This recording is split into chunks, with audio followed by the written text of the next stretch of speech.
Now it should be good. Right? Maybe. There we go. Now it should be good. Yep, it's good. Alright, so we are coming into McCook, Nebraska right now. And we're going to do a weather balloon launch here. I think this is a good spot to do it out here.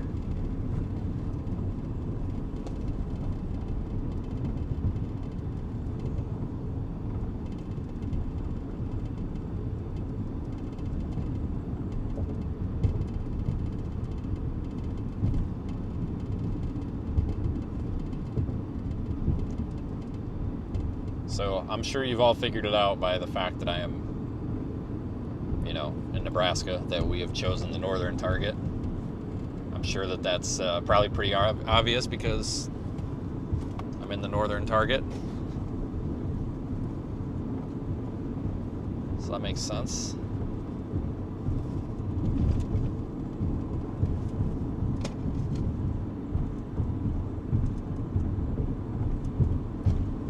But I like this area. It's good for storm chasing. It's peaceful and quiet.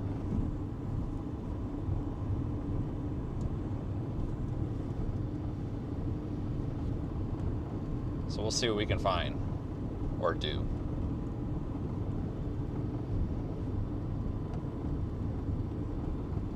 I think this would be a good place for a sounding.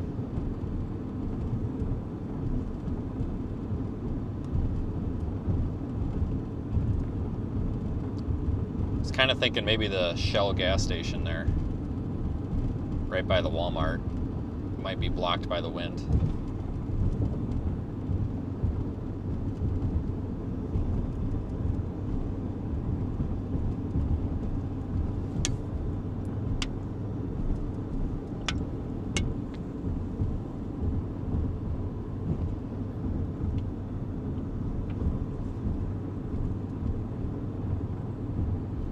Watch out for the mailman.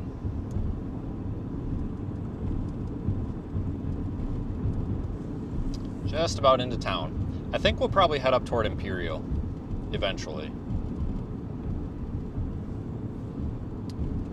Probably need to get this balloon in the air. We're a little bit early.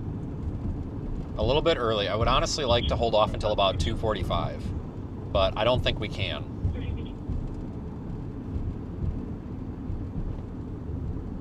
I just don't think we can. It'll just end up taking too long. Mesoanalysis has CAPE at 2620 for surface based in this area with little shear, but that's expected because the shear is going to be moving in. Obviously, mesoanalysis is just RAP analysis, so based on the RAP model. So I mean, it's assuming things, right? So we're going to get a balloon up and get a sounding up. What's actually really interesting is we're running a modified RAP mesoanalysis. So this isn't made public yet. Once we fine tune it, we'll release it public. But we're running, you know, the mesoanalysis from SPC, which is based off of RAP, for decision making and such. But we're also running our own mesoanalysis that's ingesting RAP, but it's also fine tuning it and making adjustments with our data. So when we put up a balloon, it'll actually conform to that observed data, which is pretty cool. Same with surface probe deployment. At the next light, turn left. So today's going to be a good day because we've got both running to see what actually putting up the balloon does for the like mesoanalysis.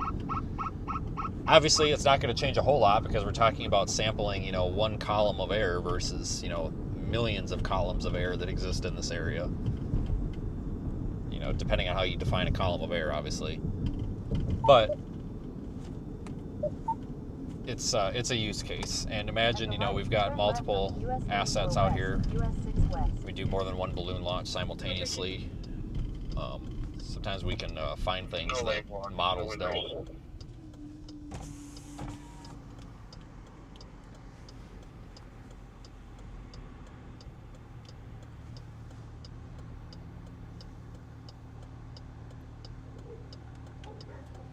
Oh, Jesus. dog over there going crazy.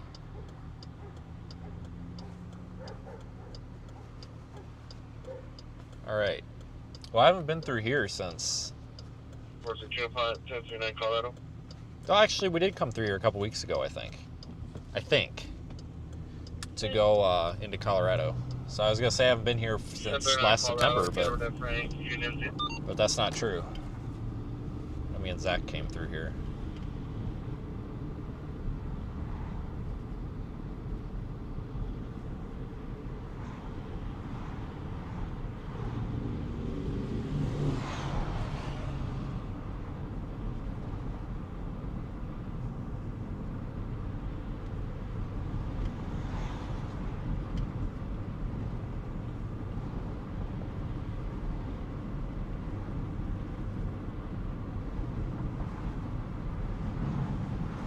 I was able to get gas for $3.34 down there in Scott City.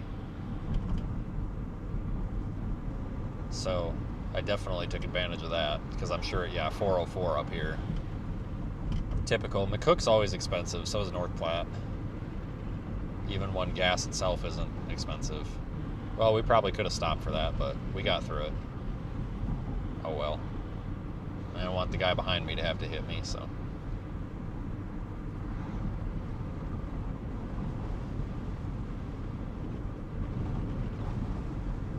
Tornadoes are definitely possible today. It's a little questionable, though. I'll be honest with you. You know, I could see it going either way. I could see us getting a really nice-looking tornado out here, but I could also see us getting crap. This is one of those types of severe weather events where everything has to kind of line up just perfectly, and that's going to be a little bit hard to get.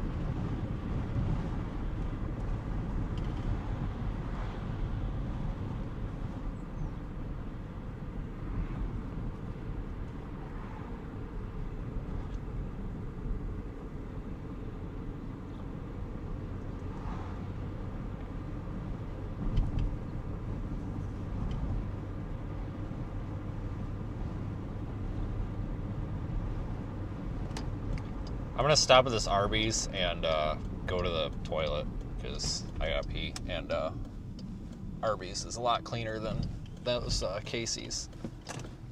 Trust me. So I'll be right back in like 30 seconds. And I'll put the brake screen. Before a tornado appears beneath a spinning storm. Before the first bolt of lightning strikes the plains. Before the first updraft rises and reshapes the sky. The atmosphere whispers. A turn of the wind, a breath of moisture, a boundary tightening miles away. Moments so small, yet powerful enough to decide what a storm becomes. But these moments unfold in places we rarely reach, changing faster than our tools have ever measured. RISE 26, high-resolution intelligence into storm environments. A mission powered by passion and made possible by you.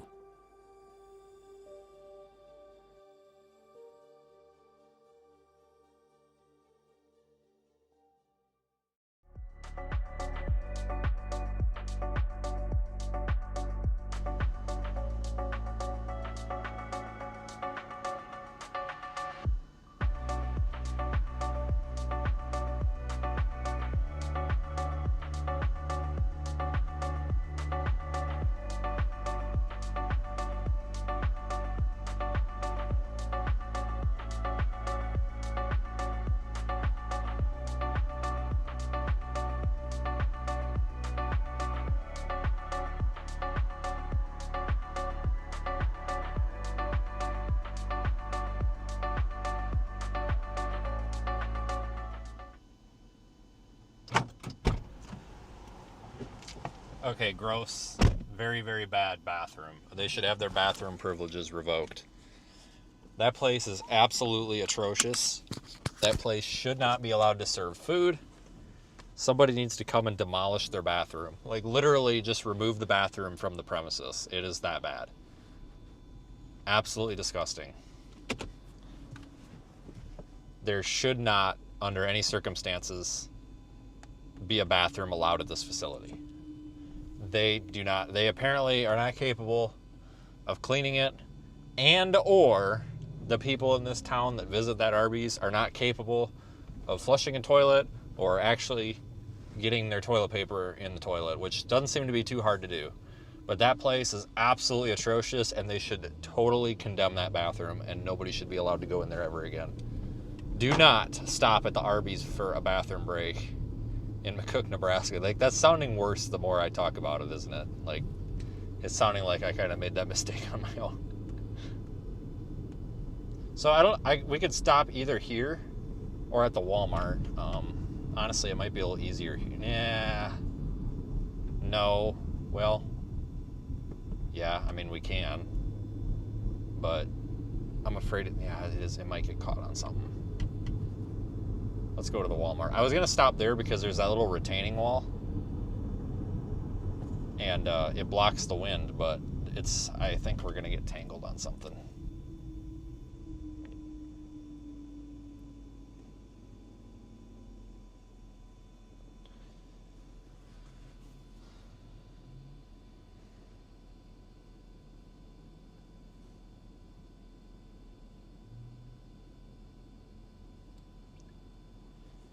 So we'll go get this thing in the air.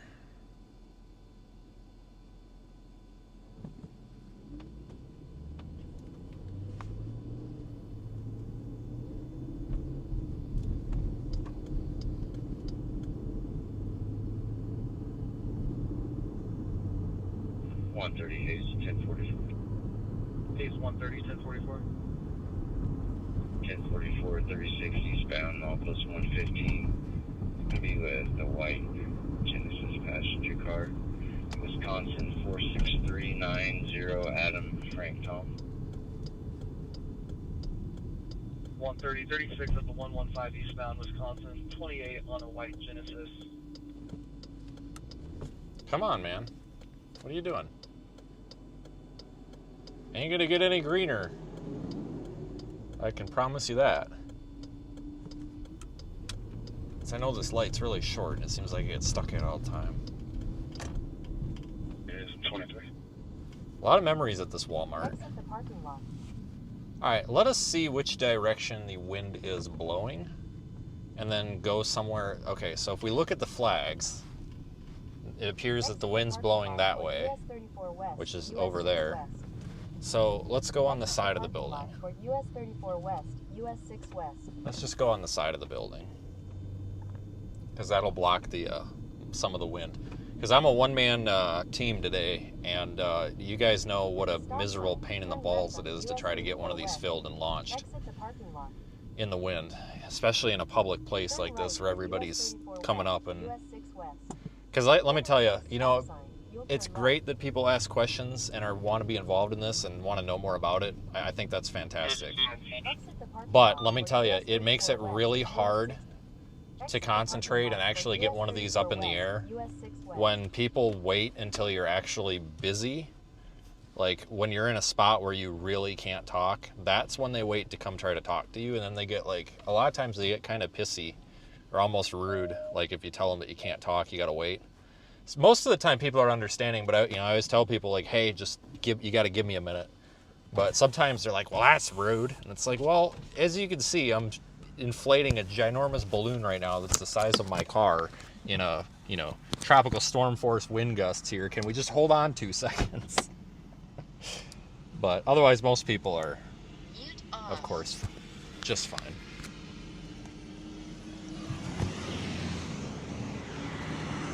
I'm gonna get the tripod. That's what she said. We'll get the tripod out for this so we can actually film it or stream it better. Give me 1 second. I'm gonna set it up before I pull the phone out of the car. Strategically using my tripod to block this parking spot so that somebody doesn't whip in here and park right next to me. Because I need a little bit of room with this. So yeah, moral of the story is if you see somebody struggling with a weather balloon and you want to talk to them, just wait like 30 seconds for them to be done putting helium in it. Basically just wait for them to stop cussing, and that's when you know is a good time. So there's typically a lot of cussing involved with this, for obvious reasons, right? Okay. Oh, hello, random person.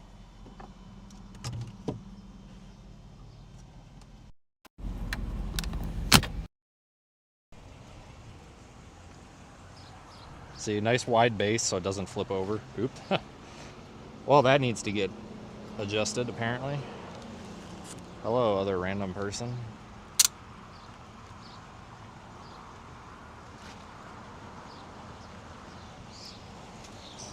Alright, so I'm going to get another receiver set up. So one of the receivers, or the main receiver in the car, is running off of Starlink. But I like running two when able, because you never know when the Starlink could go out. So the portable receivers, they all run off of AT&T. So I'm gonna, hold on a second, it's a tangled fucking mess here. God damn it. There we go. So as soon as, so like I try to run both of them if I can. It's not a big deal. It's redundancy, you know. What I probably should do is install a second receiver in the car that runs just AT&T as well. That's what I should do. So I have one on Starlink, one on AT&T for redundancy. Now I do need a, hold on a second, I didn't think this through, did I? How in the hell am I, oh, that's right, never mind. Sorry, let me grab the other one. 1 second. I just made a boo-boo, I forgot. I don't have a power cord for that one. So I'm gonna use this one, so I don't have to switch power cords. I don't know, just plug it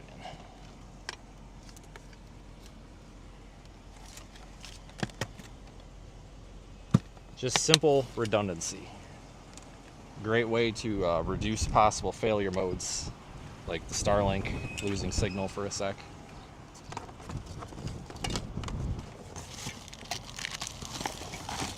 Alright, I got a balloon and a sonde.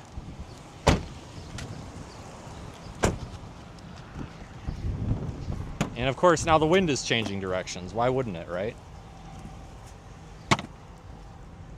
Why wouldn't it?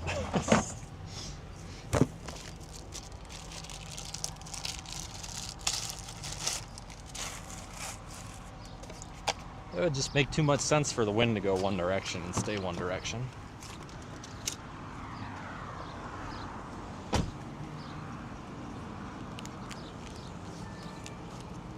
Let me get another camera running on this.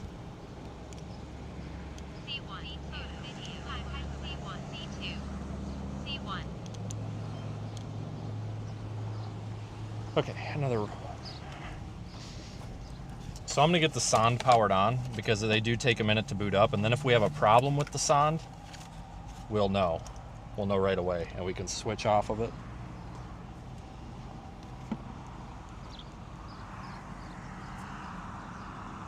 So I'm going to use a boot and place the sonde in the boot.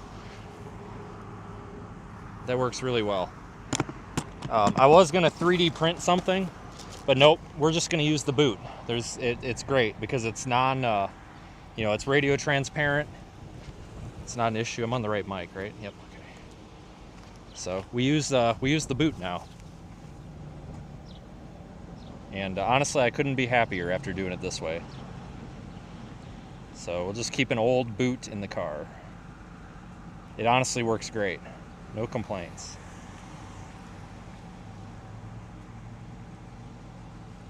Okay. We've got some obstructions, so I'm going to go with a shorter string. Not necessarily ideal because we want this as far away from the balloon as possible. But we'll make it do with this, especially with a one-man show. Basically, it's better than nothing.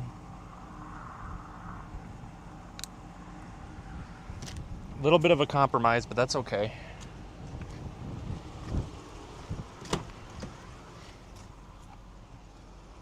Looks like radio sound is detected.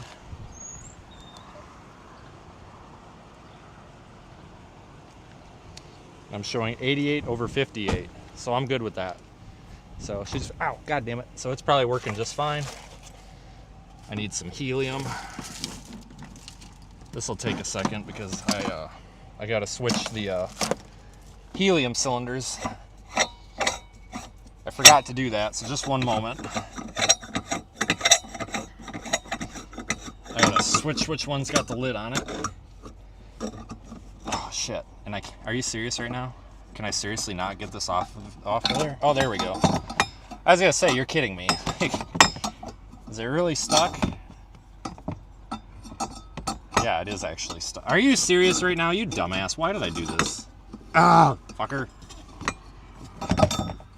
It's like playing Tetris. Whatever. Well, that's fine. I think the cap is off enough. I can make it work. God damn it. Like, really?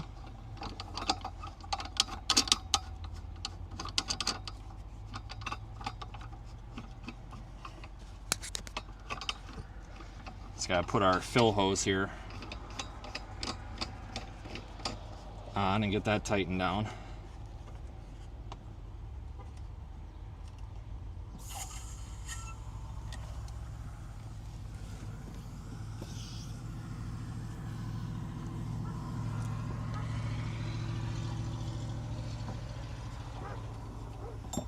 Hold on, guys. I'm so sorry, but this is tearing my hands apart. Okay, there we go. Slight design flaw. I need to rotate the cylinder like 5 degrees because I can't get the cap off. It's hitting the side of the car because the valve is oblong. So we got to rotate that a little bit, but I don't want to mess with it right now because I got to undo the straps. It's a little bit of a procedure. So I'm going to try to do this without attracting too much attention here, and so that maybe we get the opportunity to talk to people and do their questions later, I think, or at least after this part here. So 2 zip ties, that's plenty. Tape.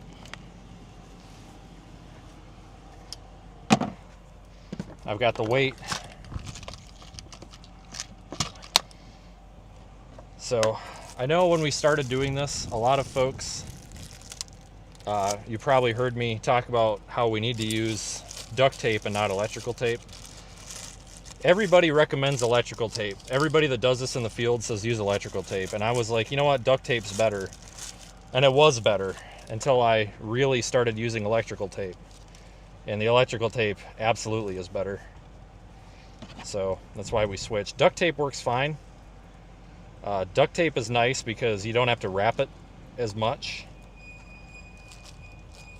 You can just put one piece around it, but it's hard to take off.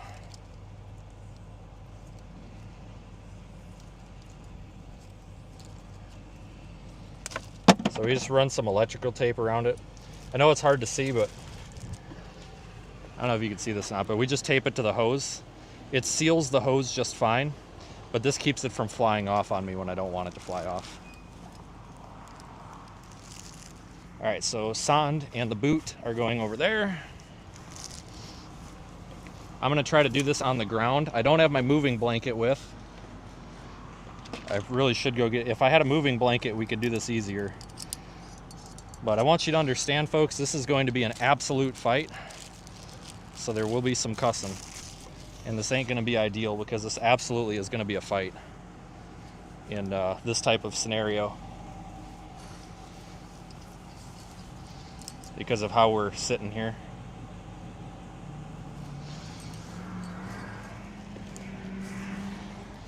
Gotta charge the line, charge the line. All right, line's charged.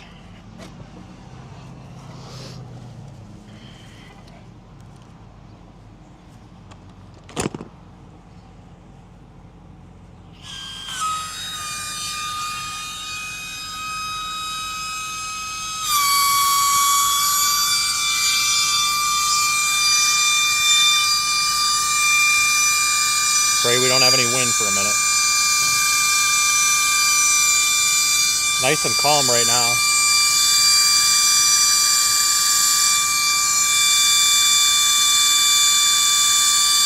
Should start to lift a little bit.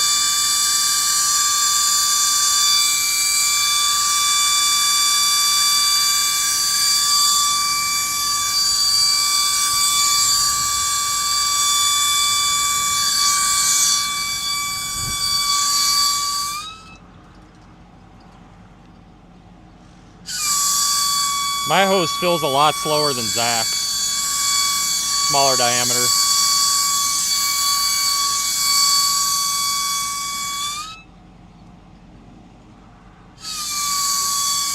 Just praying for no wind. If I knew the wind was going to pick up, I would have held this a little differently, but too late now.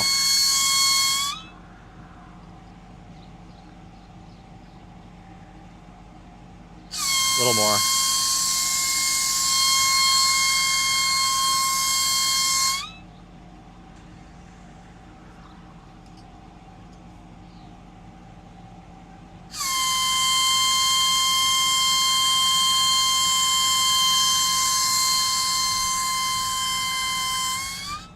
God dang, I don't know. Should be picking up by now. I think I got a restriction in the hose somewhere. I can hear it. Okay, that's good right there. I'm happy with that. So I'm gonna put one zip tie on the neck. This just pinches it off, so if it does slip off the hose, it gives me a fighting chance. So it doesn't just go flying somewhere.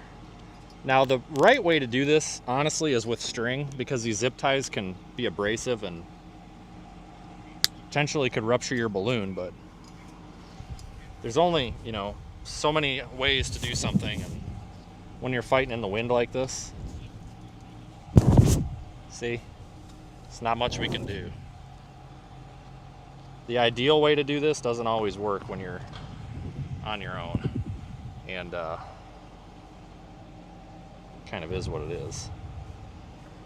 So I always tie 3 knots in this, nothing special, really just tying a string to a balloon at this point. And now this balloon could launch. Wouldn't be ideal, but it could launch.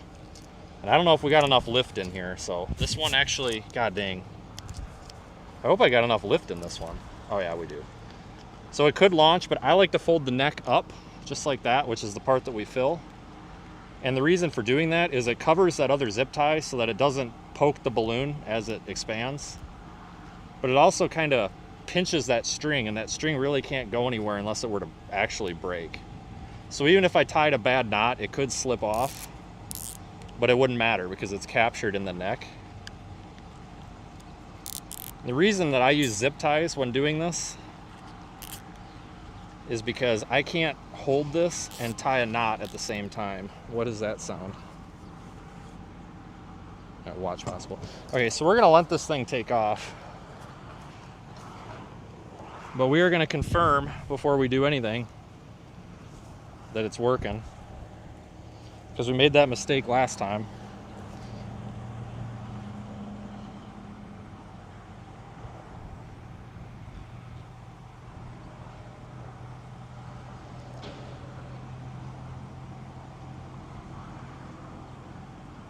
Yep.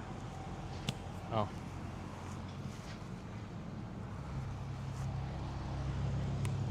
right, so we'll be good. I'm gonna just walk this over here.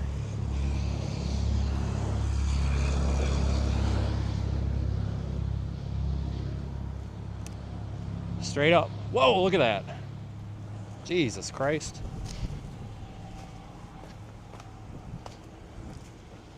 Did you guys see that? Violent. I lost it already. Violently took off. It's ground effect from the building.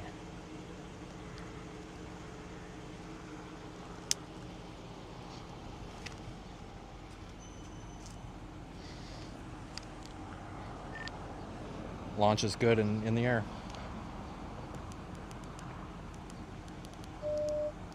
Mute off.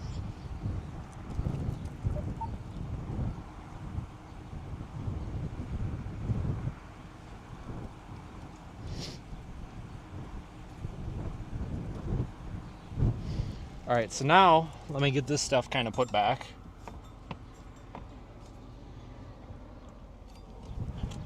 Can't even see it. No. Oh, I can see it. Let me see if I can see it for you guys here.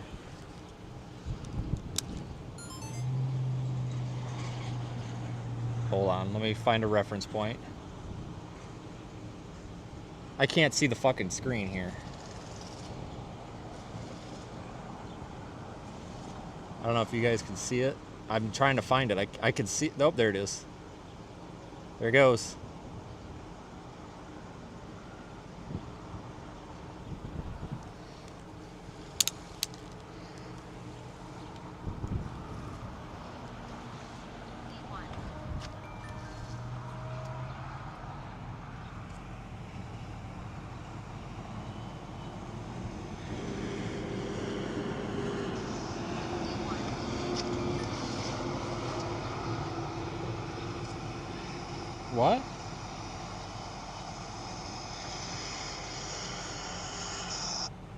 What? What got broken?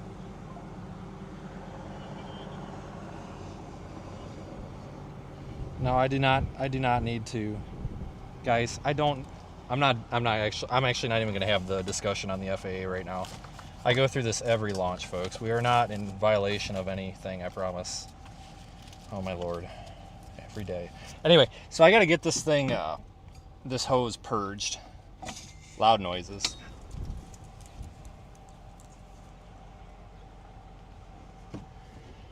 And get this off because I want to put this lid back on.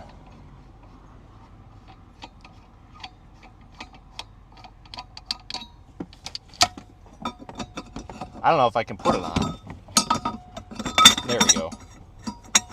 If I don't put it on, it's going to rattle around.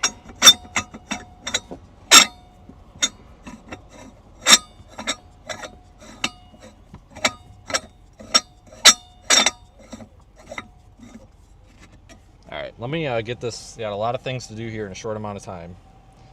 So let me get this sent out.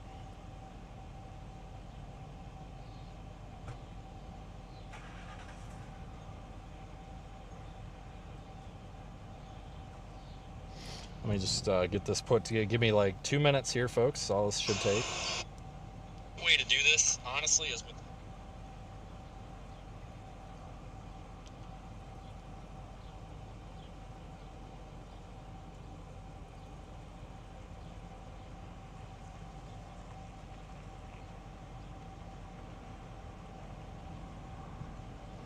All right, let's check.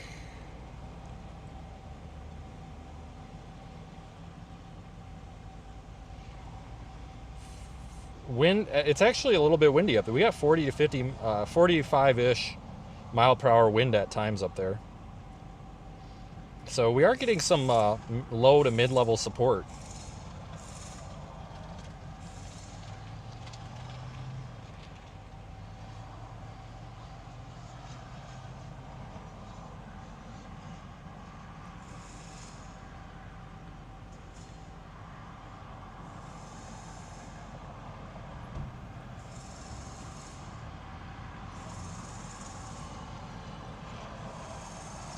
Okay, so let me get this bundled up. I have a feeling we're about to have an influx of people here. I get the impression that the Walmart people aren't too happy with me. They don't look too happy over there. It's all right. They can get over it. All right, we gotta get this put back together real quick. I gotta put this together really nicely, because there's always that potential that we could get the opportunity to launch in front of a tornado today, and I don't want to be fighting with this. So we bundle it up real nice, just like that, so that if we got to get it out in a haste, we can. So let's see, tape is back in, the cutters are back in, that's everything. And the weight, just put that right back there.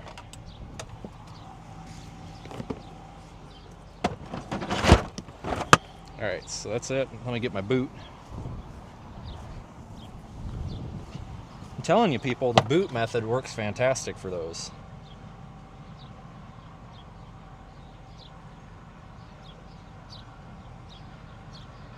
Works great.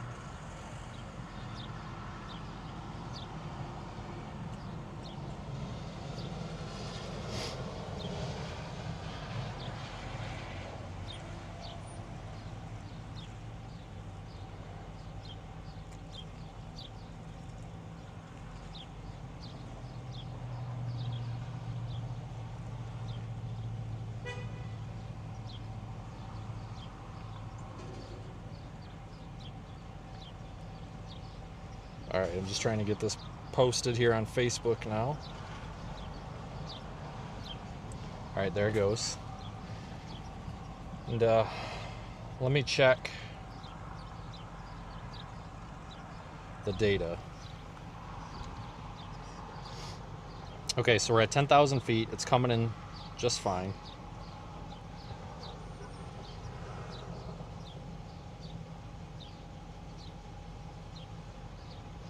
Let me make sure both receivers are receiving.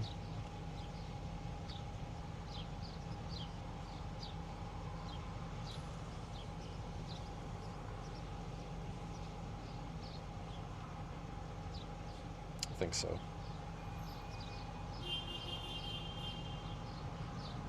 Yep, both are receiving.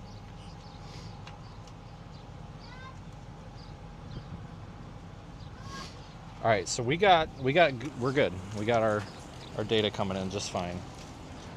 So let me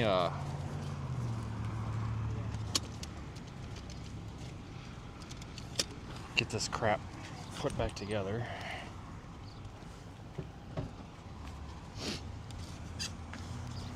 All right, so that's fine. All right, let me put you guys in the car so I can grab that tripod.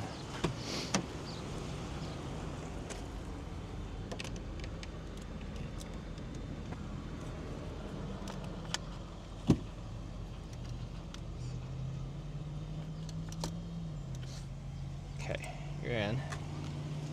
That's in. Let me pack this thing up.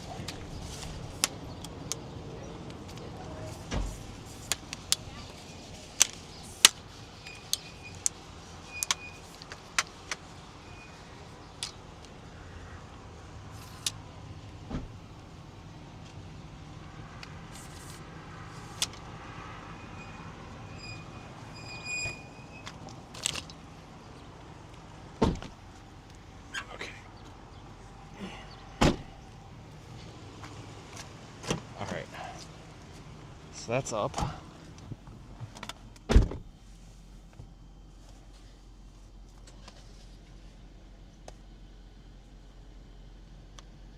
right, let's go west-ish.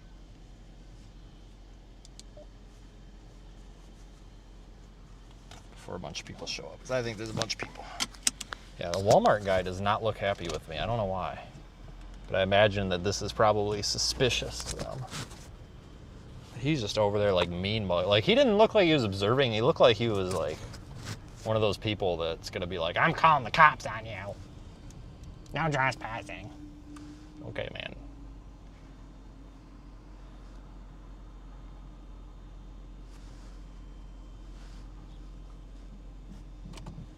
All right. Busy day here at the Walmart. I don't think I've ever seen a Walmart this packed in the middle of Nebraska. Holy crap.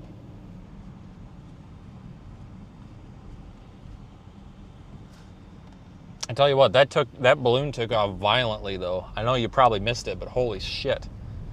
Straight up, because we didn't have any wind there because of the building, but as soon as it got away from the building there, it whipped it. I'm honestly surprised that it didn't rip the string.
Yeah, I want to go west. West, northwest-ish, maybe like Imperial.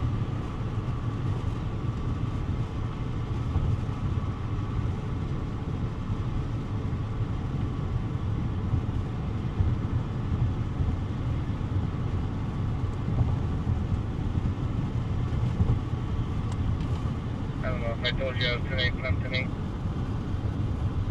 Yeah, you did now. 1428.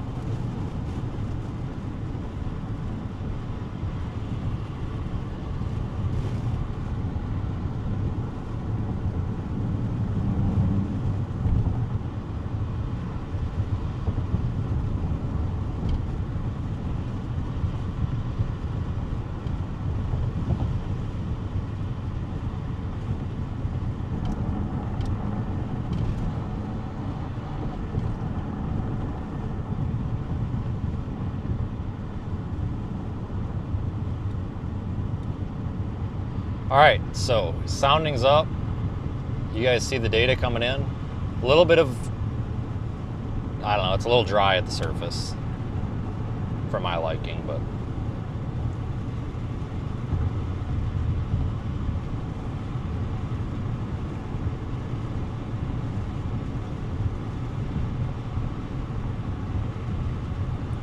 you guys are seeing the same data I'm seeing.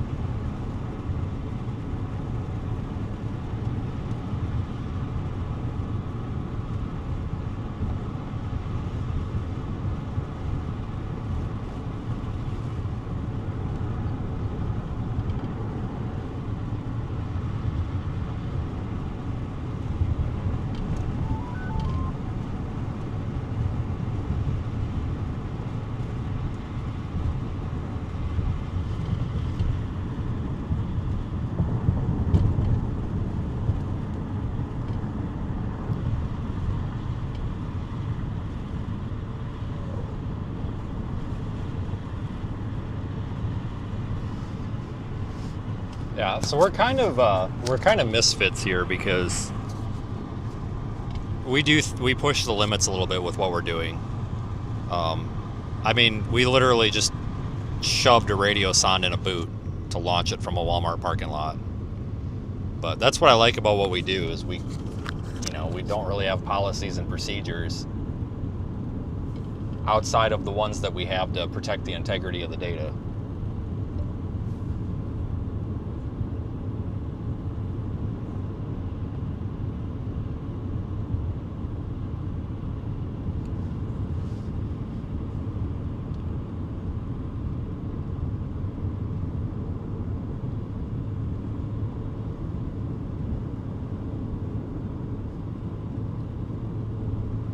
Basically, I don't have HR.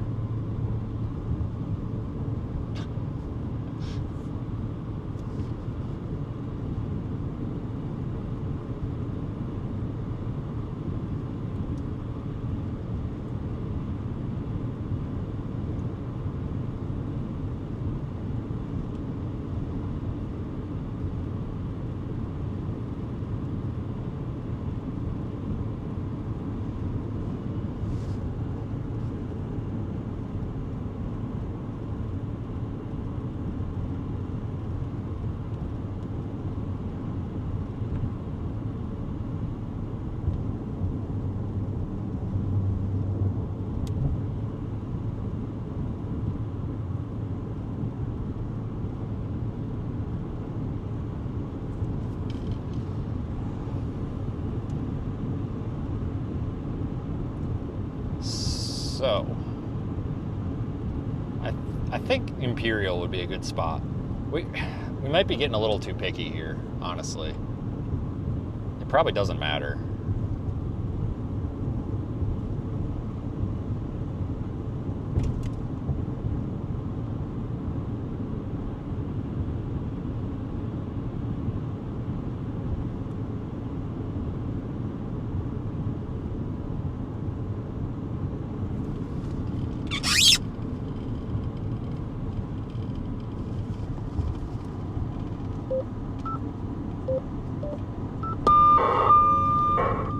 So we're still getting that strong.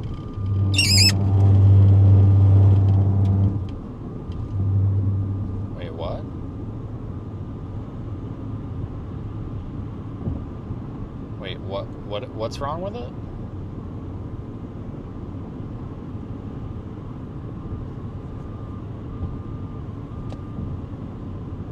What are you guys saying is wrong with it? Oh, never mind. I must have misread that. No, I probably overfilled that balloon, honestly. It's just, you can't... It's important not to overfill the balloon because that helium is freaking expensive. You know? But it's hard to get the proper amount in those balloons when there's any sort of wind because you've got the wind pushing on it. It's just, it's not easy.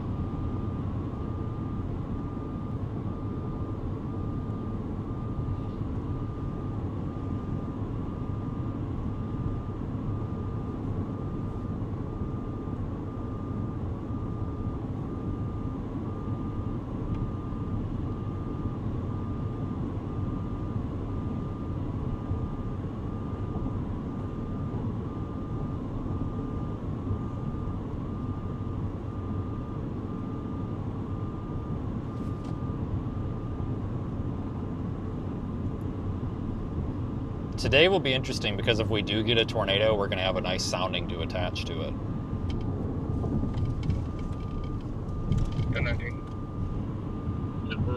Yeah, so just so you guys know, the skew T... Hang on one second. God dang it. I got to plug you back in.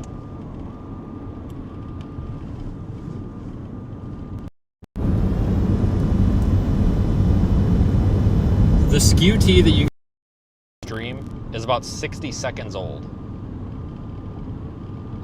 The stream only updates about once every 60 seconds because if it updates any more than that, it just overloads the broadcast. Because that's running as like a browser source in OBS, and it's just too much for OBS to actually run. But if you guys watch it live on our website, it updates every 5 seconds. So if anybody like really, really cares about it being live, website. The stream does update a little bit, just once every 60.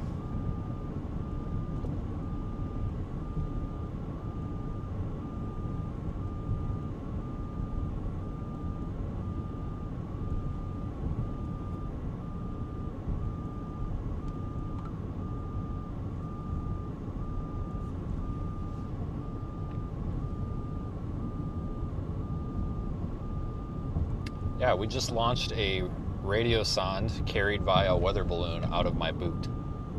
And I could not possibly be happier with how that boot works. Because I think we've actually wasted at least 2 radio sondes. It's been a while. It was like back in December and January. But I think we've messed up 2 radio sondes by just accidentally contaminating the little resistive wire on there that's the thermometer. Just, setting it down and accidentally bumping it. So you need to set it down so that the sensor package or like the probe part of it is facing up. And I've always had it on the to-do list of 3D printing something that would hold it, but I saw that boot the other day and I was like, let's just use the boot. And sure as shit, works great.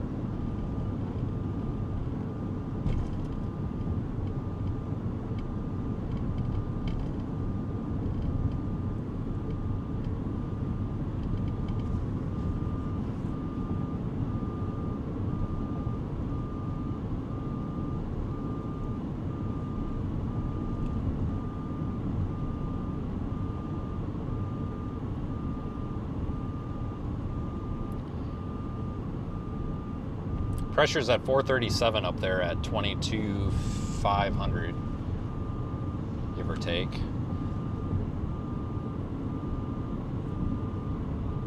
Looking like we got a pretty stout EML today at around 700 millibar, and then look like another slight inversion just under 500, or just over 500.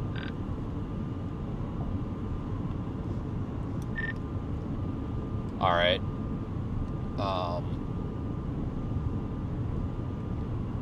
Seems like it's moving quickly, so hopefully it'll be done with and we can actually get the parameters off of it. Mesoanalysis had like 0 shear or SRH, but I think it's just because we're so early. I was going to wait on the sounding, but I was afraid if we waited, we'd have a storm before the thing even generated. So I have a feeling the wind isn't going to be very impressive on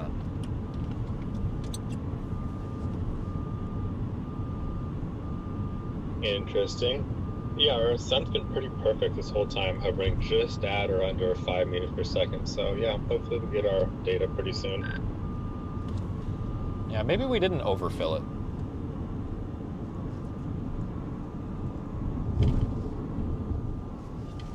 Yeah, you guys, not obviously our staff on the back end, but you guys in the audience know what's going on more with this balloon than I do because I'm not really looking at it. There is a way that we can do these launches without having to use a weight. And the way that you do it is you basically fill the balloon to the capacity or the amount of lift, the amount of cubic feet of helium that you typically need on average. And then you measure the circumference of it. And then what you do is you take a moving blanket and you fold it like a burrito, and then you measure basically what the ideal circumference of that is with a string. You put basically like a nylon rope around it or something, almost like a belt going through your pants. And then when the balloon starts to get that size and fills up that amount of space, you know that it's roughly at the appropriate amount of lift or the appropriate amount of gas in it. It's not going to be perfect, but it's more accurate than the way that we're doing it now. But to do that, I need to have another person out here, and we need to be able to do it when we've got like 2 hours to mess around. It's like more of a calm weather day. So when we get the team back out here in a few days, we'll probably do that, because it's much easier to throw a moving blanket down, throw the balloon in it, throw the blanket over it, like wrap it up, and then just fill it to where it's full, and then you can just open up the top of the, you don't even have to grab the balloon, you know, just tie it off, and then you can open up the blanket and just let it go on its own. So that's really the way to do it. Because the way we're doing it now, it's fine, but it's wasteful. I mean, we're wasting so much helium. I mean, I know Keenan said our ascent's around 5 meters a second. So we probably didn't overfill it, but I feel like we did. But regardless, we got to cut the waste on the helium, because the helium is one of the most expensive parts of doing this. But you can also do it by time. I know that if we use on a 200, that's a 150 gram balloon, but if we use a 200 gram balloon, I know that the time it takes to fill it to the appropriate capacity is about 75 seconds. I have not done a time on a 150 yet, because we calculate that by the approximate flow using the length of the hose and the inner diameter of the hose. So we have 3/8 inch hose, and you got 15 feet of it, so you can calculate the flow per second through there, and then you can get your cubic feet per minute or per second or whatever, and then you can figure out, okay, we need 30 cubic feet in this balloon, it's going to take X amount of seconds. I still need to fix my hose, because I've got 2 restrictions in my hose. I've got that valve on there, which is fine, but I've got we go from 3/8 down to 1/4, back to 3/8, down to 1/4. So we've got a restriction in there. So basically, you know, your flow is only going to be as strong as your weakest link there, and the weakest link in our case is that 1/4 inch line. So that's why I sit there and it takes me a lot longer. When we use Zach's truck, he's just got a straight piece of like 10 feet of 3/8 tubing. So those things fill up in like 60 seconds. But I need to fix that. I just haven't gotten around to it. Basically, I just need to go get a valve that or a different hose barbs, because the little ball valve in there to shut it off is on 1/4 inch hose barbs. I need to get 3/8 hose barbs.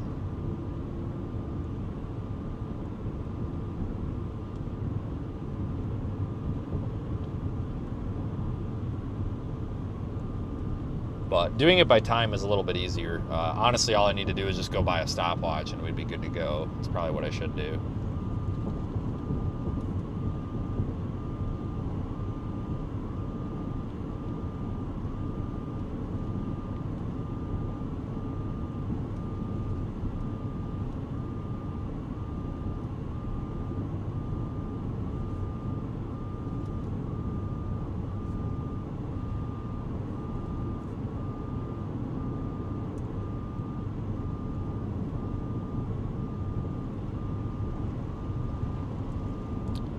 Winds are not super strong up there. And we can infer that because the balloon really hasn't traveled very far.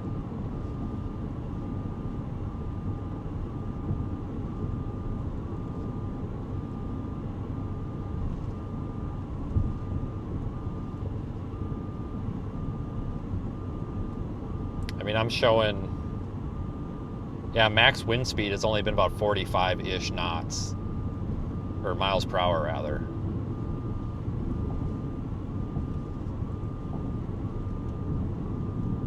I actually have not thought about a foot valve. That's actually not a terrible idea. I mean, honestly, I could probably just go find a regular valve at the hardware store and put my foot on it and be fine. That's actually not a terrible idea. I actually might look at that. Because these are just regular air compressor hoses. You know, we just use, it's just air hose and everything. There's nothing special about this. Even the regulator is like a fucking argon regulator or something. It doesn't even matter. But it's just an argon regulator set to 80 psi. But yeah, that's actually not a bad idea. Because when it's windy, it's kind of a pain to take your hand off of it.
Oh shit, there is a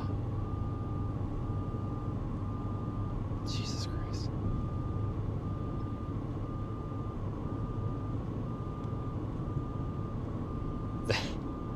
There's a sheriff's office in Kansas right now that's trolling my Jeremy posts.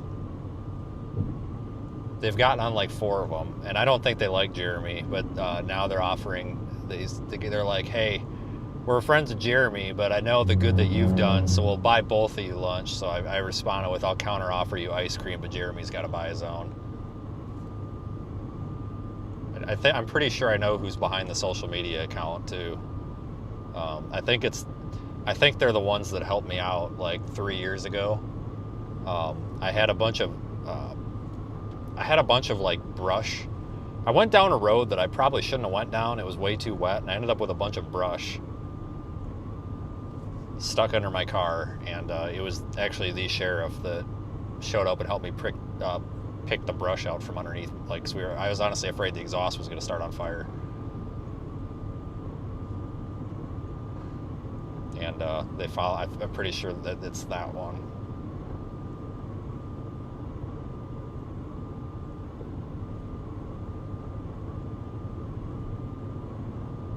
It's kind of funny.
Yeah, I didn't have to buy my food last night either. It was one of the cops in Pampa, Texas. I rolled into the McDonald's, and he pulled in behind me, and I didn't know what he was doing, but I came back out, and he was like taking pictures of my car, and I'm just like, hello? Because I forgot my phone, and I was going to do tap to pay. And he's like, oh, are you not getting anything to eat? And I was like, no, I'm going to get something to eat. I got to get my phone. He's like, oh, I'll get your lunch. And it was kind of funny. He was like, yeah, I see all this shit about you guys on Facebook out of Kansas. And I was like, yeah, I'm sure you do. And he goes, yeah, what a crock of shit. And I said, on whose part? And obviously, I don't want to say too much because I don't want anybody to hate their department. But basically, he's kind of on my side with things here, that some of those guys are a little full of shit. But I thought that was kind of funny because there's all this crap going on Twitter right now where, I shouldn't say Twitter, it's Facebook, where that police chief in Blue Rapids or whatever has really made it out. He's really brainwashed a lot of people to make it look like the storm chasers are like at war with the local police, and that's not the case. Because I had a Texas state trooper buy my tank of gas the other day at Buc-ee's, and then I just had Pampa Police Department buy me dinner last night. So I just think that's kind of ironic that you've got this one guy up in Blue Rapids who's like, F the storm chasers, they're crap. But then everybody else that we encounter is like, wow, thanks for stopping in my town and, you know, patronizing my town, and appreciate what you do, you know. I'll buy you lunch or I'll buy you gas. But then you go up there into Marshall County and oh my God. It just kind of shows you that, you know, these guys are people too. But sometimes I think the wrong people are doing the wrong job. If that makes sense.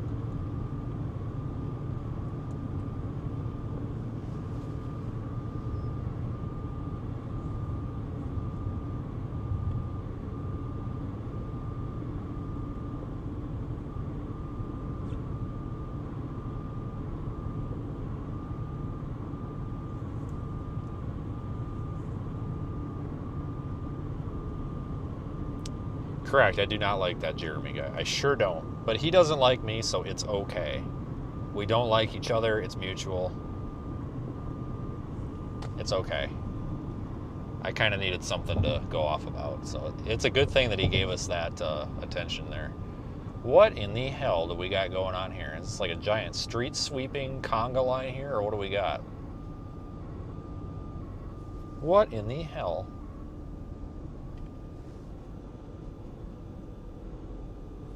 What the hell? Oh, they're painting the stripes. Okay. I thought it was like a giant street sweeper or something.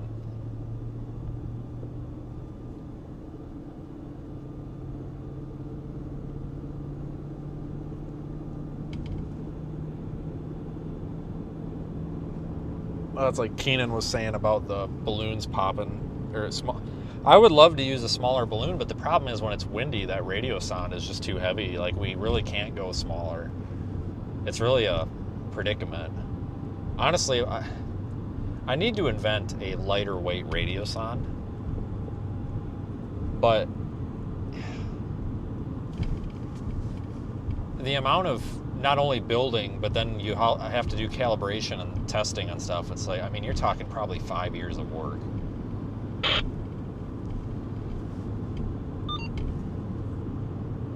Wish I had something that was a little bit lighter that we could carry on like a 50-gram balloon. We could carry these sondes on 50-gram balloons, but not in the wind. The wind is just, we're not going to get a scent. It's just going to push them.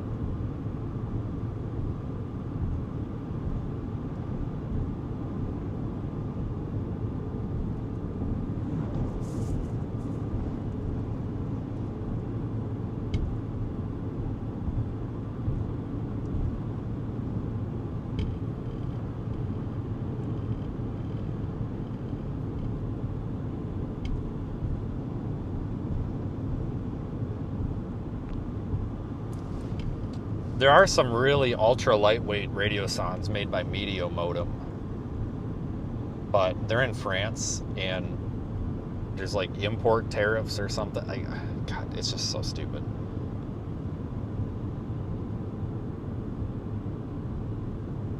I mean, it wouldn't be that hard to build a lighter weight sonde that would basically... See, the thing is, the problem that we have when it comes to measuring atmospheric data is obviously data integrity and data quality. God dang it, shut up. But the problem is it's really cold up there. Getting sensors, and it's not the electronics. It's easy to keep the electronics working. They generate their own heat. But the humidity sensors and the temperature sensors are very, very difficult to have function as designed when it's very cold at that height. So what my thought was, we don't really get below zero until we're at about 22,000 feet. On a day like today, all we need is 22,000 feet. The Bosch sensor, the BME 680, the BME 680, the humidity sensor in that is pretty good. That works down to negative 30 C. Well, a lot of people say that it responds slowly below like 0 C, freezing. Or like negative 10 C or whatever, and you've got like 20 degrees of play. So realistically, we could count on it to about 20,000 feet. The next thing would be the temperature. The problem is with like the Bosch sensors or the SHT sensors, they don't respond quick enough for the ascent rate of the sonde. They're just slow. It's like they take, basically they pass through, the air is cooling down quicker than the sensor can read it, so it's lagging, and it's going to show a higher temperature than what it actually is there. So you can't use those, but there is a Texas Instruments sensor that has been used on one of the little miniature sondes that is marketed toward like wildland firefighting, that does respond quickly. And if we could get right around negative 10, negative 15 degrees Celsius with that, I'd call it a win. So my thought is we might want to experiment with some ultra lightweight sondes that basically we trash at that altitude. Now the thing is, we'd have to run calibration on these and everything. We would have to essentially fly them with a known working unit. We would have to get, basically we'd have to prove their worth. You know, you have to have multiple cases of, you know, is this within a certain tolerance of something that's already known to work? And we can do that. But we already have the calibration for the instruments themselves. You know, NIST has already calibrated, you know, basically written up a paper that says, yes, these are certified instruments, whatever. Basically, the parts list would be a GPS receiver, a U-Blox GPS receiver, a little Arduino, one AA battery, lithium, a 400 megahertz transmitter, which is cheap, a crappy little antenna, which could just be a piece of wire, and then just the wiring to the sensors, and that would be good enough. But my thing is, we could build those for about $100 in parts, which would be cheap. So I think it's going to be a winter project, because I was going to get some radio sondes that just do GPS. Because if we're going to launch into a tornado, I really don't give a flying crap about what the temperature is in most cases. I want to see pressure, and I want to see the actual GPS, because that's going to give us our wind speed and direction. So what we can do is just attach a GPS and then a pressure sensor, which is going to work perfectly fine, to like you could put it on, like, I think what the NSSL group is doing is they're flying those on 30-gram balloons. So we could put in like a 30-gram balloon, and it would just fly it up to like 10,000 feet. It'd be fine. So that's probably going to be the winter project, is figuring out the best way to build just basically GPS and pressure only, because I was going to purchase some, but import tariffs, thanks. So we're probably going to be stuck building some, and it's not hard to do.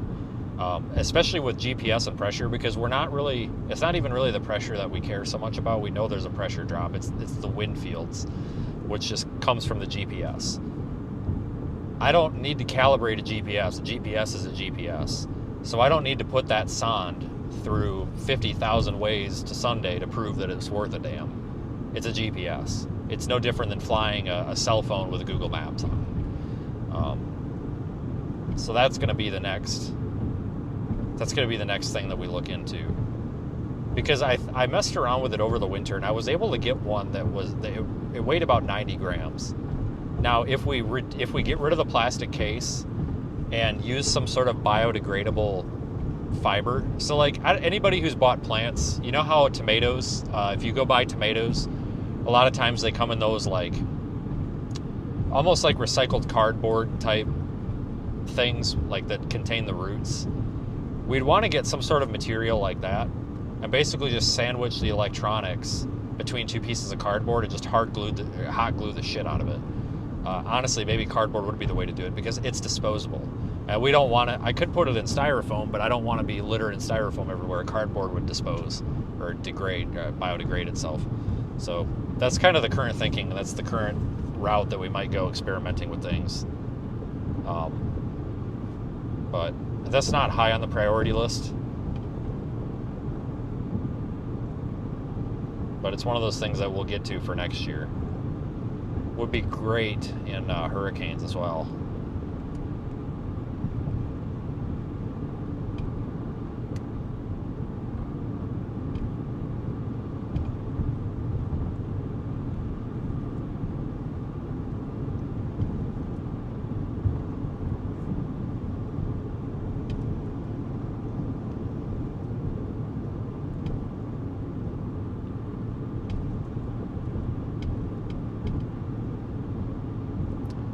Still receiving data. We're at about 45,000 feet, just about.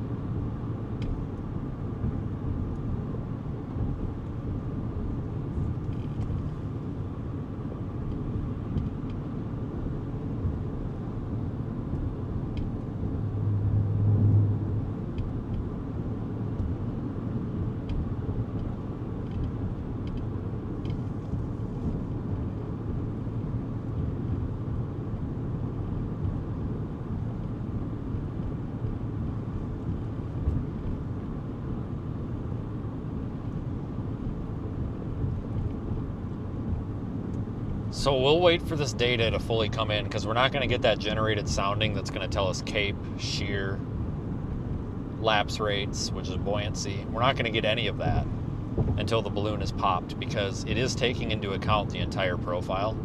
We could stop it right now and force it to generate, and it probably wouldn't change much, but I doubt that we're at equilibrium level. Actually, we might not be. I really don't like to stop I don't like the soundings until we're at equilibrium level, which is basically the top of the storm. That's as far as the air is going to rise, with the exception of like a small overshooting top, which is basically just inertia, not buoyancy. So the nice thing with that is we'll know how tall the storms are and how tall we can expect them to.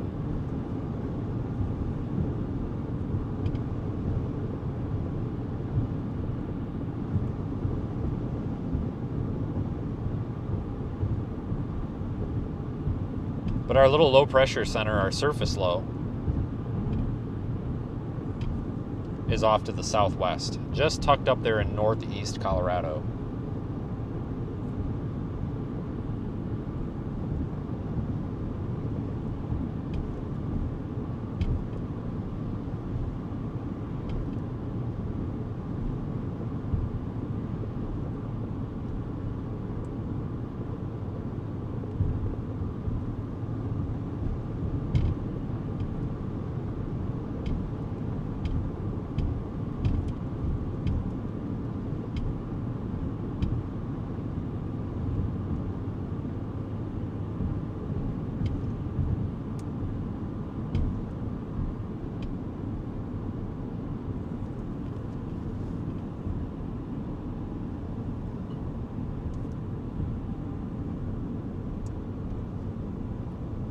Juanetta is where we are. I'm trying to get back here a little bit to the west. I like being tucked up closer to the surface low. So this surface low pressure is actually generated by the mountains. So I'll draw you a little picture here with my hand. I'm not even looking. So you'll have to excuse me, right? So those are our mountains over there, okay? That's the ground. So wind blows east off of the mountains, and that creates low pressure, the L with the circle in it. And that causes that air to spin, get churned up, and go that way. It's like a suction almost. So that's how we get those low pressures. That's how we get those low pressures to form because of the higher terrain.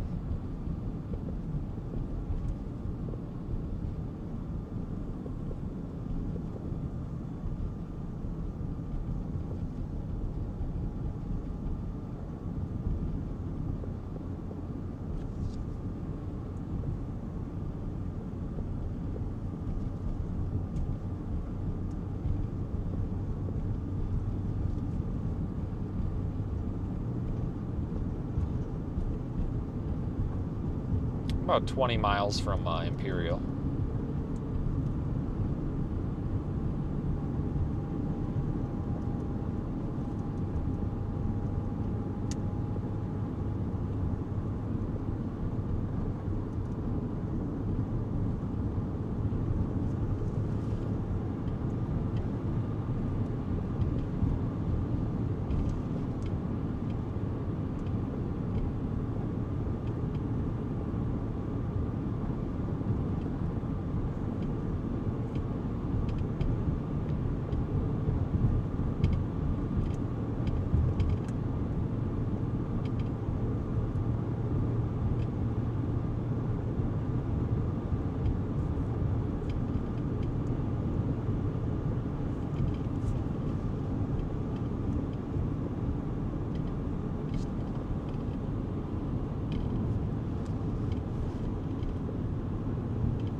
Yeah, this is pretty cool when you think about it, because it's us doing it. You know, it's you, me, and our staff doing this. It's not some rich guy or whatever. I mean, it's us doing it. You know, we're able to make this all work. You know, it's your funding that's allowing us to do this.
So we'll probably just kind of sit on our butts up here in Imperial, I think.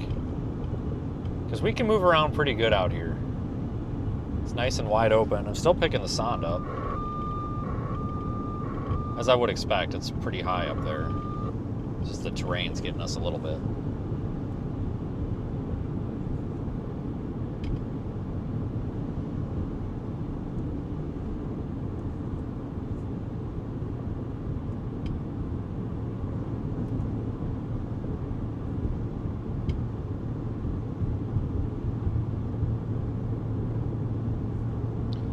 So yeah, we have entered the stratosphere. So it crossed the tropopause up there around 250-ish millibars. Temperatures actually increased. There's a point where you'll notice the temperature increases ever so slightly. And that's when you're crossing the tropopause into the stratosphere. The temperature warming up just a tad.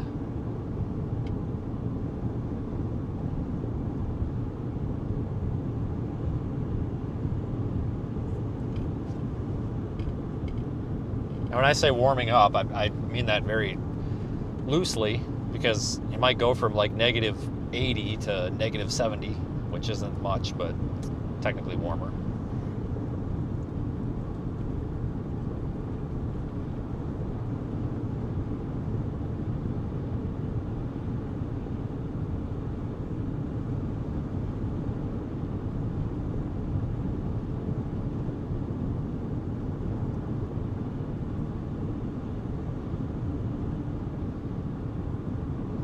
It's been a while since I've chased this part of the country.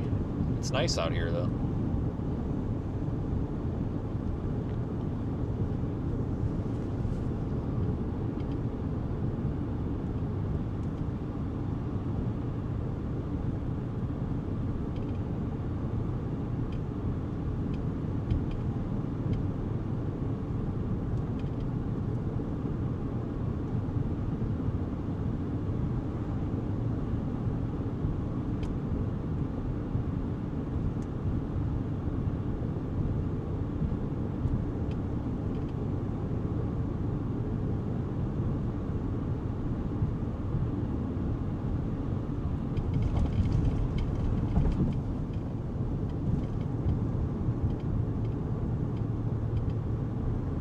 On Sucker.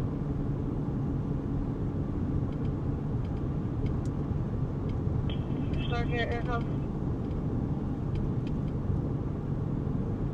South Carolina is 9 minutes past the hour.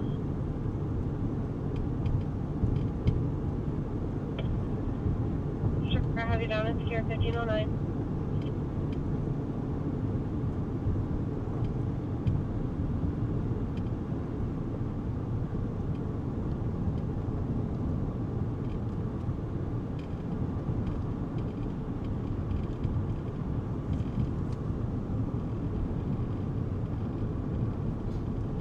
I can still smell that freaking baby powder on that balloon. All over my shirt, probably.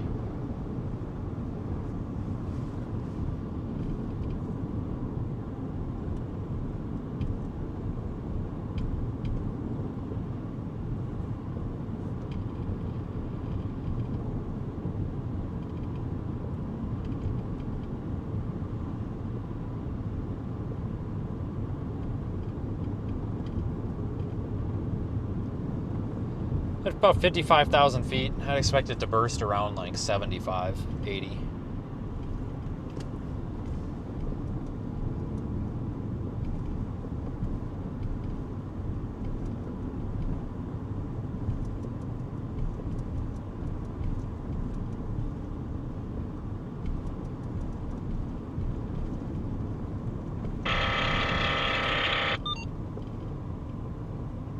Just about up here to Imperial. Probably top off on gas.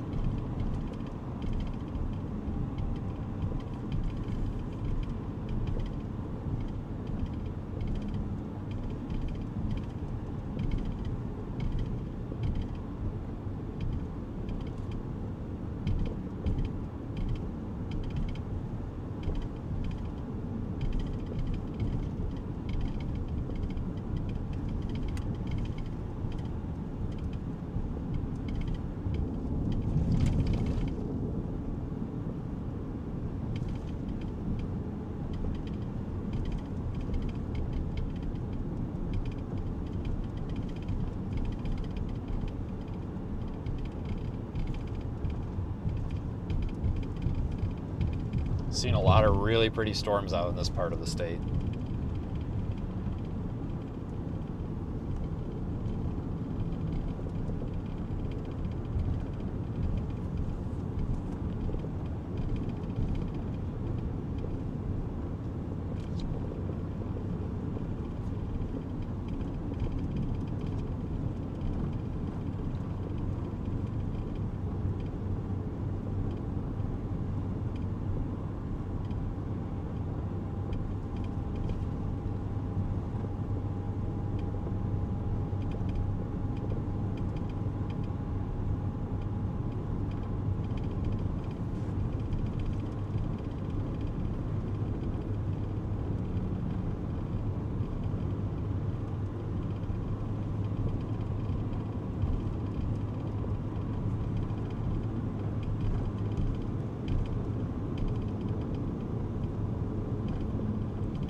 So anyway,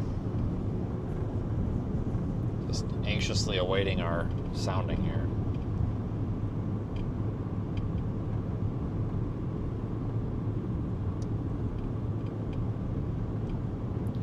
Shouldn't be too terribly long. Less air resistance up there. Lower pressure. This thing should be, this thing should make it up to about burst height pretty soon.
I'm gonna go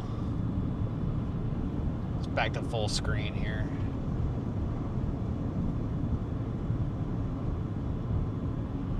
There we go. So we're out of bounds for the data. It's off the graph.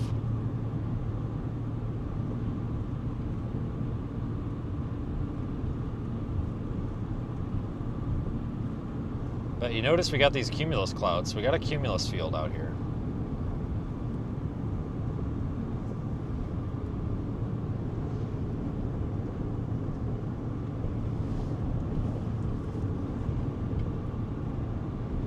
Indicator of possible development soon.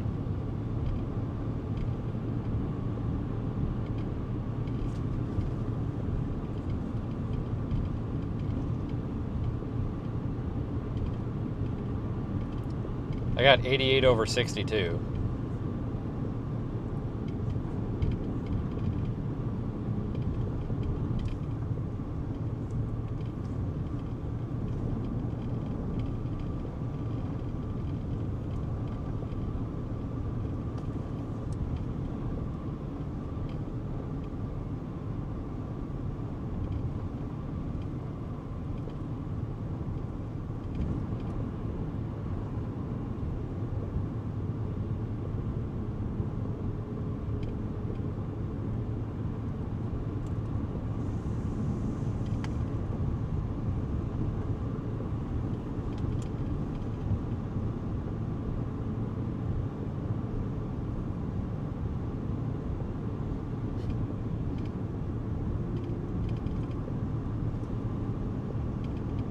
Starting to get a little bit out of range of that sun. Not necessarily that we're out of range. There's a little bit of that, those hills and stuff back there. We're kind of in a little bit of a valley compared to where we were. So maybe in about 5 miles farther west, we'll start picking it up better. But the receiver on this is actually a little bit weak. So we might lose it. Data's getting a little bit stale there. Might have missed a few, but that's okay. It's kind of a weak receiver, but it's fine. It's actually purposefully weak. There's an attenuator setting on it, which basically means it lessens the signal. And our signal, we've got a 6 dB attenuation on it. So basically, that's like logarithmic, so it's like twofold. So we cut the signal in half, and then we cut it in half again. So for every 3 dB, it's half. So we take basically the signal strength, cut it in half, and then cut it in half again in front of the receiver. That basically just keeps it so that we're not like, there's only limited frequencies that we can use. It keeps us, if somebody launches on our frequency and we have no control over that, it keeps it so that we're basically just picking up the nearest one. Stationary receivers, I would have them wide open, but the ones in the cars, they're a little bit desensitized on purpose, if that makes sense. So that's done intentionally because we're always relatively close to the balloon, but we are driving the opposite direction of the balloon right now.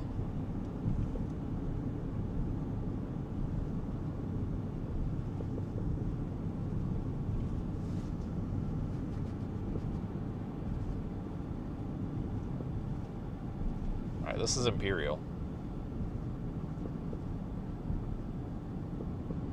I have to stop for some fuel here. I think there's a better gas. I think there's like a Sinclair on the other side of town, if I remember right.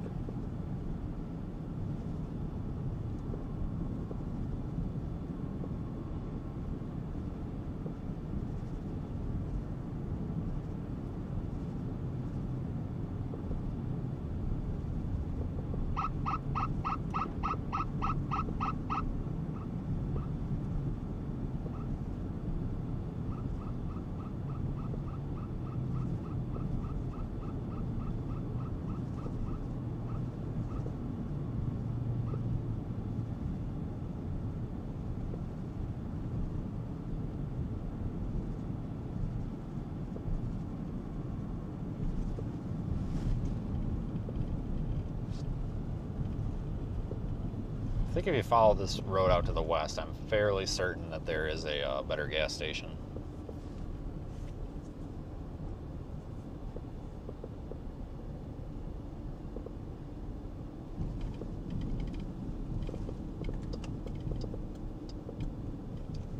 Turn right without stopping. That's literally what that sign says. So before anybody says we blew a stop sign. Because that's happened before, you know, I've been up on one of those, you know, right turn, no stop, and then people are like, you blew that stop sign. No, I didn't.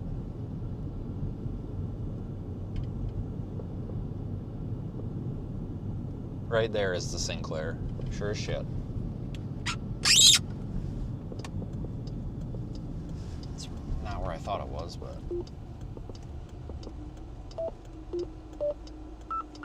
Come on, car. What you doing? Come on. Waiting on you.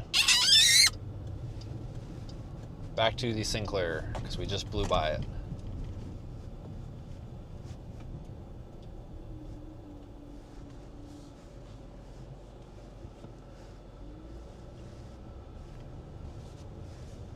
I think that's the better option for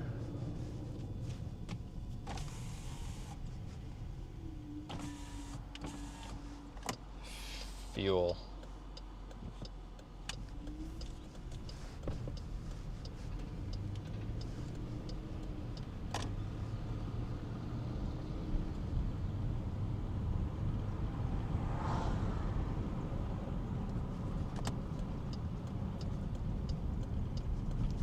There's so many people here.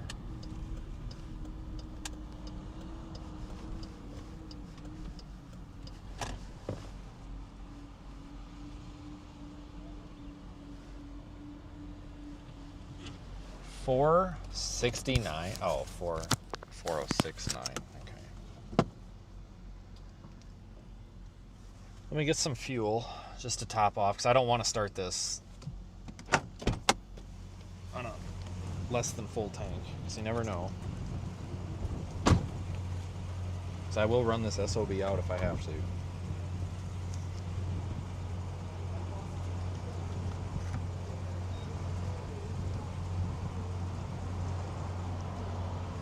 We got kind of a messed up pump.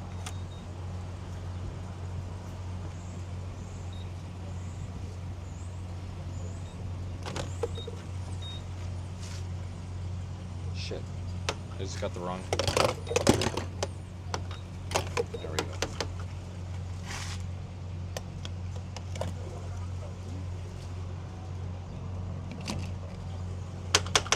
Come on. What is going on here?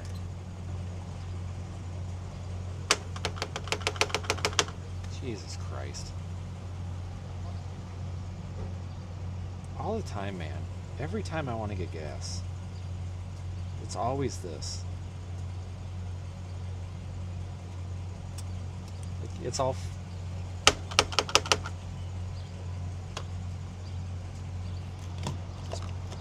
Seriously. Try this again. Every time.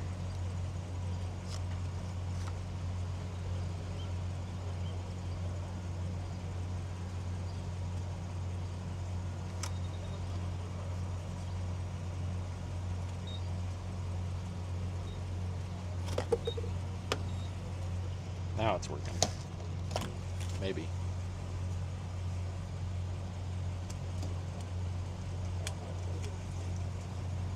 Now it's going. Alright, so the Sond is at about almost 60,000 feet. Not quite, but almost.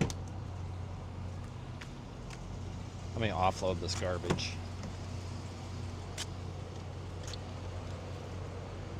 Get this portable receiver packed up.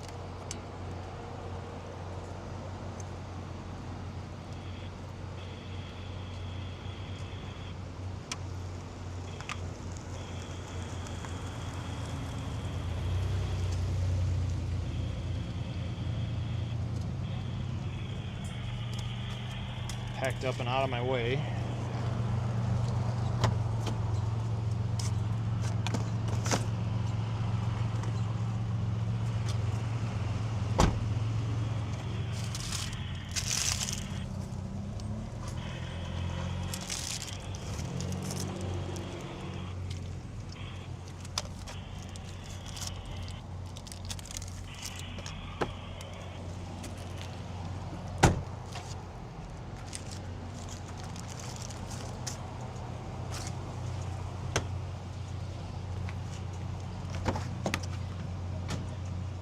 Oh.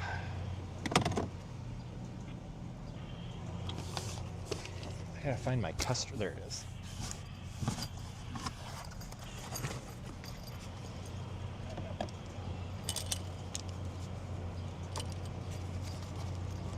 That'd be the world's slowest pump.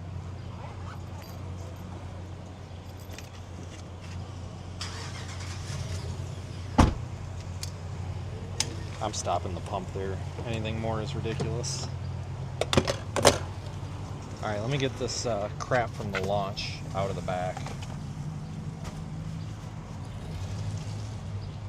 Just so that we're ready to go again if we have to.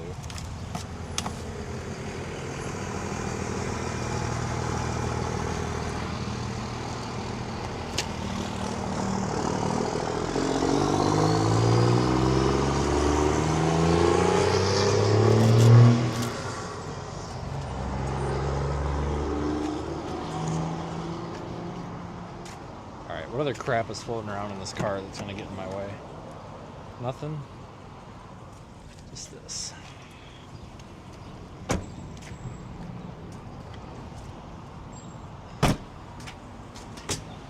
Actually, let me clean the windshield real quick. Just thought about that. So if I don't do it now, I'm going to forget about it. Just about out of window cleaner spray too.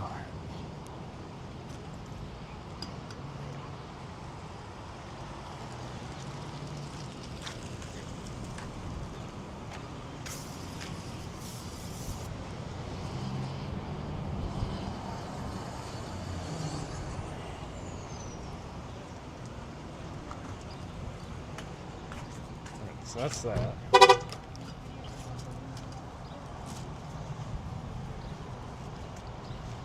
Done.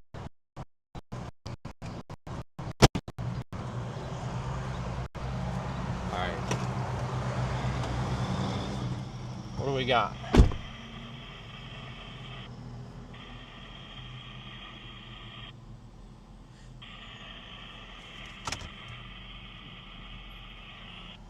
Just sit on the west side of town or something?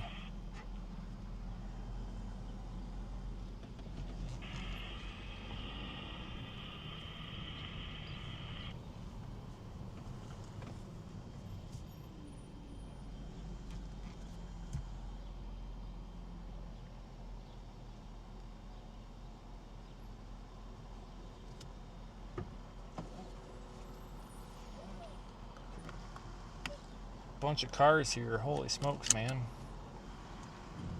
A lot of traffic for a little town. Come on, van, what are you doing? There you go. No, nice turn signal. Great. Yeah, appreciate that. I don't indicate when I'm turning either. Jesus. Oh boy. Use your blinkers, people. Cripes.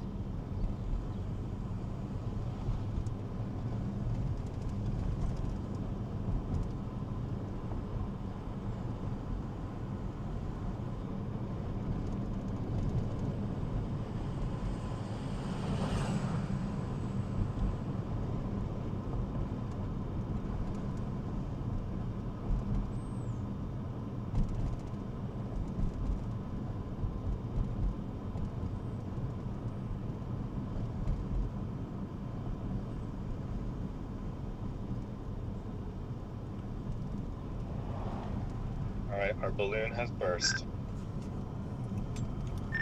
I was about to wonder what was going on. I was like, it says it hasn't received a signal since like 11:45. And I'm like, we weren't even doing this 11:45, but I was looking at a sounding from like April. Whoops. Alright, so we should have a sounding within about 3 or 4 minutes. So the server is now going to process all that data, run it through like SounderPie, and then it will spit out a sounding. It takes a few minutes.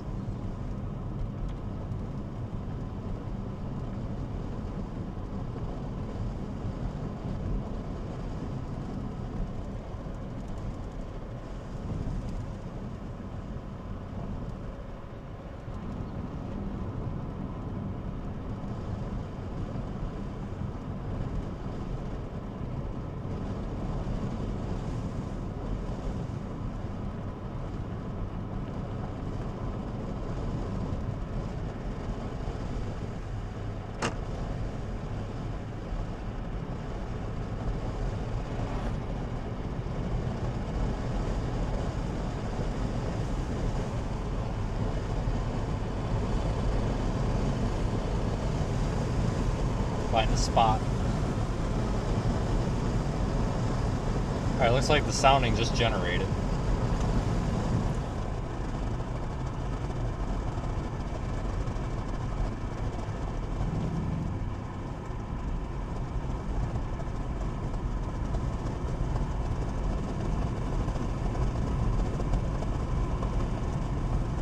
Core motion today for right mover is northeast at 11 knots.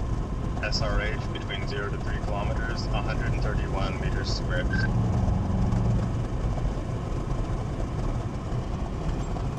Thanks.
Yeah, we'll find a spot to stop up here.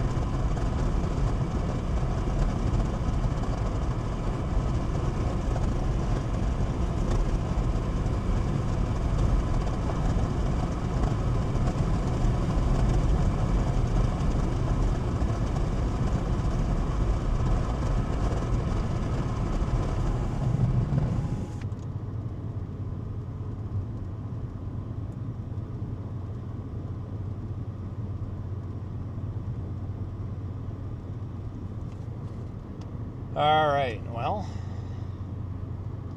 next good spot to stop, which actually might be right here.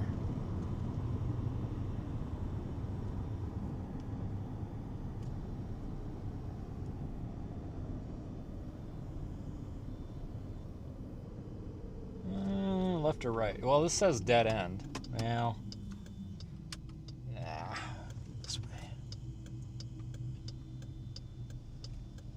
I'll just, we'll just spin around and then, like, pull over on the shoulder, I guess.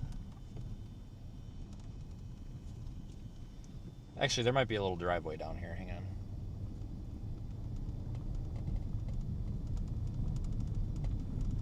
Who needs to watch their language? What did I miss now?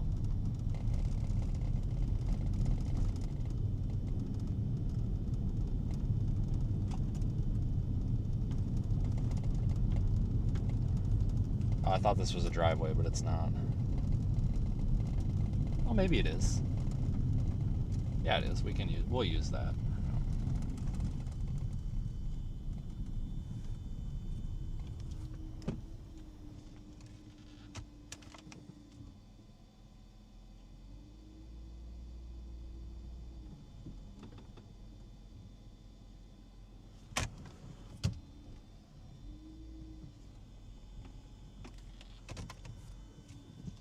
Do like a 55-point turn here. This isn't very safe. Could get hit by one of these other 7,500 cars on this road right now.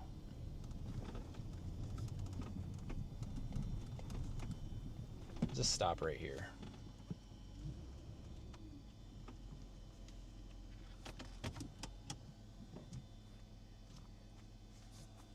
And here actually comes a bunch of cars. You've got to be kidding me. That's what I get for talking about that.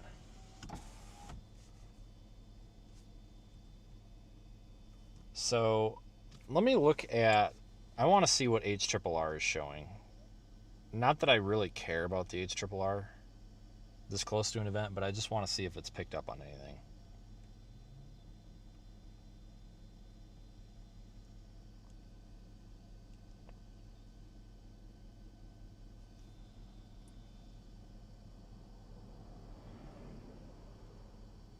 Not really.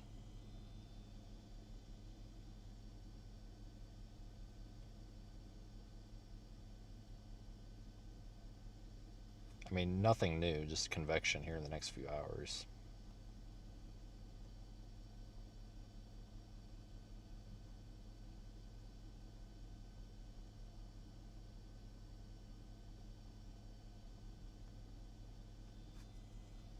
Nothing crazy.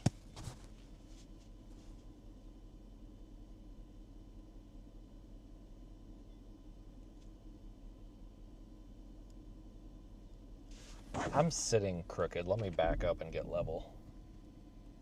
This is going to hurt my back. There we go.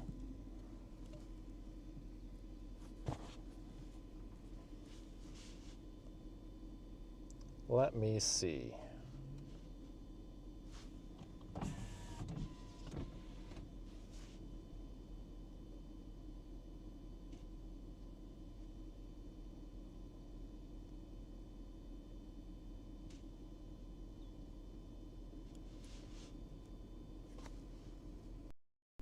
Fairly promising looking sky though. Looks a little bit stormy. Some cumulus field developing. You're looking off to the west, west-northwest.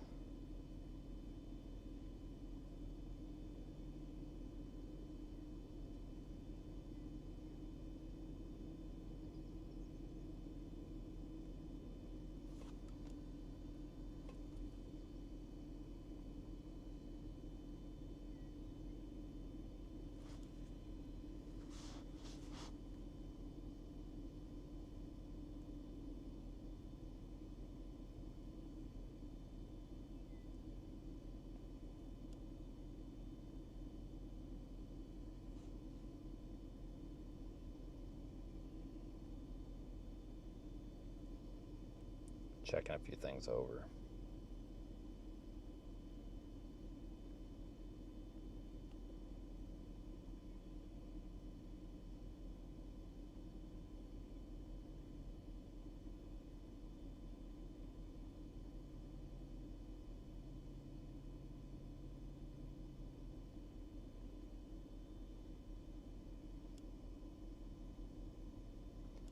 Hopefully we get storms to initiate soon.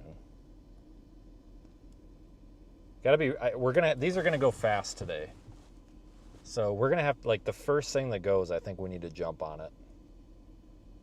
Maybe a little bit of a weak boundary visible there, north of, like, down by St. Francis on the Goodland radar, maybe just barely. I think it might be a trigger mechanism.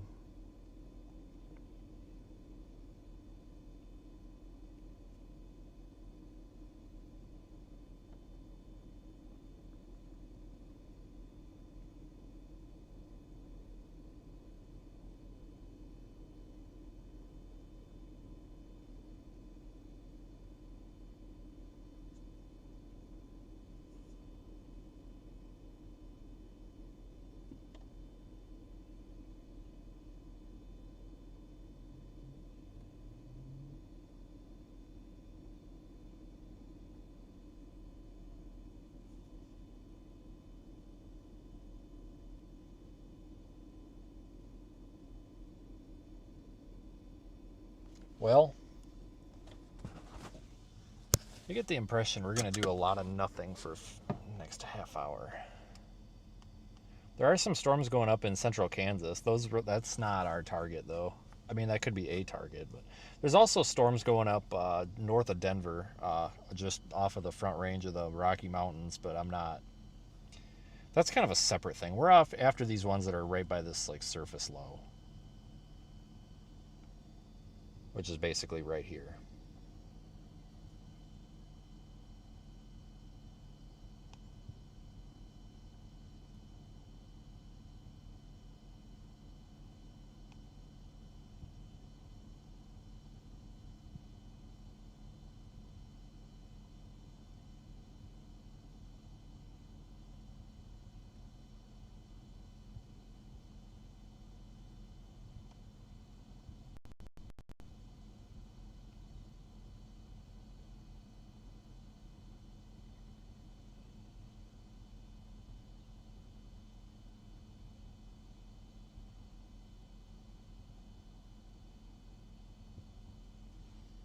I don't know, guys. We'll see.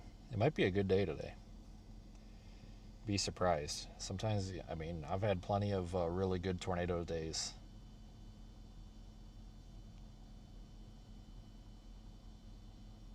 Start off like this.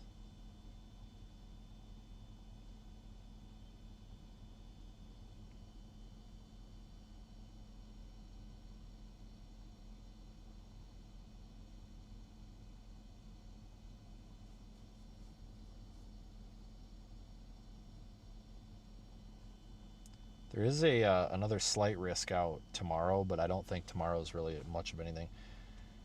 More interested in day 3, which I'm looking at right now.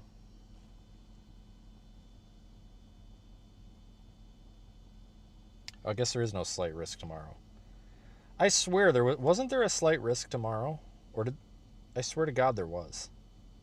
Did they take it away? I swear there was a slight risk tomorrow. But it looked like crap, so it doesn't surprise me if they took it away. Day 3, which I'm looking forward to, is Denver to northwest Kansas. And that's always a good time. So I'm really looking forward to that. So I'm probably just going to stay in North Platte and just not move.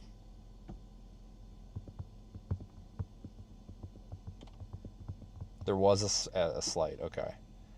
I knew I wasn't crazy.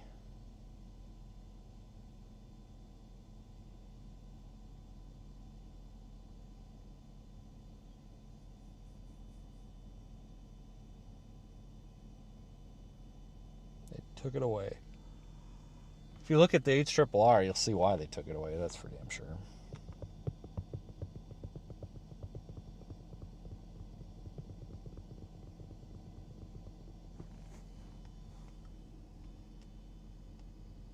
Come on, storms. Today, please.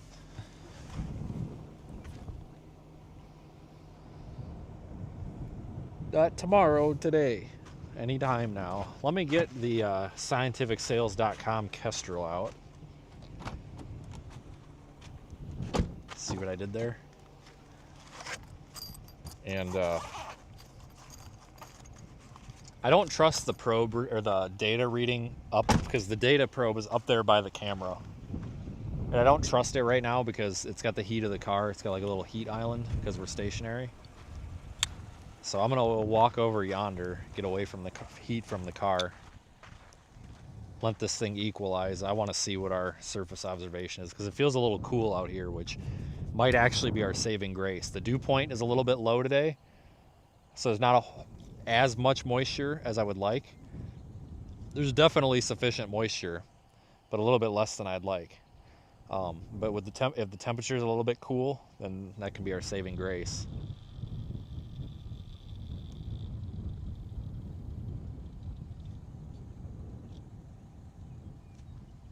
I forgot how to use this thing.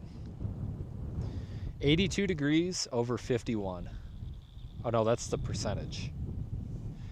Oh yeah, dew point. Okay, so 82.3 over 62.5. But give this a second to equalize.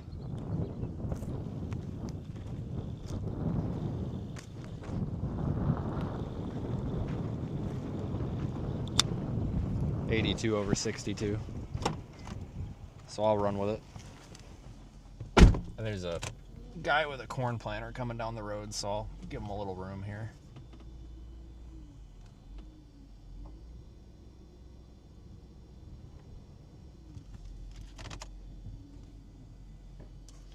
So 82 over 62.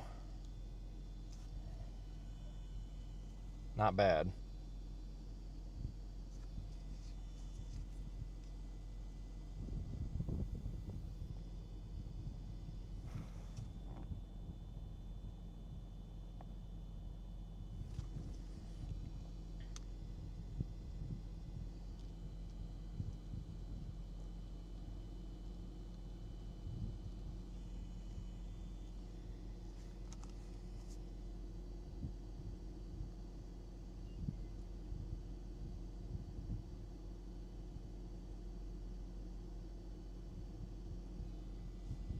I don't know if this guy's going to want to turn in here. I might move out of his way. I don't know.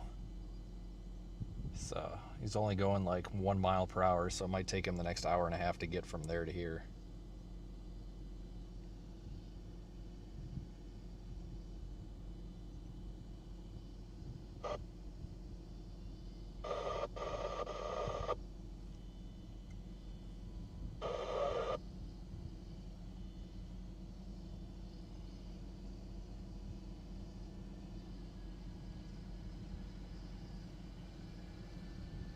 Yeah, he might be trying to turn in here, but I don't know. Nope.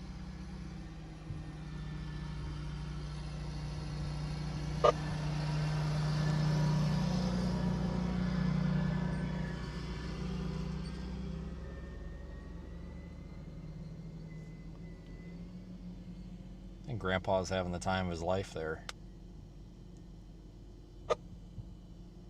Those do go faster than that, just so you know. But that's okay. I think he's kind of enjoying himself going 10 miles or 5 miles an hour down the road.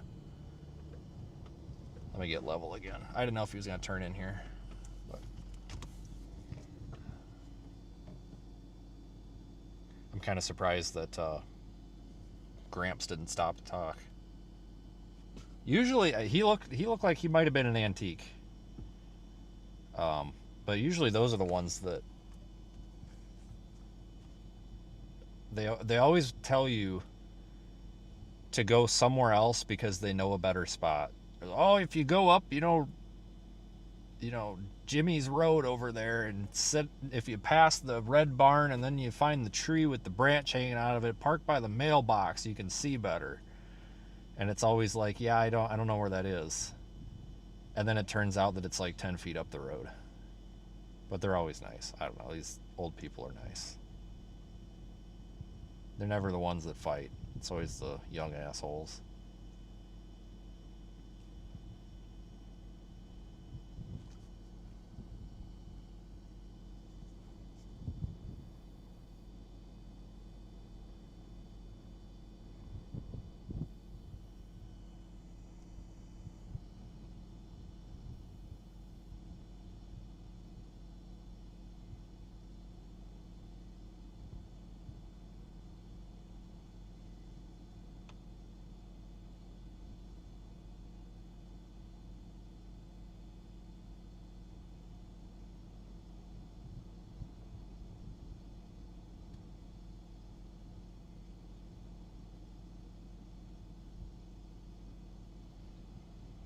A little bit of a temperature inversion exists on our sounding at about 750 millibars, but it's not a big one. We can overcome it. Probably already are starting to overcome it with the heating. Remember, we took that sounding, hour and a half ago was one that, probably closer to 2 hours ago now. So it's warmed up since at the surface. So I would expect that cap to be very, very, very, very, very possible to overcome. That should not be a problem at all, I don't think. I don't know why it would be at this point.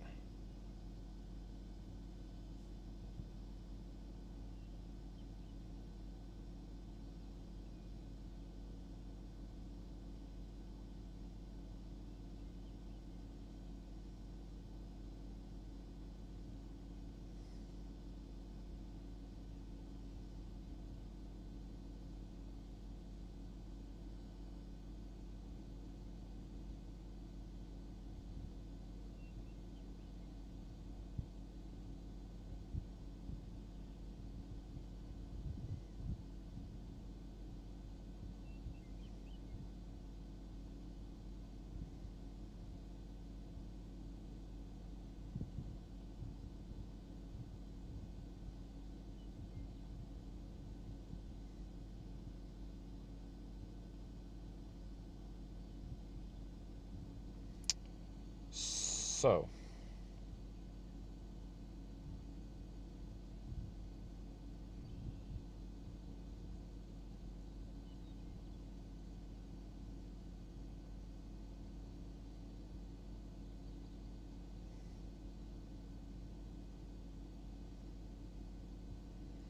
severe potential watch likely. Western Kansas, central Nebraska, northwest Kansas. So it sounds like we got a severe watch coming out here pretty soon.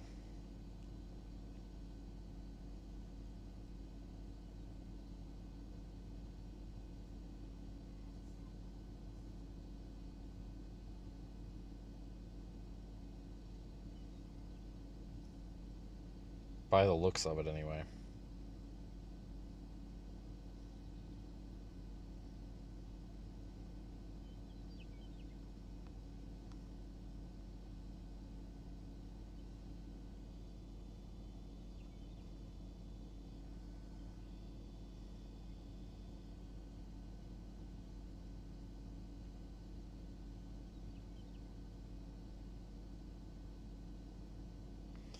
Not quite sure where we'll go tomorrow.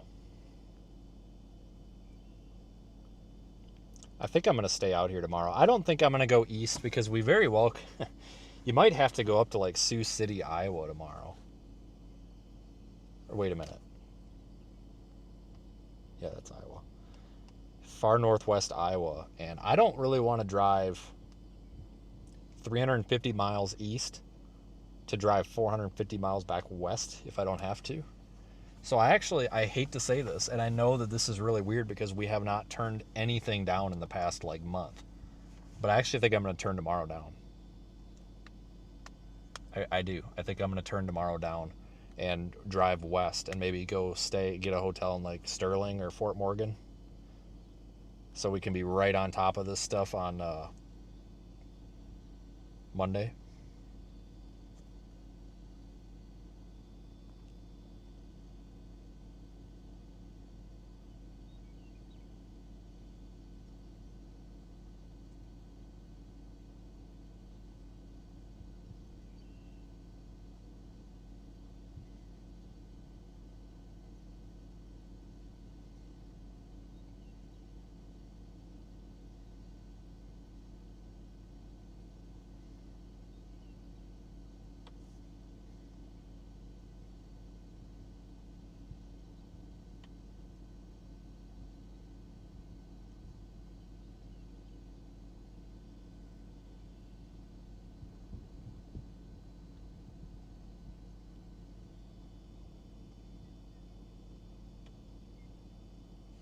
Oh man, any day now, storms.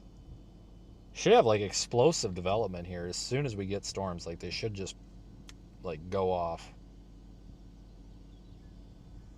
Imagine any minute. As soon as we see something on radar, we got to take it.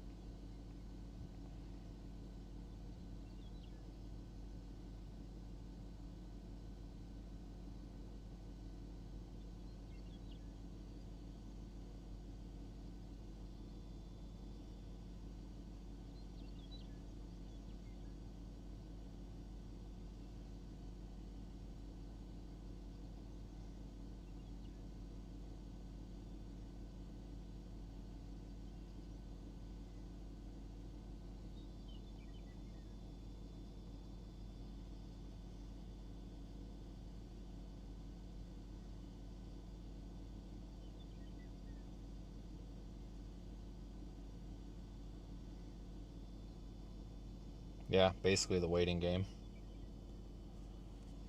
Pretty damn much.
Any day now. Yeah, that stuff in Colorado, that's kind of a separate thing. Let's see those ones down there by Lyman.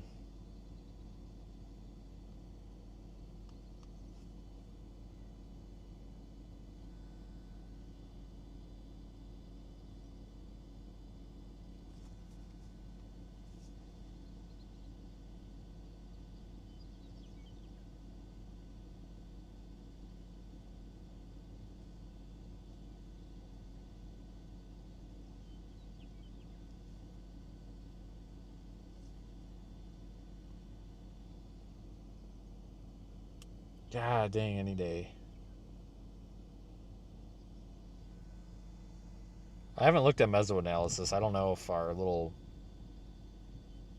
I don't know if we have any other trigger mechanism coming, but we just need something to start forcing an updraft. As soon as we start getting an updraft, it's going to go. I don't think we're looking at a total bust here.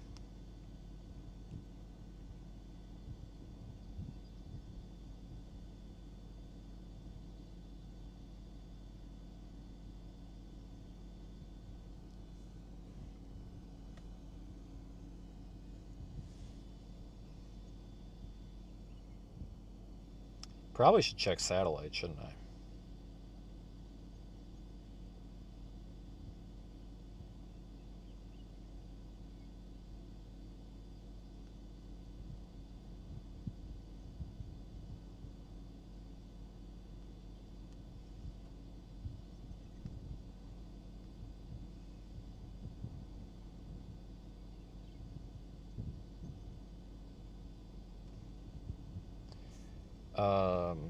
Let me check the sounding, or the satellite.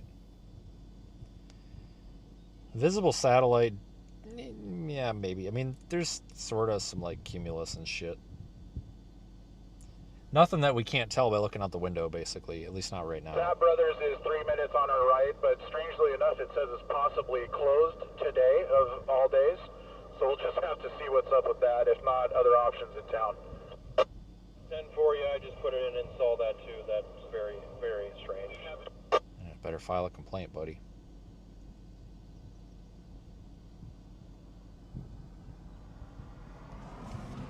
It says we have an MD. Nice. Let's go. D equals LFG.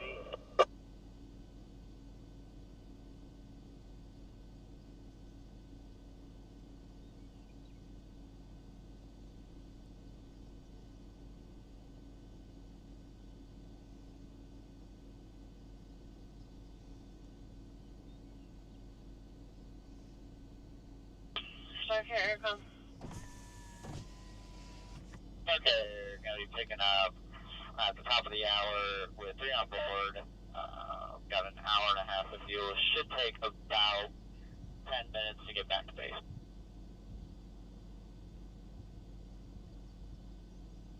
Aircom clear, I have you lifting controls 10 en route, 1+30 and fuel at 1600.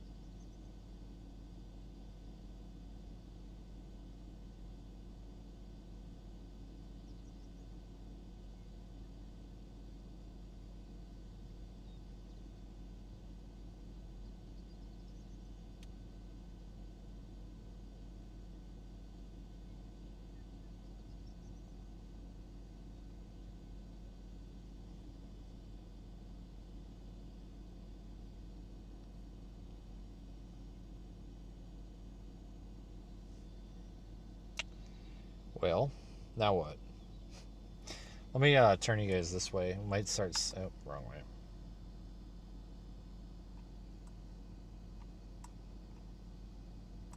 There's that one in the middle there that might be going up.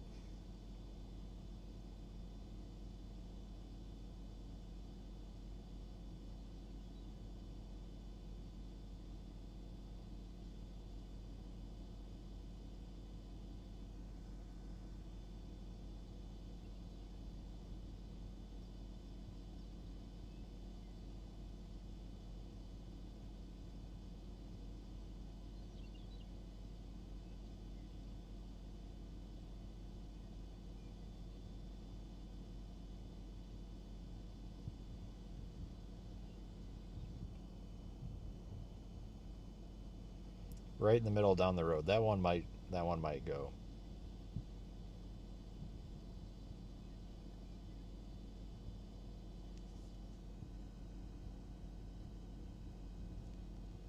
The Stat Brothers doesn't exist anymore. Certainly did not appear to exist.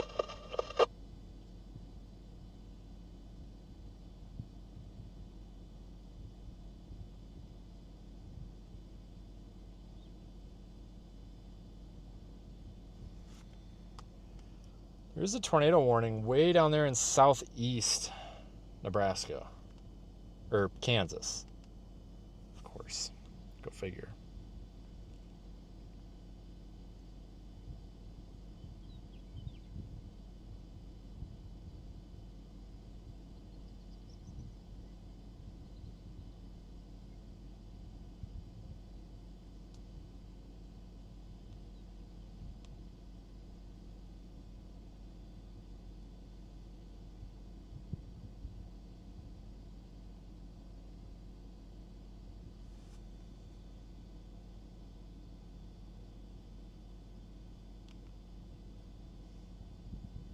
In sight, circus in sight.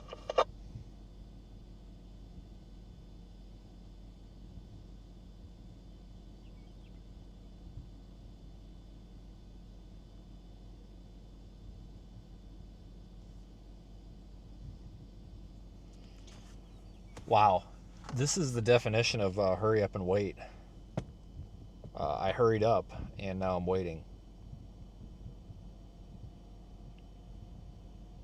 In fact, I hurried up a lot to get here. So I stayed in Liberal, Kansas last night. So it was about 4.5 hours to get up here.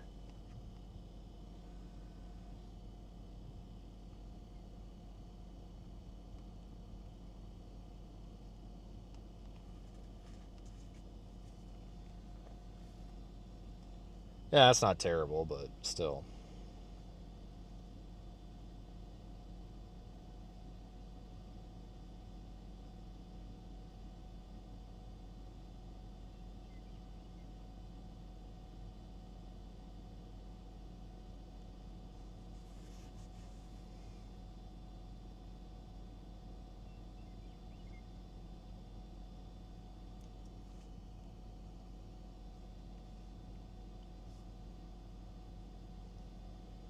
suppose I should read that mesoscale discussion. Yeah, this gas station coming up here on the left is going to be our stop for staging. Inside, following you there. It says isolated supercell development possible from late afternoon into the evening. Watch issuance is likely. Timing is uncertain. Okay, and that makes sense. I can agree with that. Diurnal, which sun. It's just, I don't understand why we just don't say daytime heating, but whatever. So basically daytime heating and rich low-level moisture beneath steep mid-level lapse rates as observed in the 18Z sounding has resulted in strong destabilization across parts of western and central Nebraska, with ML Cape, which is storm energy, increasing to about 2,000 to 3,000. Details of storm... This is a co-op. We might not be able to get fuel here, but let me take a look and see. Details of storm development through late afternoon remain uncertain, with the strongest ascent associated with an approaching mid- and upper-level shortwave trough expected to remain northwest of the area. However, weakening SIN, which is convective inhibition, or that capping, may result in isolated storm development across southwest Nebraska late this afternoon in the vicinity of a differential heating zone. Development also cannot be ruled out farther north in a weakly capped environment across central Nebraska. Mid and upper level flow is expected to remain modest, with some backing aloft associated with the approaching negative tilt shortwave trough. However, backed low level flow is currently supporting effective SRH of around 150 plus meters squared per second squared, with a further increase possible into the evening. If storms can mature within the environment, the favorable instability in SRH could result in supercell development despite the marginal deep layer shear. Any sustained supercell could be accompanied by a tornado and very large hail potential. Regardless of isolated supercell development through the next 2 hours, more widespread storms are expected to develop and or move into the region from Kansas this evening, with an increasingly prominent severe wind threat. Eventual watch issuance likely, but timing is uncertain. That's actually a really good mesoscale discussion. I agree with all that. It's just they're basically not going to issue a watch until they're more confident on when the storms are going to be. They basically just don't want to issue a watch 2 to 4 hours before they need to. And that's a possibility. There is a chance that we might end up stuck out here for, I don't know, the next hour, for an hour and a half. But I would imagine something would start happening. If you look back off to the west in Colorado, like west of Yuma, there are some little updrafts going up. That could be a sign that we're starting to get some of that ascent to arrive. So, I don't know. Something's going to happen here.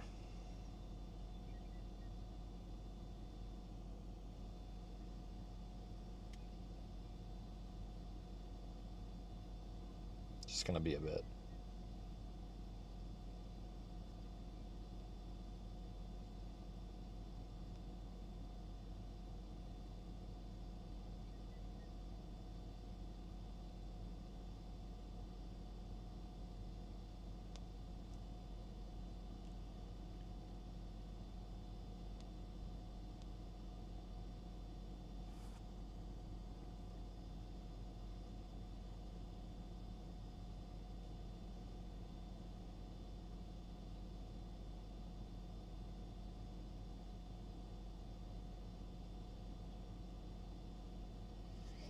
But Monday's looking pretty promising.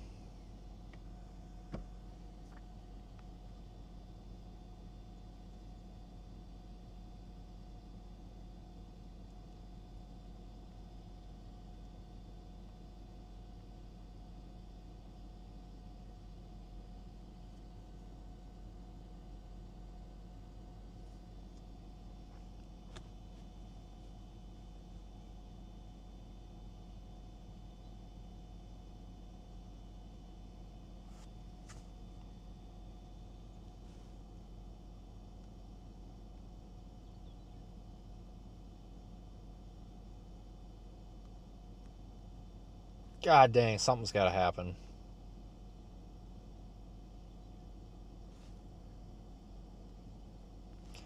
I have just a strong feeling that it's about to. I don't think that we're going to have to wait long. It seems like I just have a feeling this is about to blow up on us here.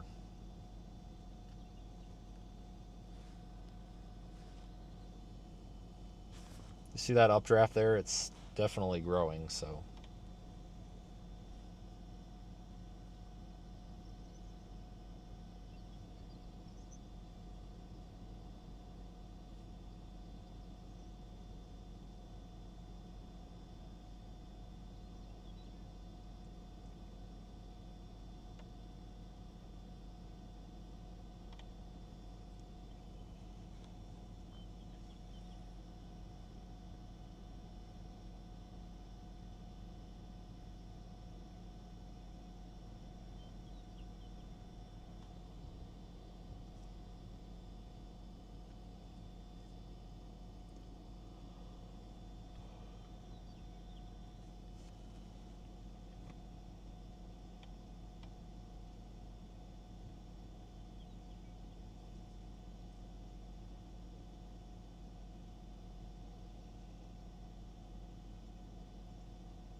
We got everything ready, though.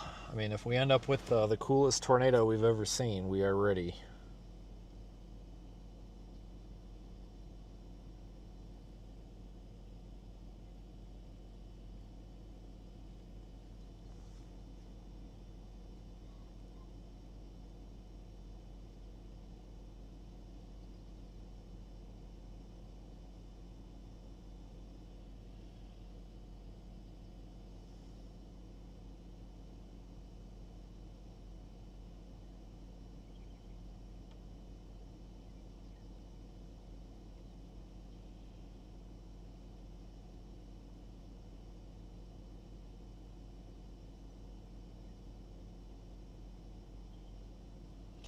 Seen some good storms out here, though, in the past.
God dang, man. I guess I didn't need to be in a hurry.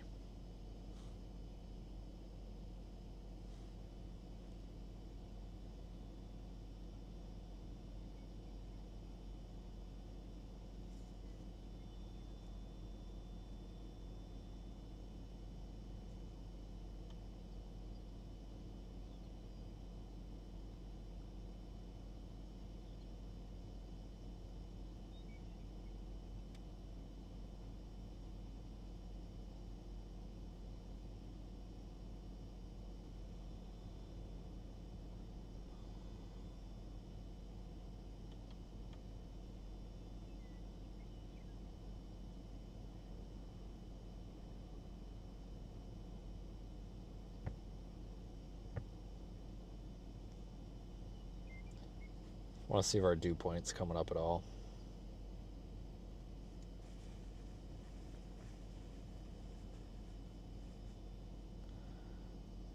Let me look. Yeah, dew point, dew point's sitting about the same, about 61. I was just making sure we weren't like over mixing or anything. I don't think we are. We're fine.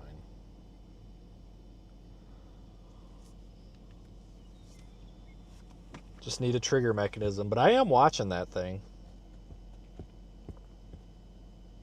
That looks a lot better than it did a bit ago. Yeah, I think that is that little speck on radar. If you're looking at Radar Omega, it's about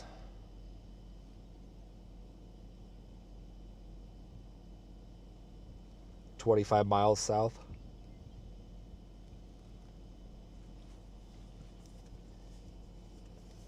Give or take.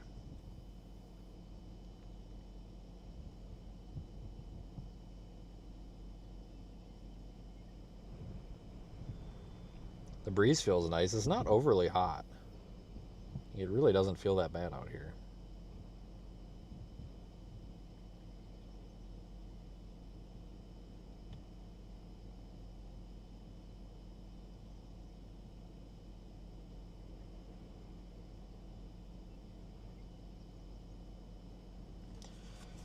Oh, but this is storm chasing for you. See, I thought today was going to be an early initiation. It seems like out here it usually is, but not in this case. You won't find me complaining because we'd be a little rushed if it were. I mean, we're here and we're on time, but it would have been a little rushed. And I hate being rushed.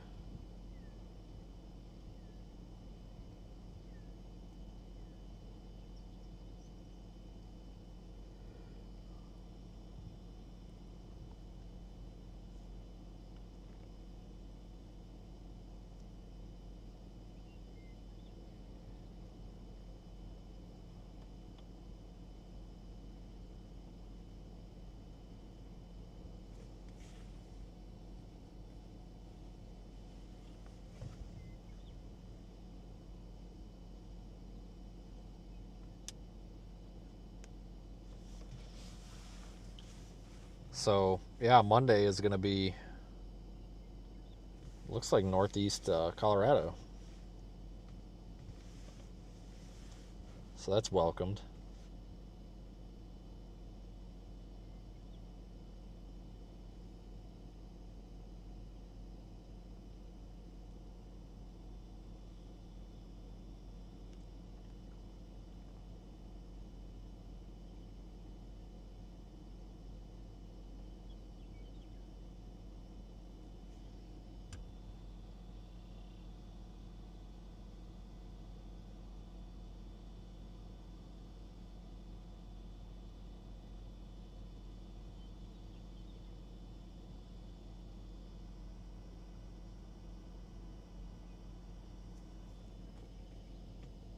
I can't tell if that thing is I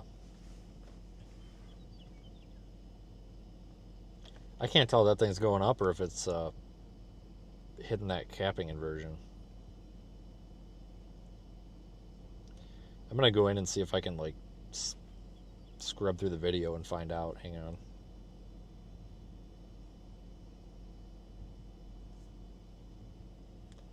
Let me see.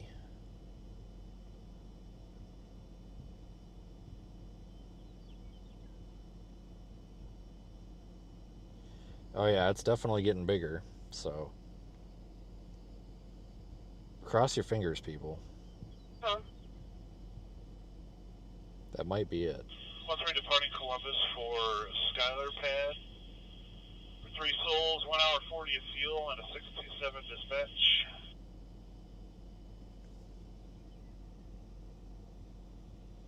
Aircom clear, have you lift 3 souls, 1 plus 40 on fuel, 627 dispatch at 1620 for Skyline.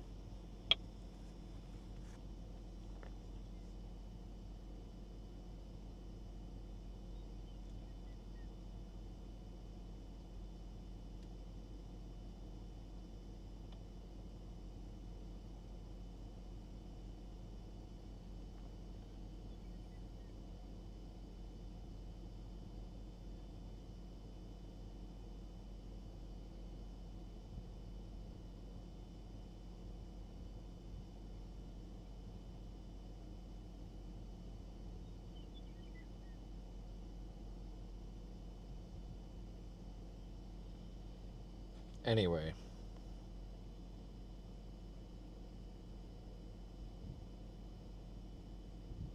God dang it, I'm dying out here. Oh, that's getting some brighter reflectivity on radar, folks. I think that's our storm. Ah, son of a bitch. There goes my phone down the crack in the seat. Great. Well, this is going to turn into a 20-minute thing to retrieve that, isn't it?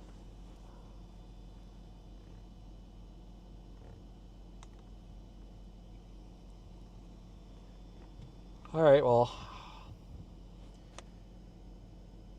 Oh, really? That's our storm right there. Guaranteed. God, I hope this didn't fall all the way down. God dang it. Like, can I just, like, I never win. Like, can I just get one day? You gotta be kidding.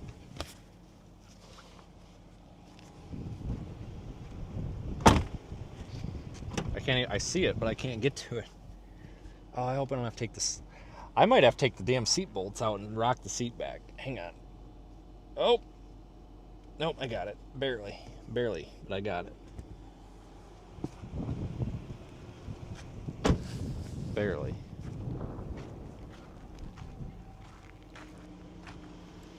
You guys want to wait 1 second on me here? I'm going to try to switch this mic out. Give me 1 second.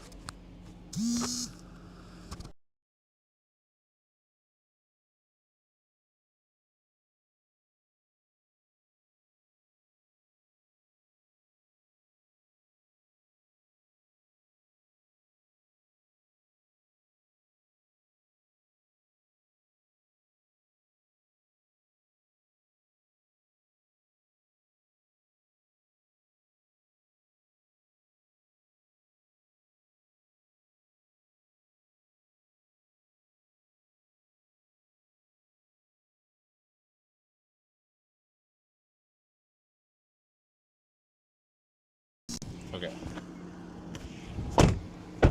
Now we're good.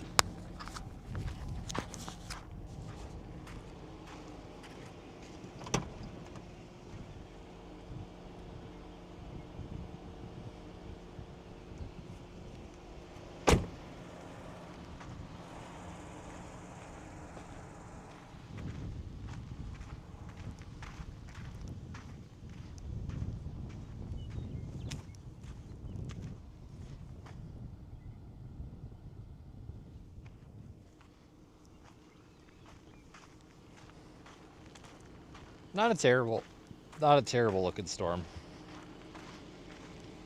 By any means. Or shower. That's gonna be it. That's gonna be our storm.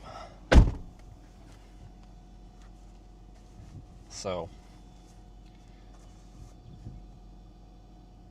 give it like one more radar scan just to make sure we're not missing something, but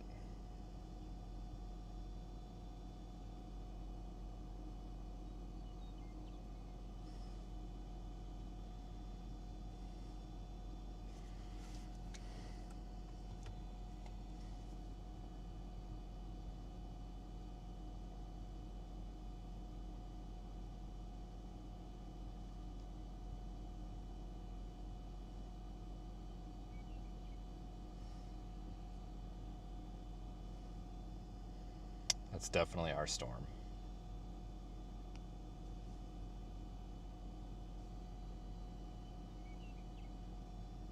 What's cool is, we've been able to watch it since birth.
Oh yeah, that's our storm. Guaranteed. Yep. Yep, yep, yep. Yep. Yep, yep. Yep. Yep, yep, yep. Oh yeah, that's it. That's it right there.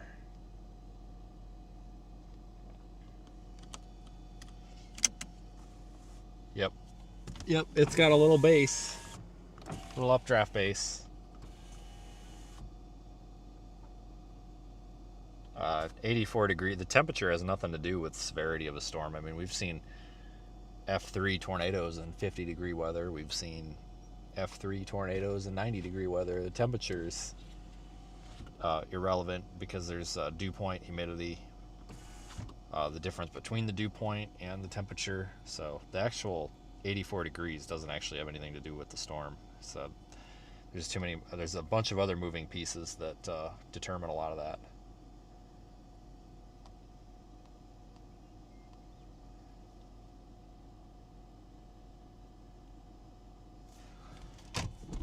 Let's reposition.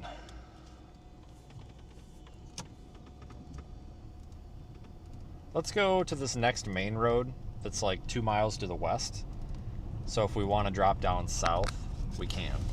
Yeah, so honestly, in a case like this, I'm actually concerned that the temperature could be too warm because it's getting too far away from that dew point. So I actually would like to see the temperature cool a little bit. Or the dew point come up. If the dew point comes up, then you can get away with having a higher temperature.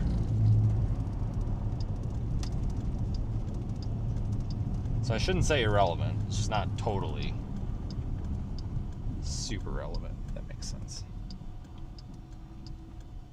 Nobody's coming. Oh,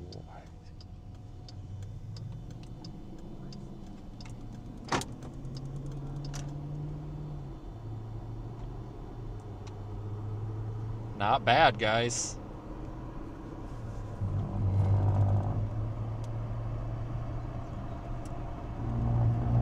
Not bad.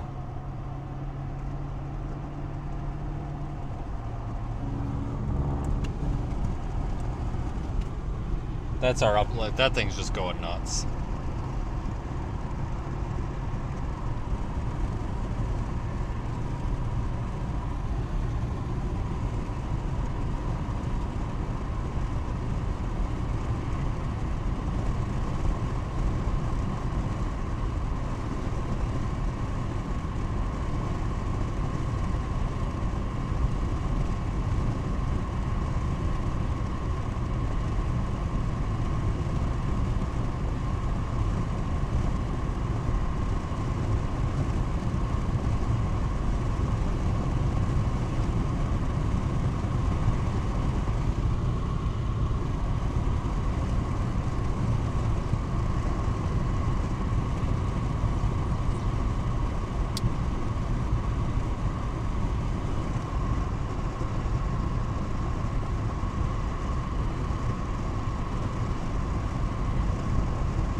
Oh yeah, that's looking good.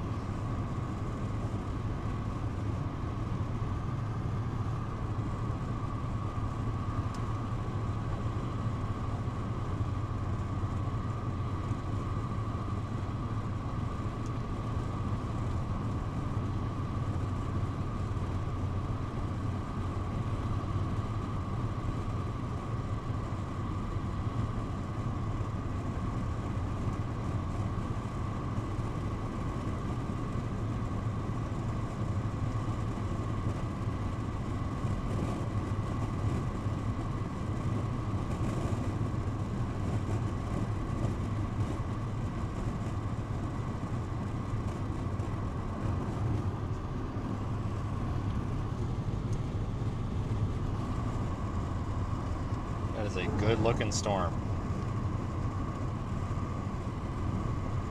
Updraft. That's not really a storm yet.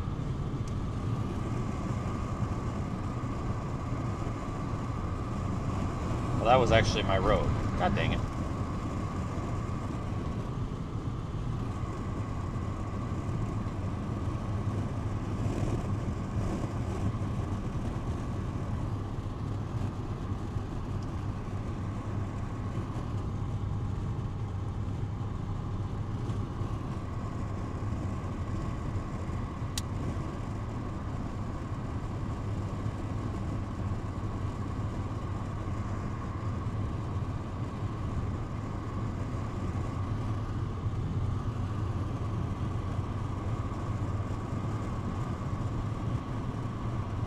This thing's really close to the surface low. This is going to have a tendency to kind of move a little bit north instead of northeast for right now. Eventually it'll start moving northeast though.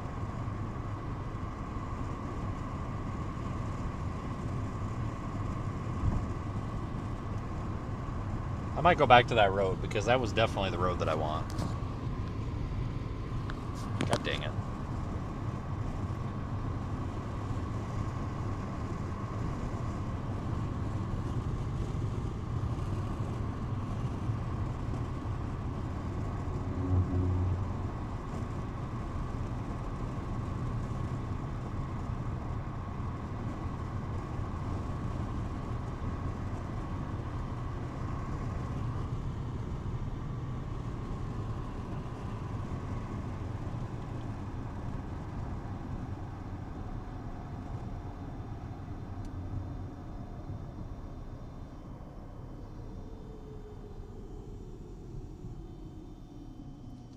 Actually, I just found a spot that'll... I don't want to be on this side of the power lines.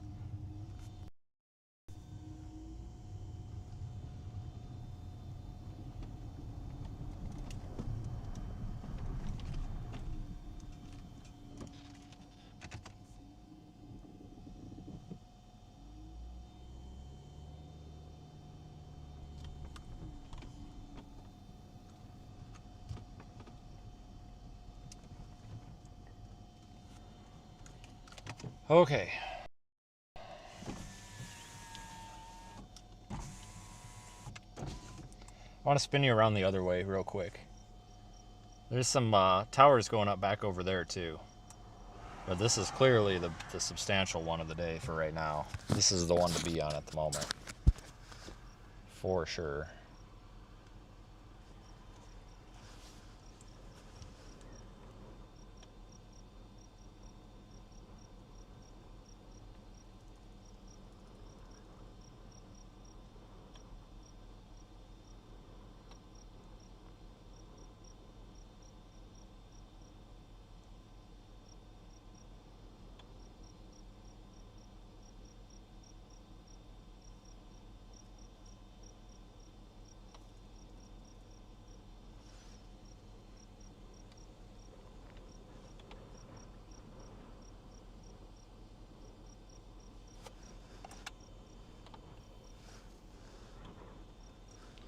Not bad. Not bad at all.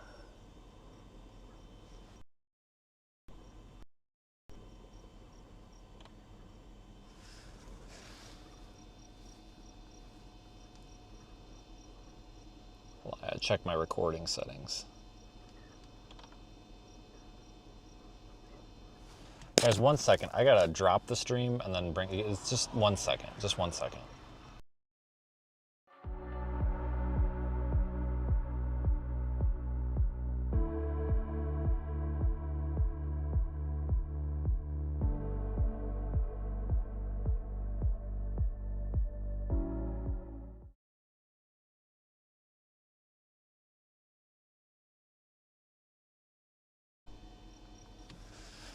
All right, there we go. I had to adjust a recording setting. Doesn't happen often that I record locally, but on a day like today, I think we're gonna need to.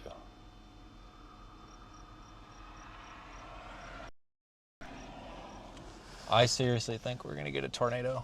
Good looking tornado today.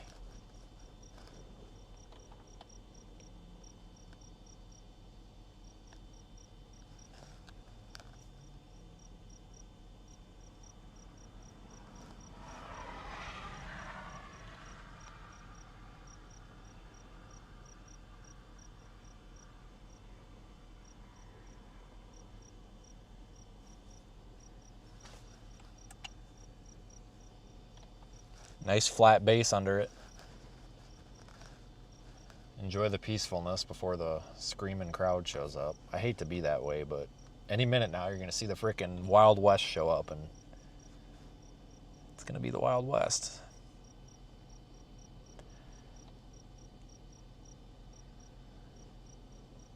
The problem is too many people are out here because they want to feel important, they want to be on a stupid TV show, and they want to feel like they're YouTube famous. This is not, you know, if these people were out here because they actually enjoy the atmosphere and what's actually happening and weren't just trying to like get aroused by people's houses getting destroyed and shit, it'd be a lot calmer out here. I can tell you that for sure.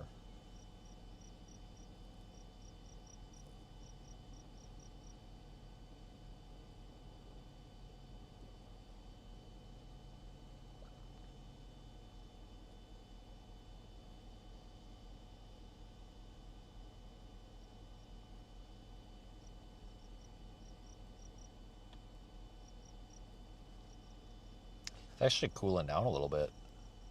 That cloud shading the sun.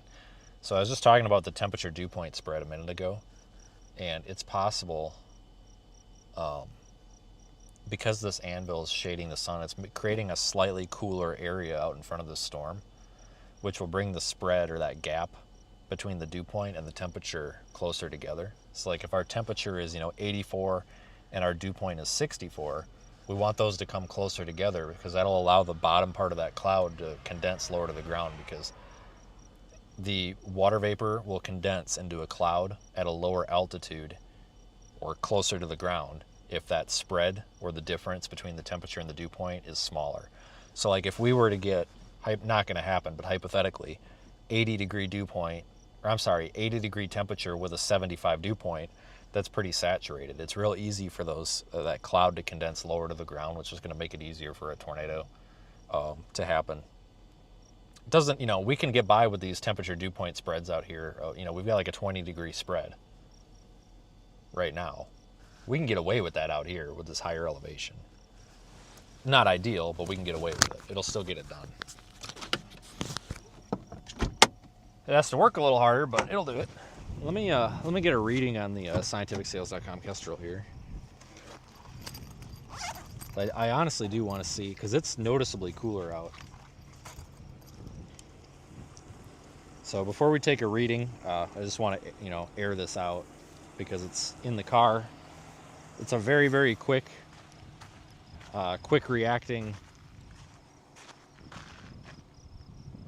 temperature sensor on there, but still I like to let it get in its environment for a minute before we believe it, let it stabilize. So at 86.1, it's actually falling, so let's just let this sit up here for a minute.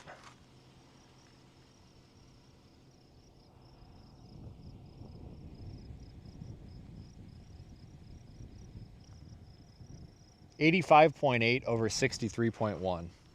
So we're gonna call it a 20 degree spread, give or take. It's roughly a 20 degree spread, which is fine for out here, honestly. I'd like to see them closer together, but let me, I gotta unwrap the cord on this camera, hang on.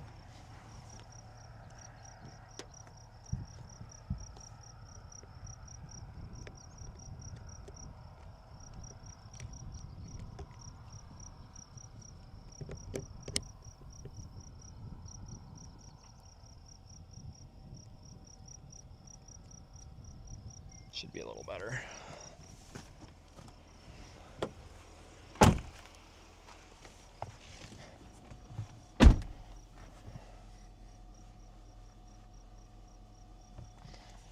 Well, guys, I think this might be our storm. This is our storm.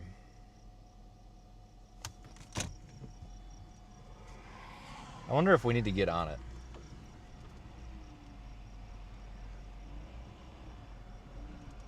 Let's go back to that road that was like 2.5 to the east, and let's drop south.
is looking pretty good.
This thing is looking pretty good.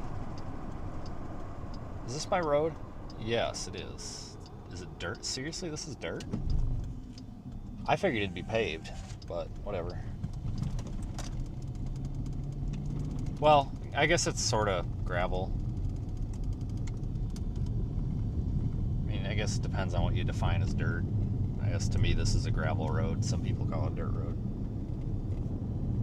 Do I ever stop? Hold on, guys. We got an idiot in the chat. Do you ever stop? Every time I stop by, you're bitching about something. Seriously, though, I can't follow someone like that. I will move and go F myself. I don't know what I possibly did to offend you, but yeah, you can go fuck yourself. Like, with a pole. A 20-foot long pole, too. Like, what a rotten comment. Like, what is wrong with you? Seriously, like, what actually is wrong with you? Like, what could we have possibly done to offend you? Like, whatever you're going to do with yourself, just go do it in the corner so I don't have to look at it. Thank you. God dang. People these days.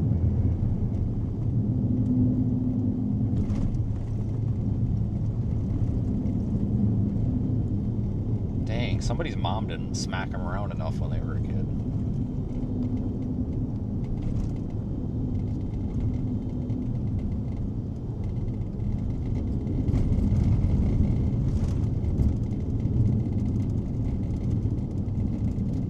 It is hazy out. Seriously, it is a little bit hazy out. So it's probably not just you guys.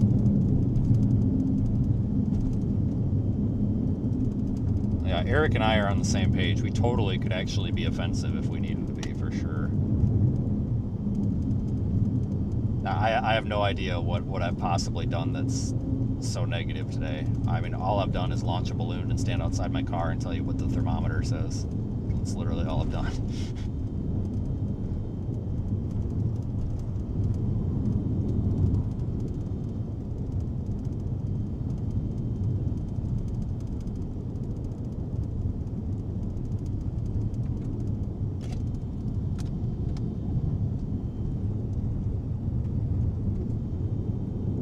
I'm about to get out of my car and stand and hold my thermometer up there again and see what it says. Since apparently that's such a negative thing to do.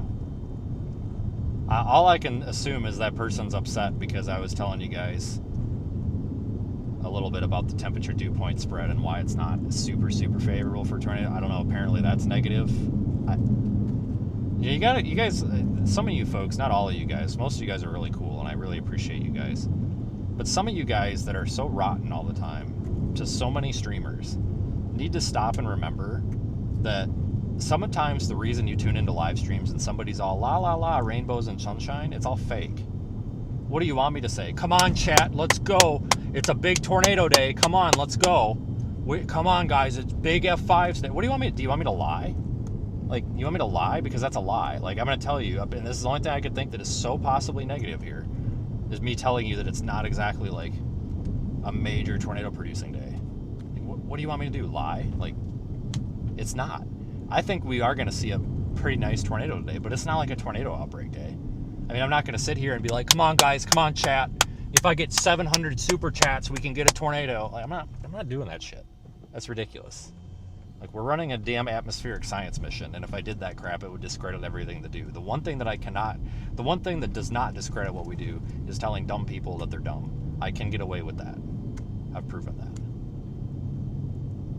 But if I'm out here and saying, oh my God, guys, come on, we can do it, big tornado, like that's going to make me look like an idiot, and they're going to be like, is this guy's data even legit?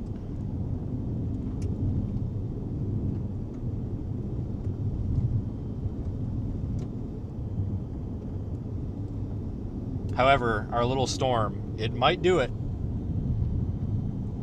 You know, with the exception of the hyping and stuff, if we talk really nice to this storm, we might get a tornado out in the middle of nowhere. You know, kind of like how Daniel talks to his car. Maybe if we talk to the storm, maybe it'll do something. Or you could do what always works with women if you're married. You people that are married know what I'm talking about.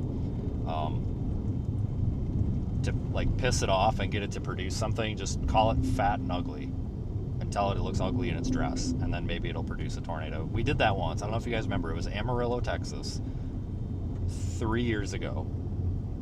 I called the storm a fat ugly bitch, and like 2 minutes later it produced a weak tornado that lasted for like a minute, but I'll count it. So if we call it that again, we might get a tornado, but we got to make sure we do it in the right moment, because we don't want to be the reason that there's a tornado that smokes the town. We want to do it out in the field. You know, we don't want to be responsible or held liable.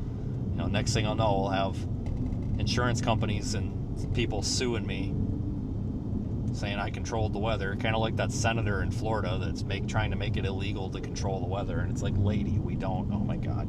Brain cells, people. Brain cells are important. I can't tell you how enough brain cells are important.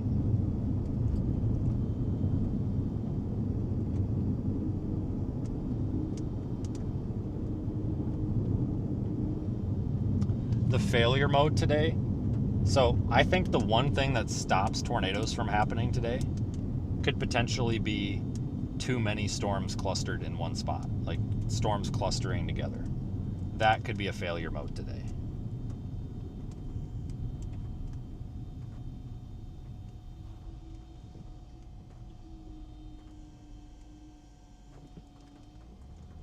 You're fine, dude. I won't hit you.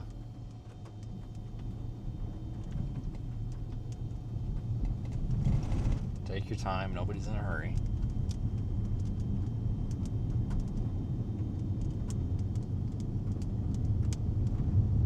Starting to get a nice that, man. Look at that. Not terrible. Not great. I've seen better. I've seen worse.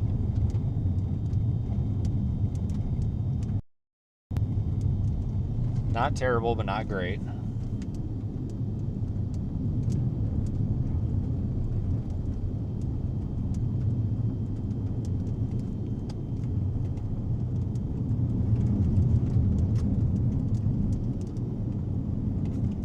Special weather statement deployed on this thing. This expires in 10 minutes. Has that been there the whole time?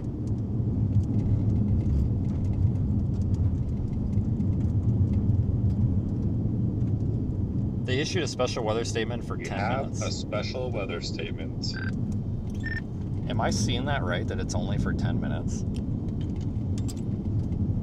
Yep, I saw that and was like, did I like miss this for the past half an hour? But nope, it just went up and they only issued it for 10 minutes. Yeah, I was wondering the same thing too. I thought maybe my iPad froze or something, but okay, alright. Weird. I wonder if that's an error. Yeah, my thought is that they're probably seeing that it's taken off and that they're probably just about to put a severe on it anyway, so I don't know. That's probably right. Probably.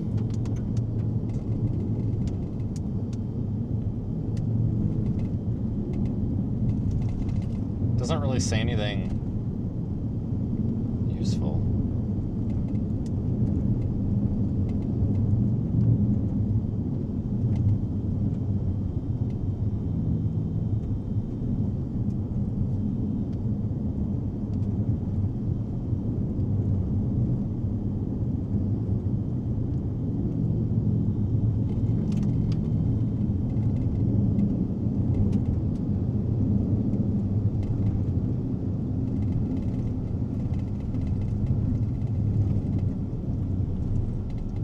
Another suicidal bird. Missed him, though. I'm not trying to hit these birds. I swear to God, they just keep coming out of nowhere. Hold on, there's literally like 4 people standing in front of me. What are you guys doing?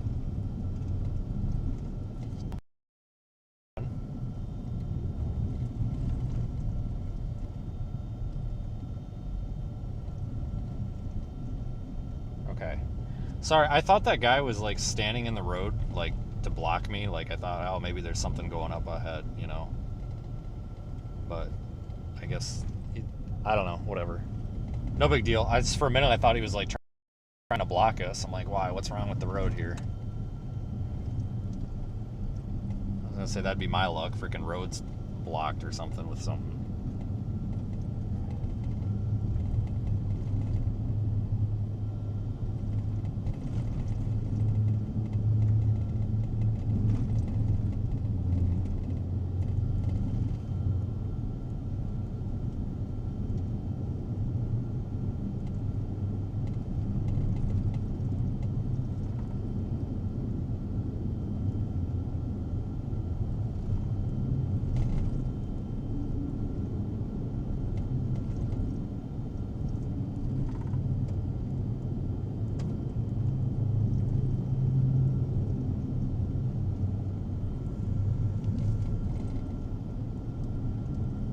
Storm of the day happening right now. There's actually another storm going up there by McCook. Watch that be the storm, and then I'm on the wrong one. Wouldn't that just be freaking great?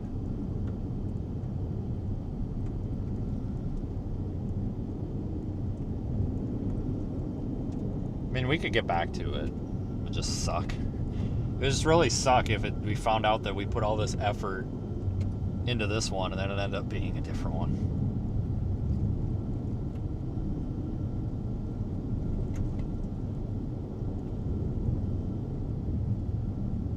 Yeah, I think the storm has caught up with the influence of that surface flow. I think that's why it's kind of keeping it drugged a little bit to the northwest, but I think it'll start moving soon.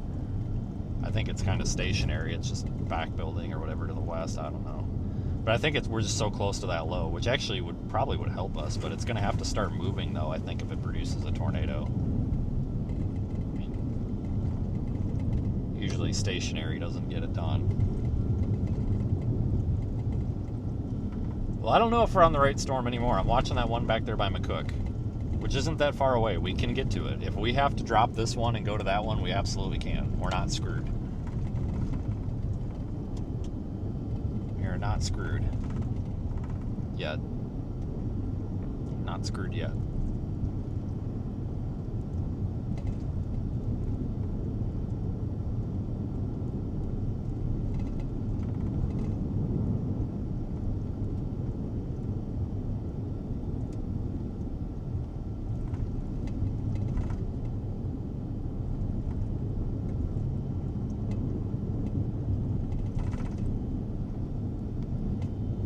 But I'm kind of wondering if we are going to actually get our fail mode, which is getting too big of a mess out of all these storms.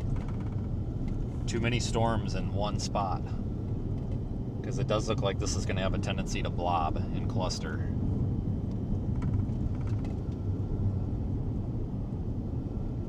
Copy 1, copy on tail 1556.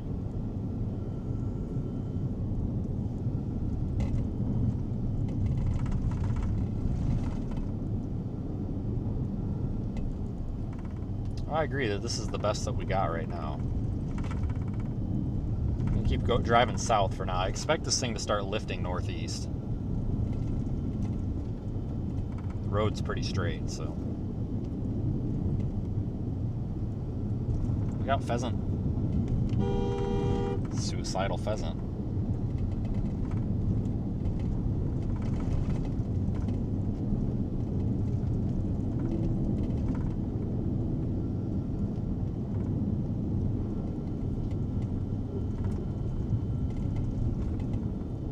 This thing's probably going to get severe warned. It's developing a hail core.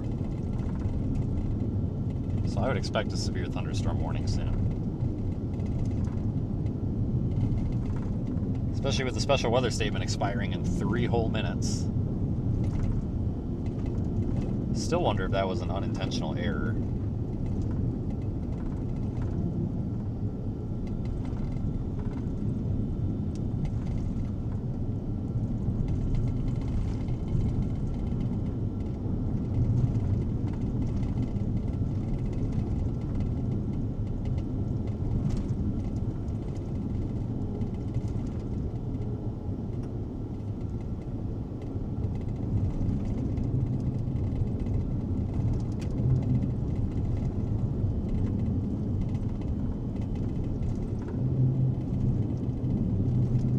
Come on, little storm, you can do it. I'm actually surprised we don't have our severe thunderstorm watch yet. I imagine that's probably about to get issued.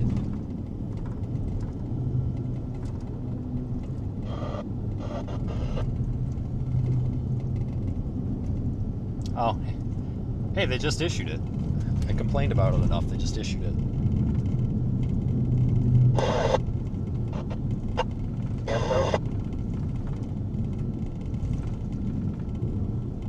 Just issued it.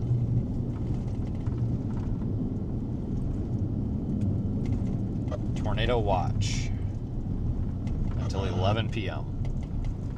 Few tornadoes possible. Hail up to apple size.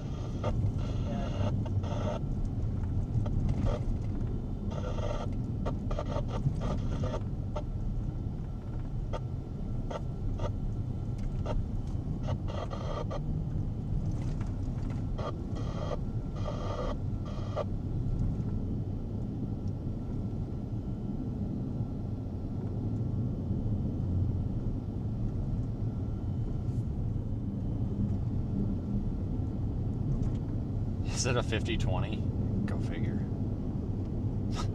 Jesus Christ. Of course it is.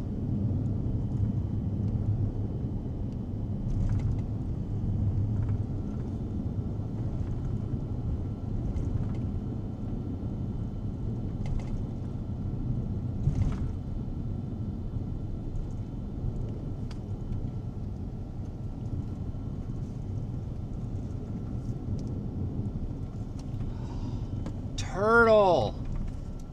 Oh my god, turtle! Oh, fucker. Hold on, I make sure I don't back over him. Nope, he hasn't moved. We're gonna help his little ass out. Come here, little dude. It's all good. I got you. I got you.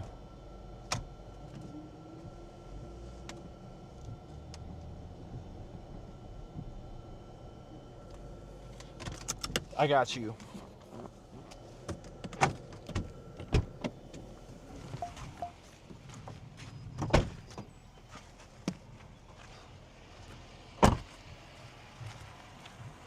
Oh, this one's kind of pretty. Oh, it's okay, little dude. You're good. I got you.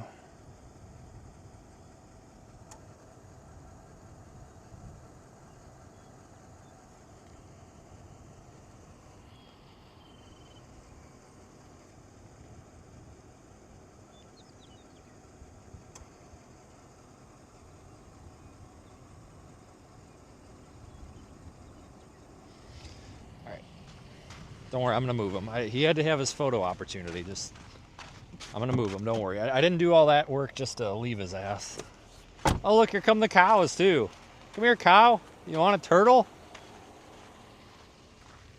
All right, he's going that way, so I'll put him over there. Come here, little dude. It's all right. I got you. Here, you guys want to see? I got him. He's all good. There he is. Little dude. Come here. Here come all the cows. Here, look, moo. I don't know what a turtle says, but... Oh, it's okay, little dude. Stay in your shell. Come on. Ow, you fucker. God damn it. You one of them little baby snapping turtles or what? Little jackass. Holy shit. They need to slow down. They're going to hit me. Slow down, car. Oh my god. Oh my god. Hey. What the fuck are you doing? Jesus Christ. Like he wasn't... What are you doing, buddy? What are you guys racing like that for? Jesus Christ. Some of these chasers, though, they are absolute idiots. I'll be honest with you. Like that Audi, really? You think they really know what they're doing?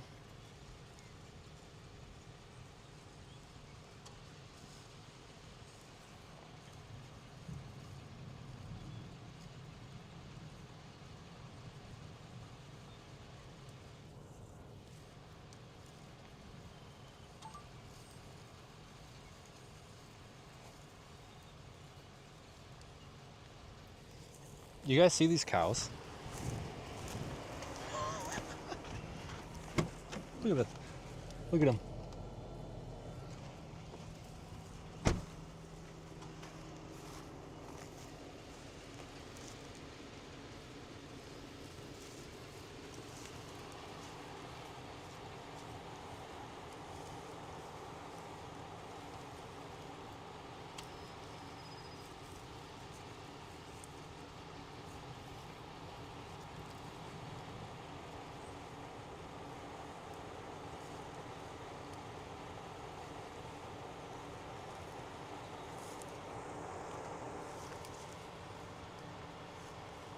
Hey, moo. Moo. No, you, look over here. 134 over there's a little asshole.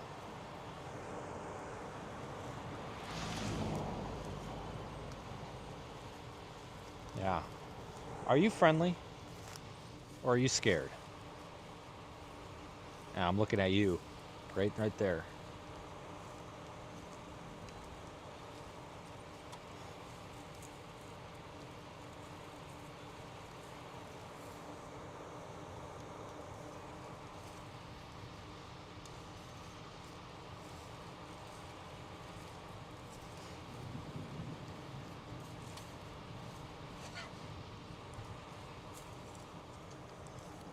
Stay still. Perfect. Thank you. They're all gonna run. Look, I'm nice, see?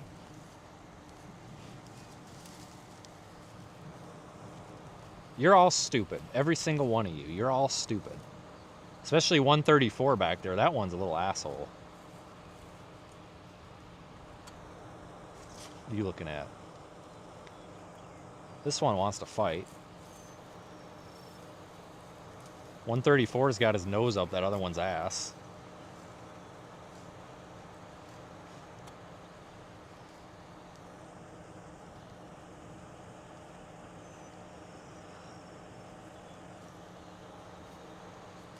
You're little. I was looking to see if any of them got a date on their ear tag, but I don't see a date. That one's humping the other one. That's nice. Hey, that's not nice. Go away, dumbass. That one don't have an ear tag. That's an undocumented alien. That's an illegal alien right there. He don't have an ear tag. He is undocumented.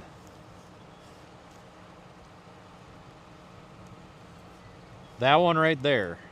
No ear tag. Deport. Call ICE.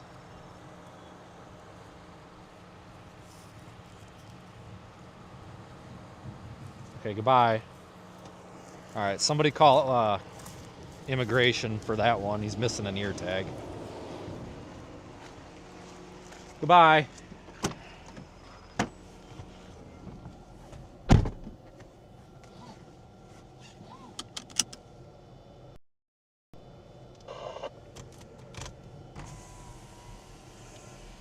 Moo. They're friendly little suckers. Usually they're not. Usually baby cows are dicks. No, a turtle didn't bite me, but it sure as hell got me with its little claw. Or whatever you want to call it. I mean, it didn't hurt that bad, but it caught me off guard. Little asshole. You know, here I'm trying to help the thing. Ungrateful little snot.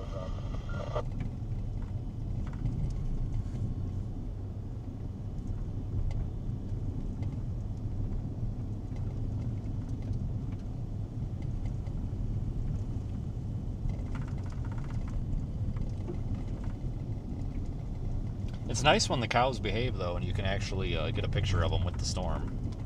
So that always makes for kind of a cool picture, but usually they don't behave like that. Usually somebody's got their ass pointing at the camera. But they all did pretty good there. So there's all their moms out there probably. See some big ones out there.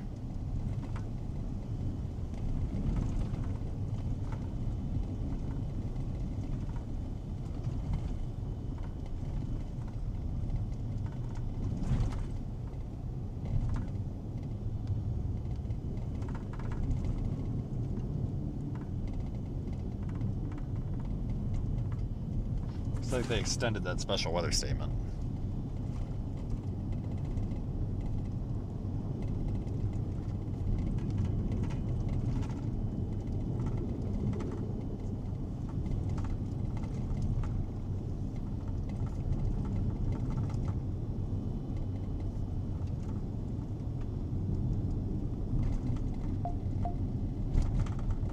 These guys that came flying over and about smoked us. Mesoanalysis has SRH of 30. What? The hell is that trash?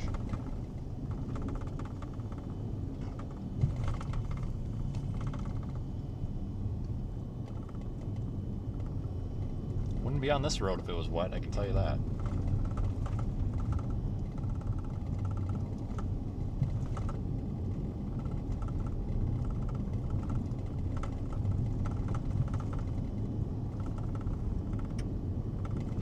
Flip them off.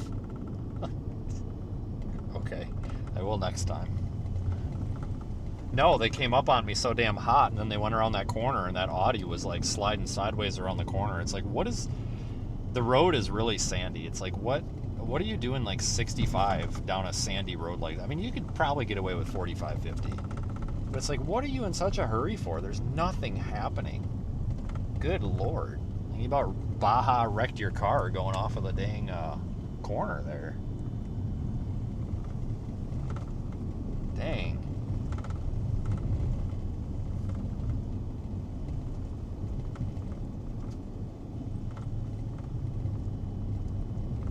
And like that. Come on, guys. If that's a local, give them a pass.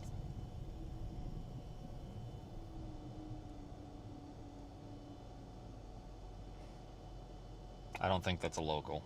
I was gonna say if it's a local, he's probably just stopping to see what the hell's going on. What are you doing, dude? But if it, I don't think that's a local.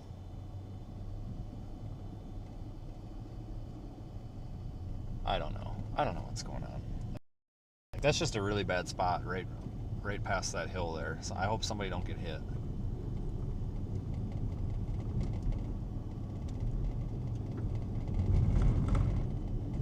Did severe warn it. It's for 1-inch hail.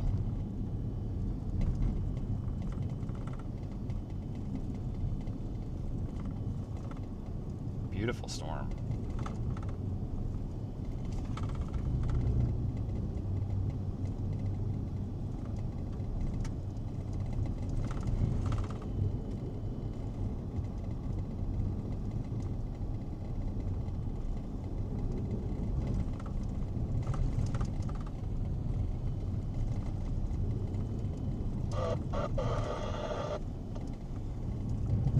Wow, look at that.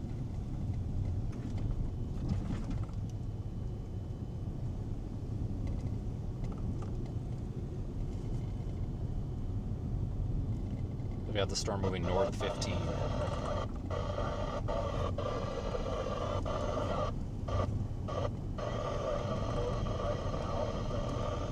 Honestly, if it keeps moving the way it is, we'll probably just end up going back down the road we just came in on.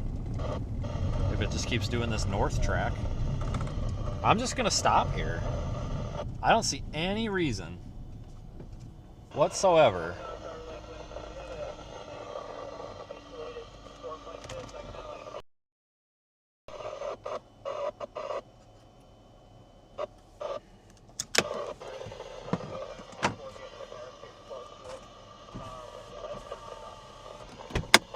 Not bad. Not bad.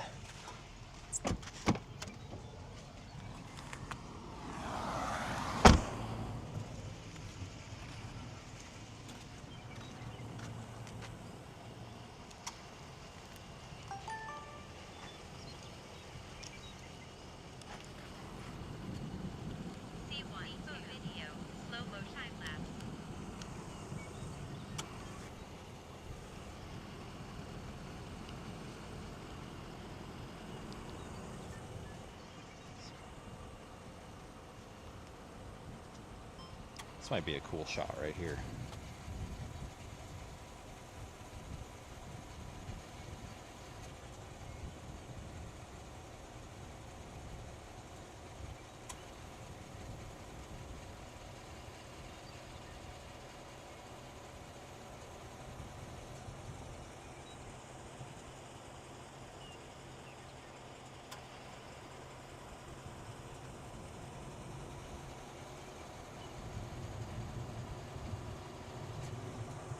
That's nice looking, guys.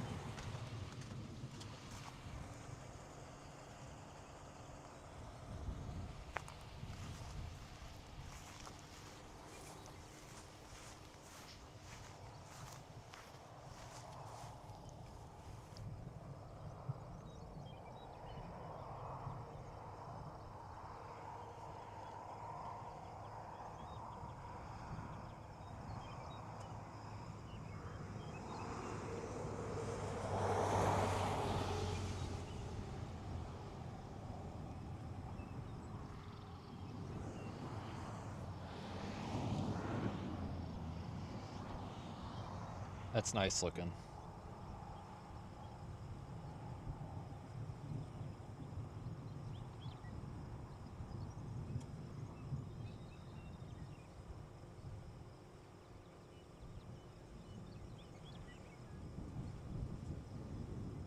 Let me post that. Good inflow. Good inflow.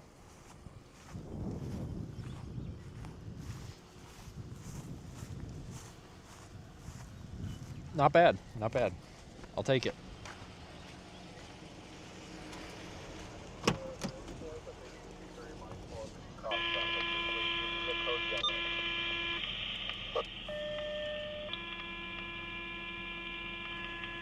Little lowering coming down.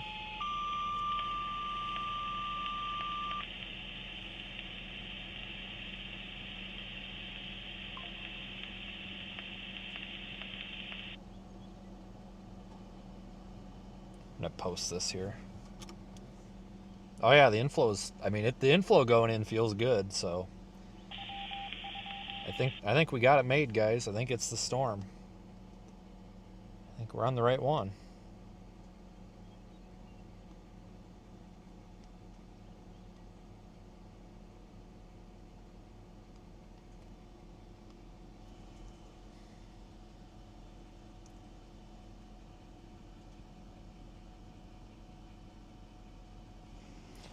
Make sure that time lapse is in frame. Oh yeah, it's in frame. It's in plenty of frame.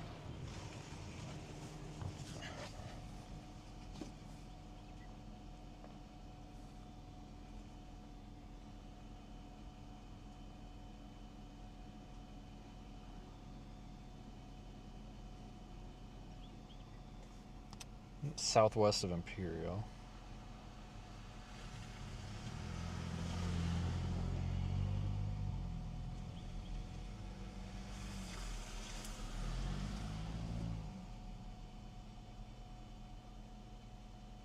Oh, it's Eric. That's fine. They're friendly. They're welcomed. Those people are welcomed. They're good people. They're not intolerables. It took me a minute. I'm like, wait a minute. Do we like these people or not?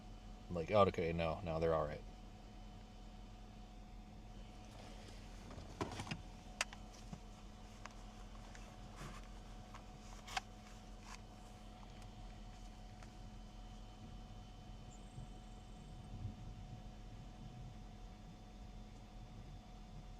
I do need to move you guys a little bit, though.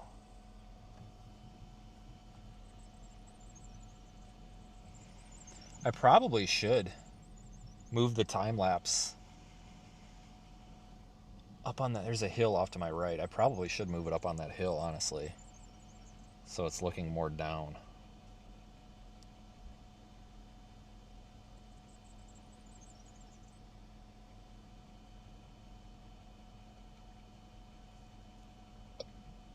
Good afternoon, Daniel to Vince. Do you copy?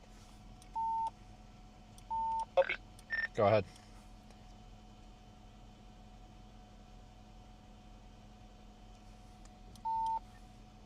Oh, good luck today, my friend. I'm up in Nebraska. Are we looking at the same things you're looking at? Yeah, we are. I saw your post. I've been down a lot of these roads. They're all in really good shape, by the way. They're not wet. Are they good gravel roads if they did get wet? Yes and no. I mean, soaked, probably not, but a little bit of rain, that'd be fine. Yeah, that's what I was thinking. Well, the good thing about this storm here is going backwards. Yeah, I know.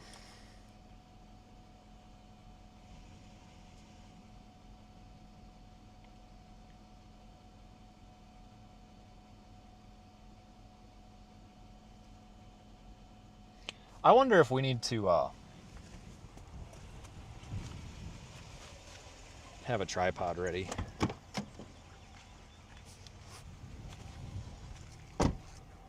I almost wonder if we need a balloon in this damn thing, to be honest with you.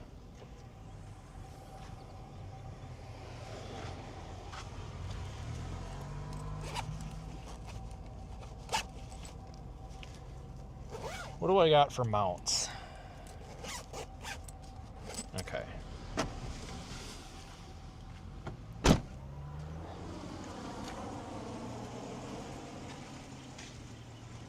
might have to restart. I really should move that, honestly. Let's move, let's tripod this thing. Oh, Christ.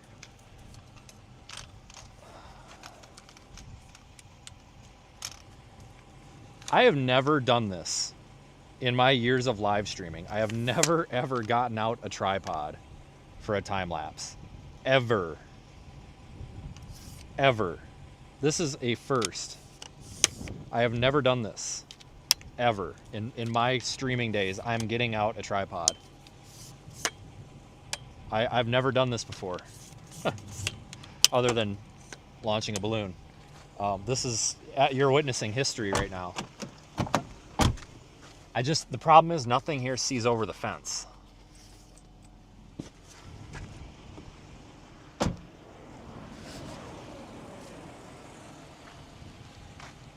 So I have to go over here and get the tripod.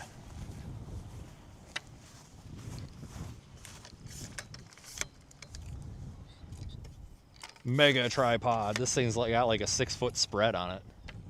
This thing's great for stuff like this. There we go.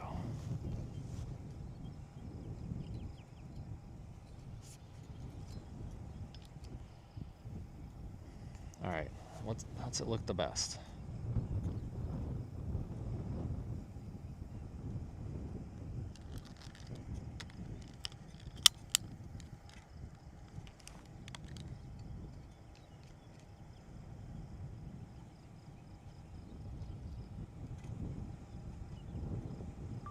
All right. That is the first time that I have ever... It is absolutely the first time in my streaming career that I've taken out a tripod to time-lapse something. Ever.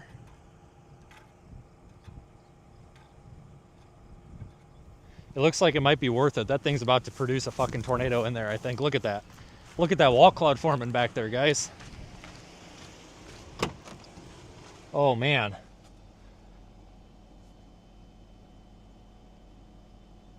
Oh, man.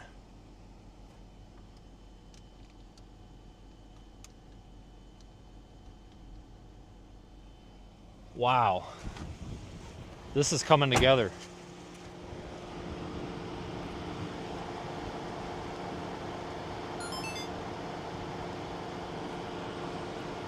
So to restart that.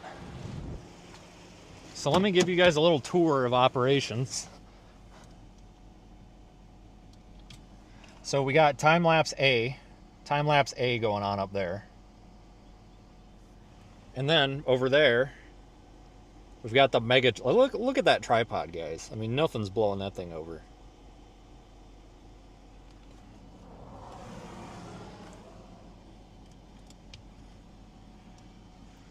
Those guys drive like bats out of hell. Holy shit.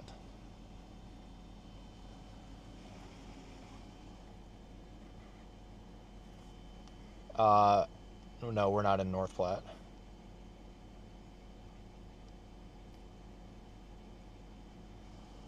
That is amazing. What a storm, guys. This is fantastic. Are there two storms here, or what's going on? Or is that... Oh my god, we're seeing two. Look at Radar Omega, guys. There's like two little hook-looking things. We've got two. We've got A, and we got B. There's two. This is two different updrafts on the same storm.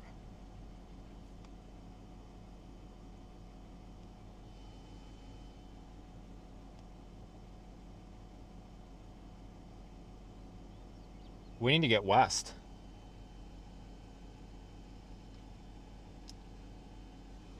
We need to get west. I am a little bit nervous, though, by the cars I've seen coming down the road. Because I'll be honest with you, some of these guys drive like absolute assholes, and I really just don't want to get in a car wreck.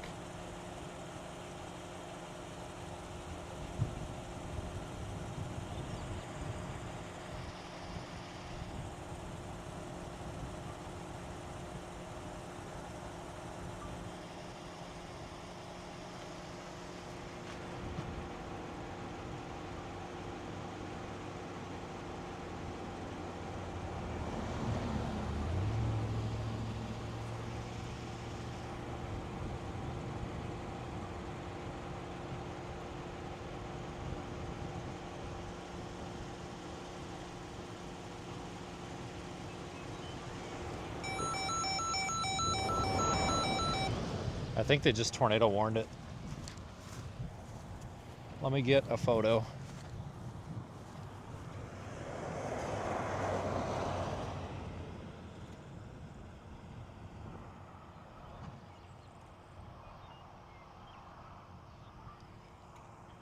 It's gonna take a second to take down the tripod of terror.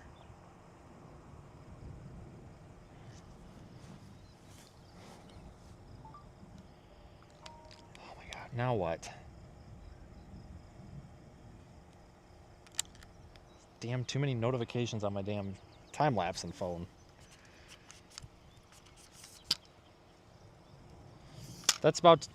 I think that's fixing to produce a tornado. And I hear you guys talking on the radio, but give me 1 second. I'm away from it here. Now I got some guy pulling up to me. Christ. Come on, man, really? Keep going. Keep going. There we go. Thank you. Sorry, I waved him on. It's a chaser, but I just don't.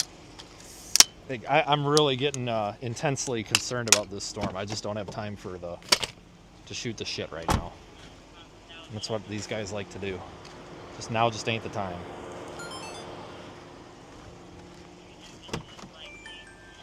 This tornadic thunderstorm will remain over mainly rural areas of northeastern Newman County, including the following locations: Alvin. Time out 1626.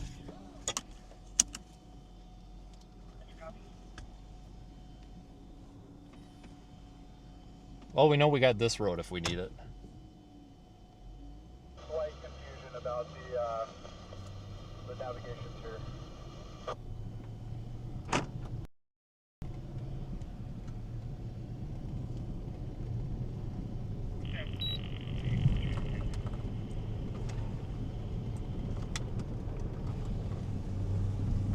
That one back to the west is becoming dominant.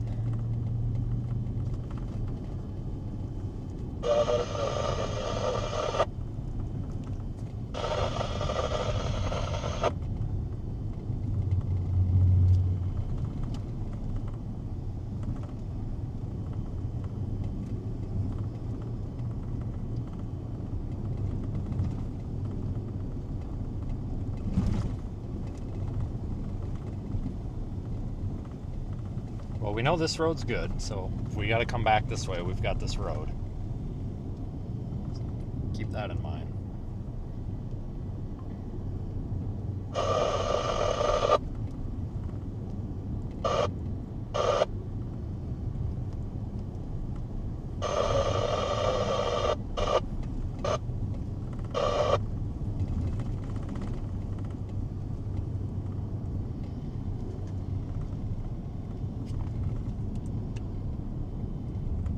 good looking storm. Even if it doesn't tornado, it's a good looking storm.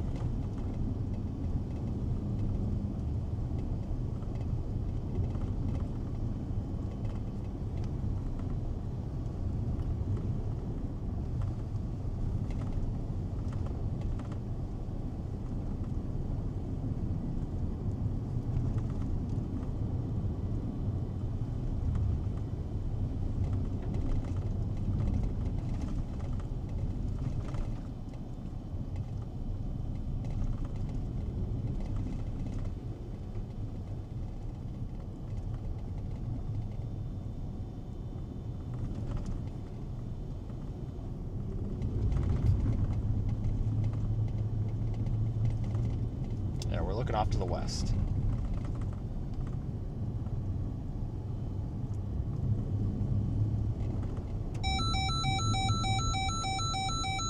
Alright, so they must have just tornado warned it.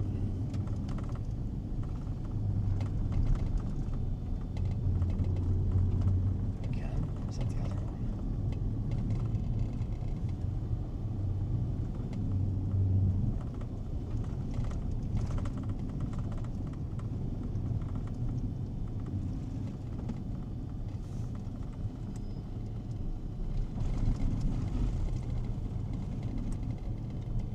What's that other tornado warning for? It's not popping up. What's going on here? Kimball. Is this Kimball?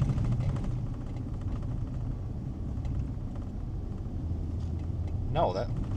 Oh, Christ. No, that's way... No, that's way up in the Panhandle. Holy cripes. Hold on, I gotta get you guys tightened up. There we go.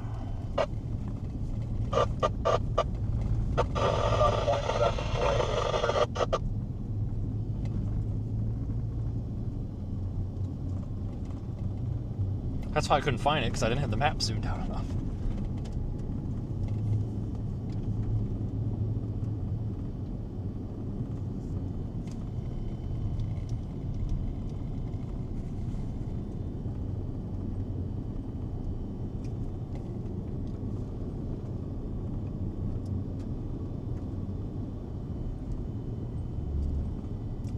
It looks tornadic, but it doesn't look tornadic. It just... Man, that updraft is really cut off looking. I mean, I think it could produce a tornado, but I don't really think it's as imminent as we might have originally thought now that we're closer.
Tell you what, even if nothing else happens, we got a fantastic storm.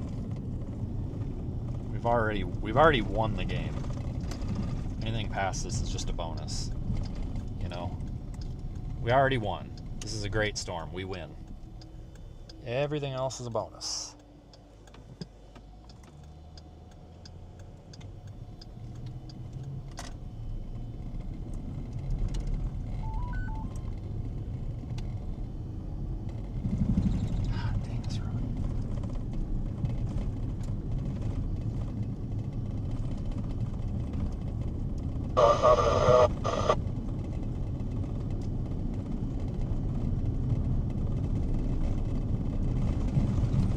Ooh, this road's just rough.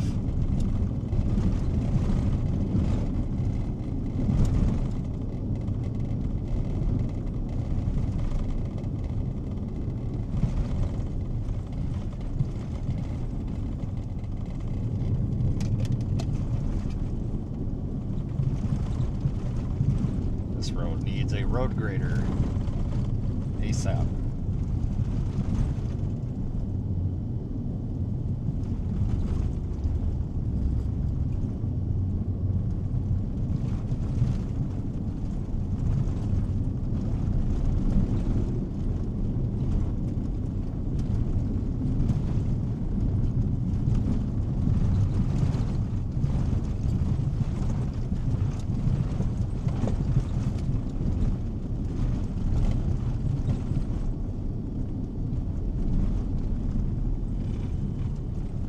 The road itself is fine, but it's almost like it got rained on really hard and then nobody drove on it. It's all washboarded. I think I also got way too much air in the tires. I took it to Discount Tire to rotate the tires, and they always, for some stupid reason, they put 42 pounds of air in these tires. It calls for 36. And, yep, sure as hell, all 4 tires are 42 to 44. I don't know why they do that. Every time I take it there, even though it says on the door 36, they always put it at like between 42 and 45. It's kind of annoying. So I gotta take air out, even when I ask them not to. So that's why we're hitting the bumps so hard here. Got too much air in the damn tires. It's bouncing us right off the bumps here.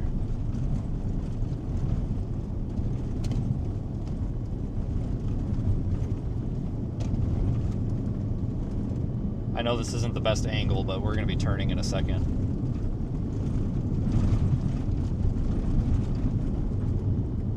That's the non-dominant, like, updraft looking thing right there.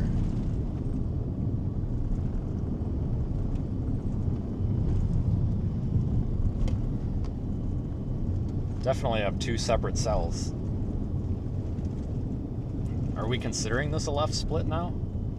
That looks like a left split. What the fuck? Do we seriously have a tornado-warned left split? I don't know if I've ever seen a tornado-warned left split before. What the frick? This is such a weird setup right now.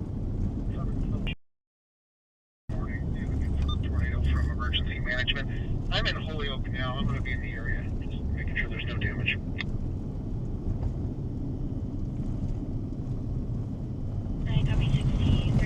Oh, man.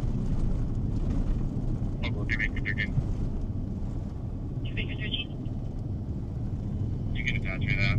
I'm still relatively far. 576 at the 107 eastbound. Oh, God, man. Thanks, Discount Tire.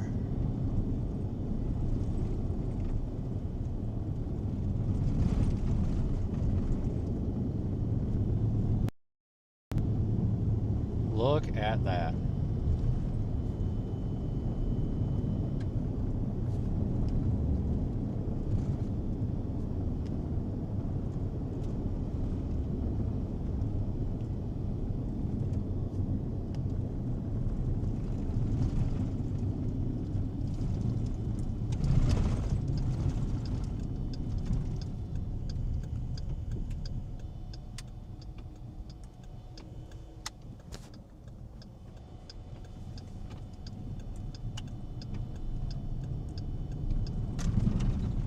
Oh my God. I can barely drive on this road with these ruts.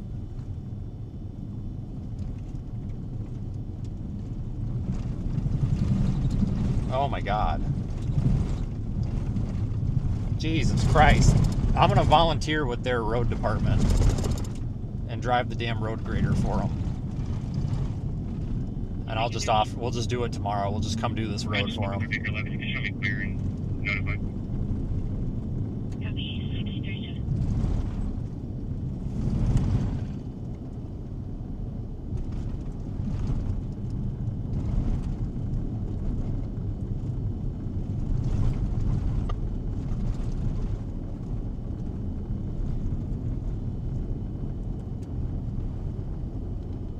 Watch for turning vehicles. Okay, I thought it was going to be like watch for frickin' washouts or something stupid. So that's just my luck. No, it's not dropping. This thing's far from a tornado. Well, maybe I shouldn't say that. This thing's got some work to do. Maybe I shouldn't say that it's far, but it's got some work to do. There are some rain curtains. It's not a tornado. That looks like a tornado, but it's the rain. It's just the rain.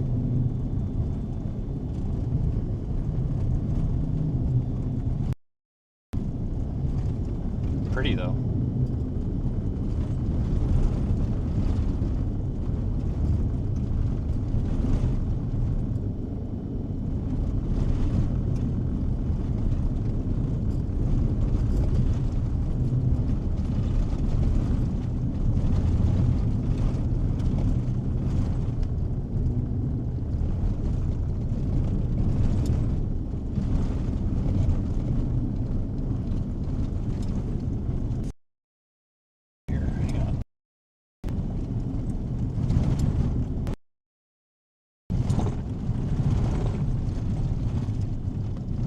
Oh my god. Guys, I can't do this shit. This is killing me. Holy Christ. I am going to volunteer to grade their road tomorrow. If anybody out here knows what county this is and knows anybody with the road department, let them know. I will volunteer my time and we'll super chat for the diesel fuel and we'll run the grader down these roads for them. We'll take care of it for them. We got this.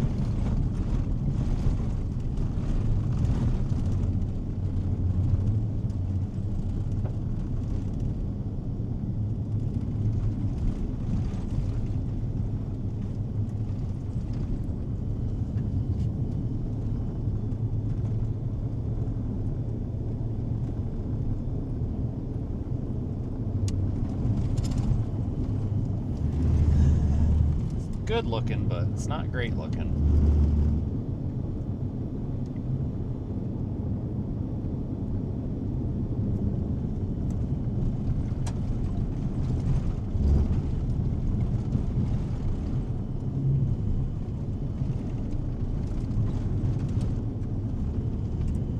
Just rain in there, not a tornado. It looks like a tornado, but it's not. Westbound is going to be a black or dark blue Infiniti, Colorado plate Edward Queen Victor Franklin 6. It's a single male driver with dark curly hair, unable to maintain their lane, speeding 10 to 15 over and unable to maintain speed.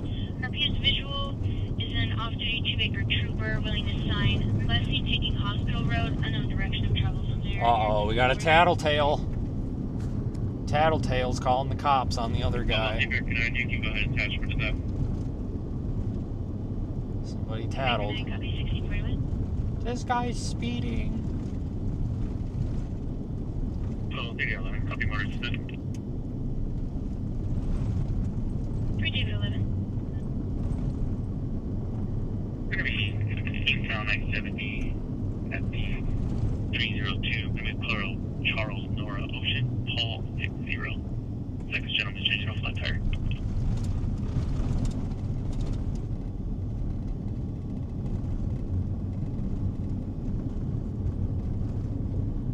Suburban Express, 10 please. Oh, this road.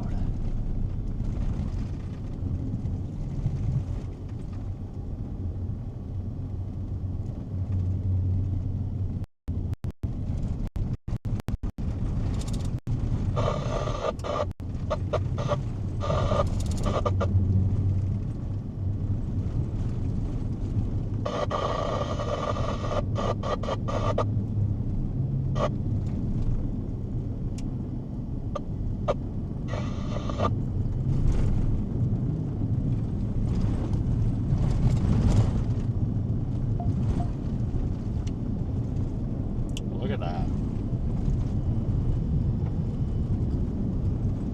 Pretty cool, man.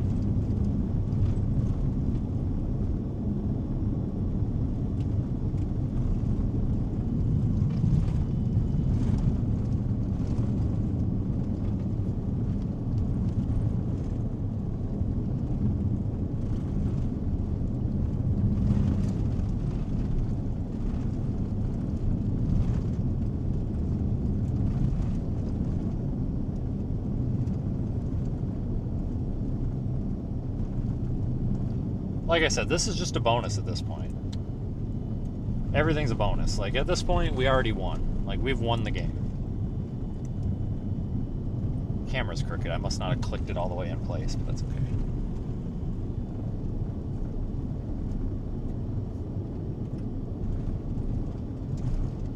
We have won the game. It's all a bonus now.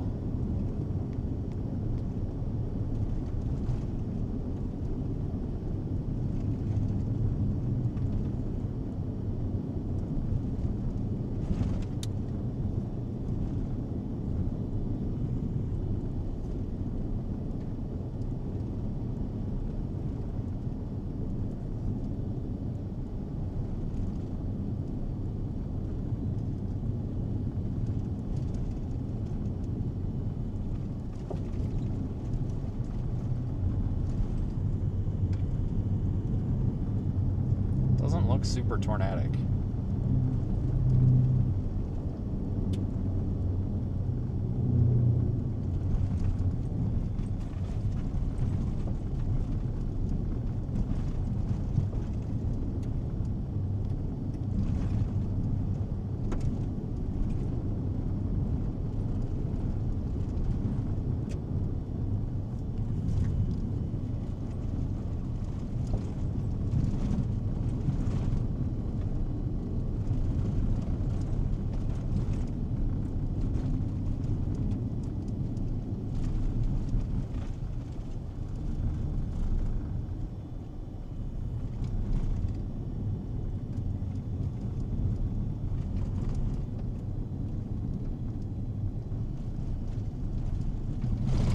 It looks like just one to the hook now.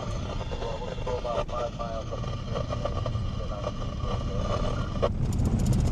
Oh, this road. Oh my god.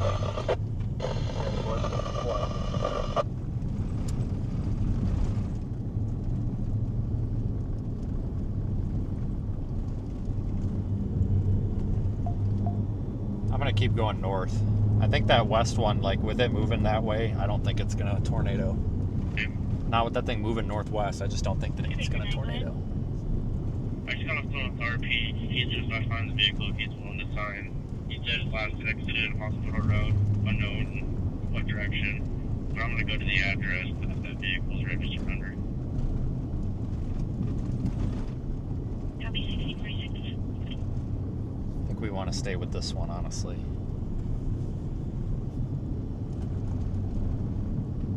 Turn around and go back north.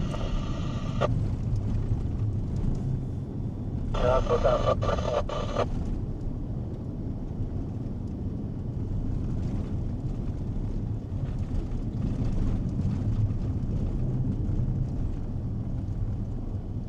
Road work ahead. Of course there is.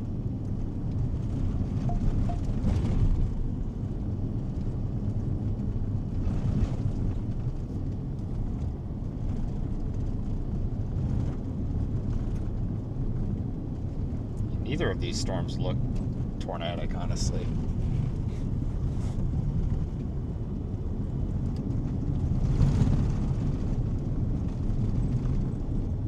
This guy is just riding my ass. I'm doing 55 on a dirt road. Like how? Like seriously, dude, how fast do you want me to go?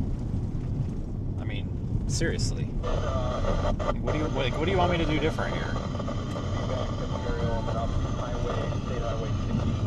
Like I cannot be going any faster than this, or we will not be on the road. We will be in the ditch. Like I don't get it. Like I really don't. It's like that's why I'm saying it's not a storm chasing problem. It's a driving problem. Like, this is probably somebody that's never driven on a dirt road before, just tailgating the shit out of me in a rental car right now. And it's really starting to piss me off, because I'm not willing to stop and make them go around because there ain't shit for a shoulder. God dang it, man. Vacationers. I tell you.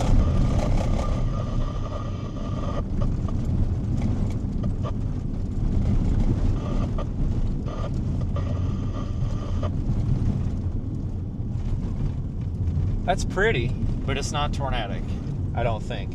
I wonder if they'll drop that warning. That was weird. Tornado warned left split. I'll be damned. Put that in the record book for me anyway. I'm going to pull over, throw all my lights on, so nobody hits me, and hope this guy goes by. Jesus fucking Christ. I don't know who this idiot is. Silver top. Oh, is this that Discovery Channel fucking scout or whatever? I think it is. I think it is. Maybe not. Hard to tell. If it is, the hell with them. No reason for that.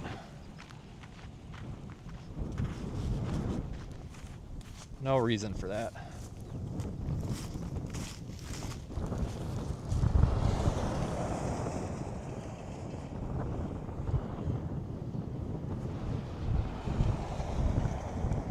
I gotta wait for these cars to go by to take this picture, because otherwise all you're gonna see with the panorama, otherwise all you're gonna see is the cars like streaks. They'll just show up as streaks. Realistically, they need to slow down too. Jesus Christ. I'm not one to bitch about speed, but my God, it's a dirt road. I have to call frickin' Chief Woodyard.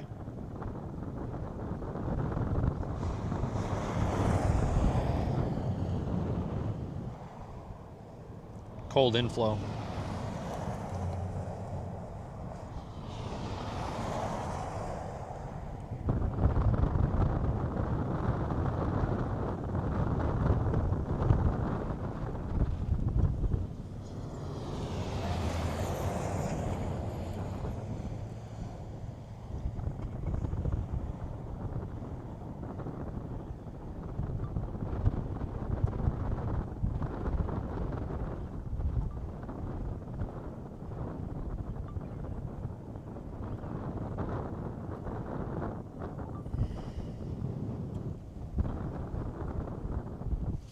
All right, I'll take it. I'll take it.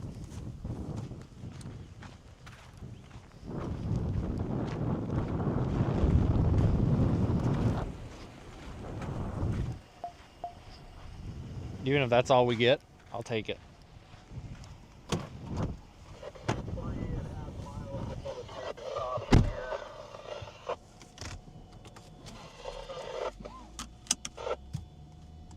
Oh, we just ran something over.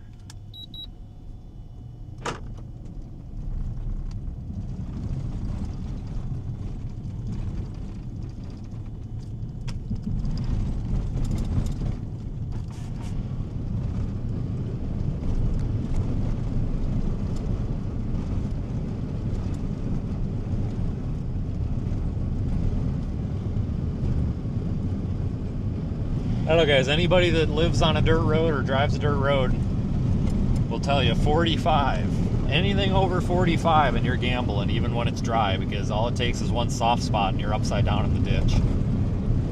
Like 45 is, I mean, there's some roads, you know, where it's hard pack and it's different, but roads like this where it's like sandy, like 45, that's like the golden number here.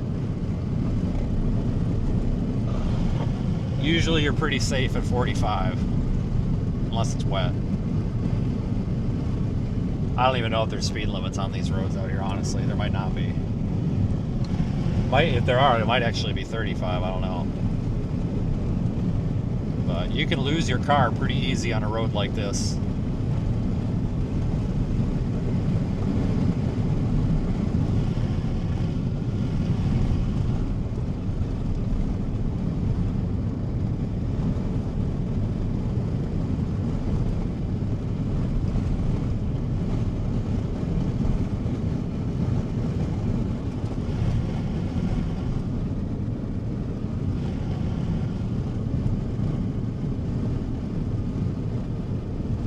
Man, what a view, though.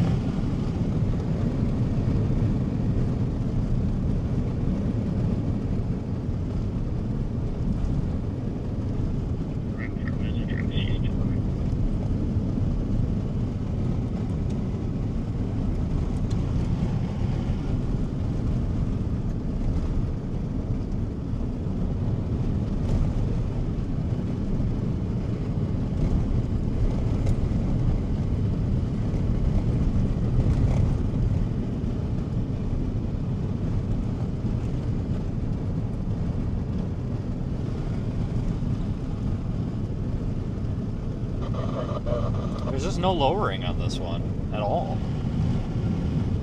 I'm kind of surprised.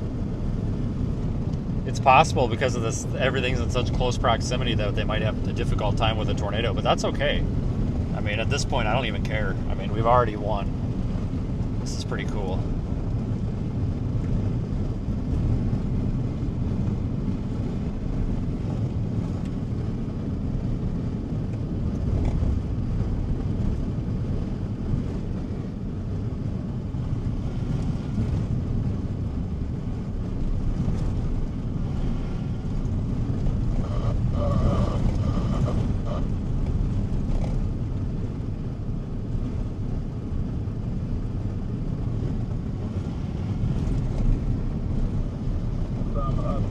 from us up here. Not liking the tops on the heat storm, but one good thing about this particular situation, this storm does appear to have branched off of that old updraft and moving into a better area itself. It is now moving north-northeast, which is a good thing.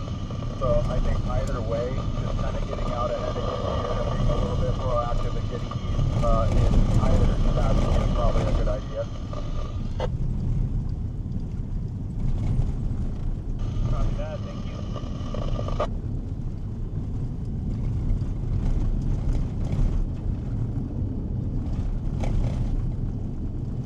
David also mentioned infections going up further east that may be something to keep in mind.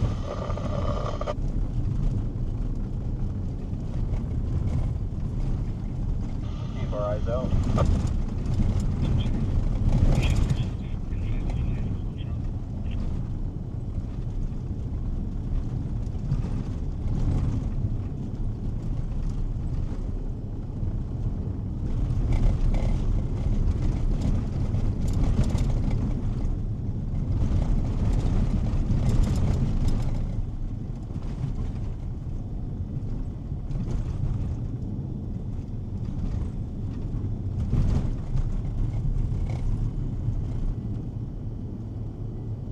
What a storm. It's got a nice flat updraft base, but there's no lowering at all.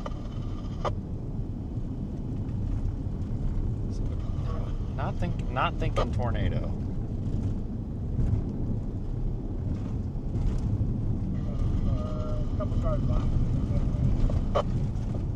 See, I thought this road would be in terrible shape because it's been rained on, but it's not.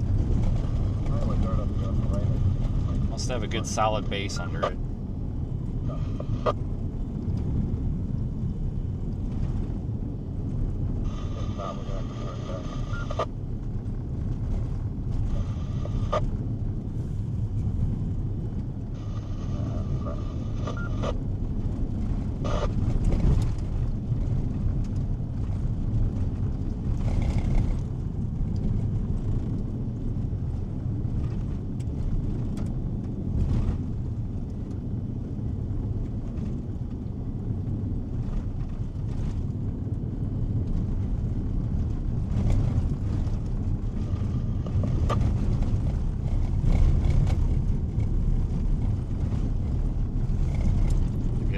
Look around here. Still got that one left split that was tornado warned off to the west.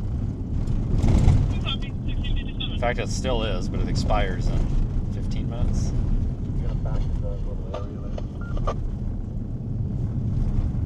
That is not a tornado under there. I know somebody's probably going to be like, oh my god. No, it's not. It just looks like one. It's the rain. Rain shaft, I promise.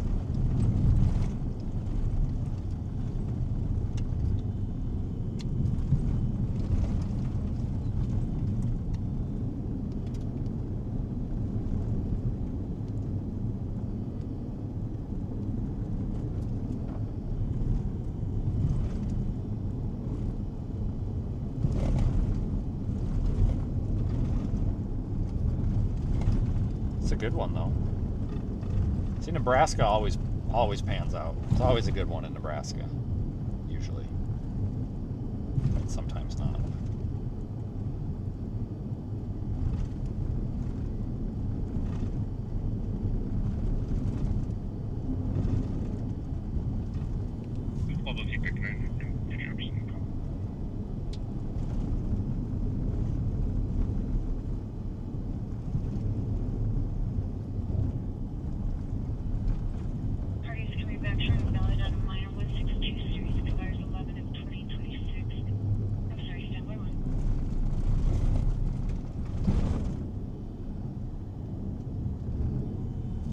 Just keep going, I guess.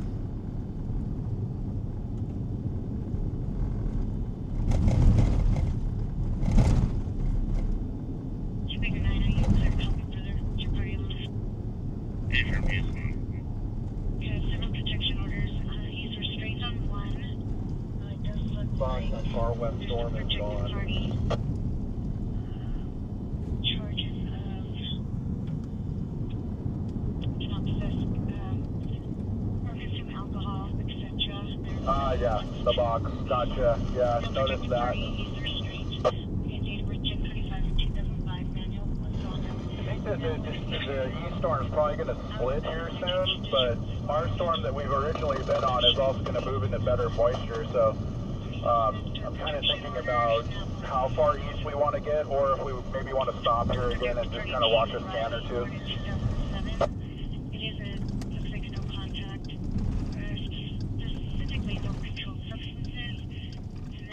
Yeah, I'm good with that. Maybe get a little bit easier, and then if nothing else, maybe instead of stopping, we just keep north.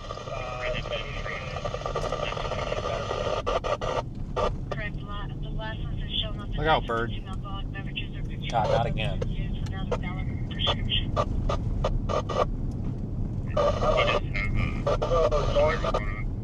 And then maybe split the difference between the two. We might have to stop at some point, but hopefully we'll know which storm we might find in. But if not, we may just stop and just kind of wait a bit.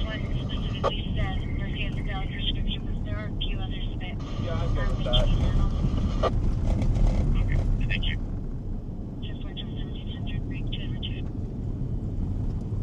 Weird day with these storms, man. Really weird. Okay, 5.5 miles until the north option.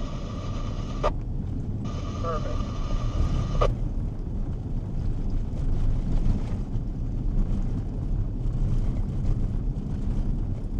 Weird behavior with the like west propagating storm.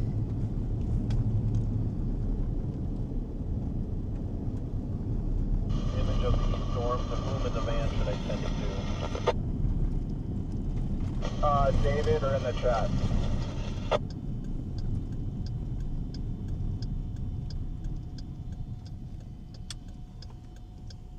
There's Roger.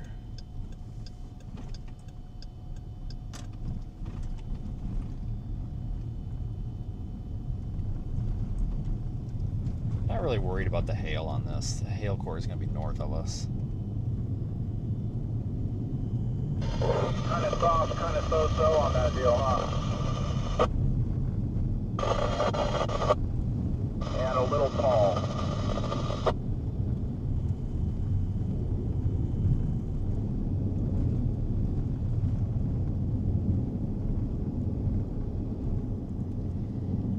Take this up. If we start... Mountain time, 3 miles of Imperial, Nebraska, storm chaser wearing a cape. I don't know what this idiot's talking about. Start getting into too much rain. We can just take an east route. Not a big deal.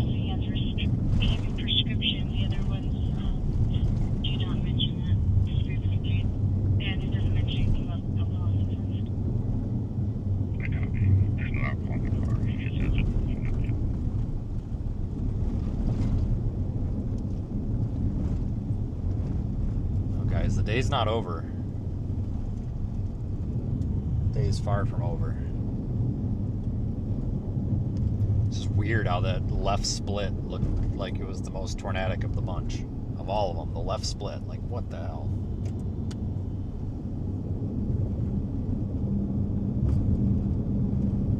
Yeah, day's not over, guys. Far from over.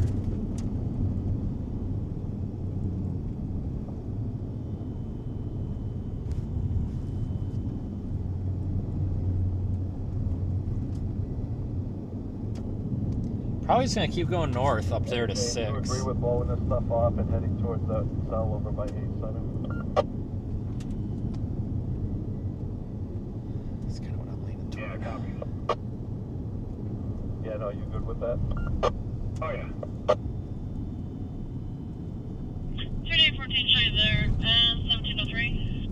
That's what I'm kind of leaning toward too, like far east.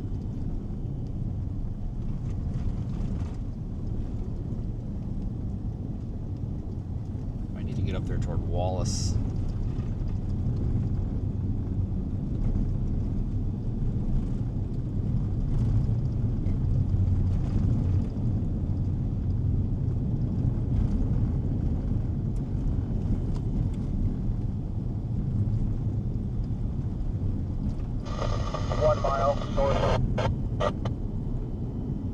far so good on the road. There's also that storm to your east by Hayes Center where Nathan Moore is. It looks pretty decent, just for options. That's kind of what I'm probably going to do. Yeah, I took a peek at Nathan's. It looks pretty good.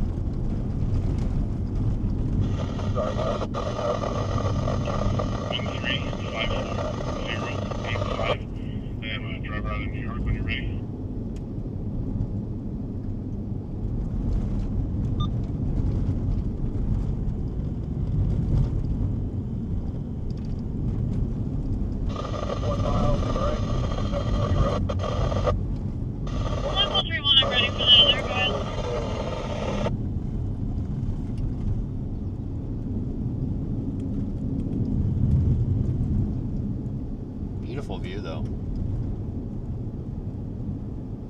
Edward, Edward's going to be 116 is my net.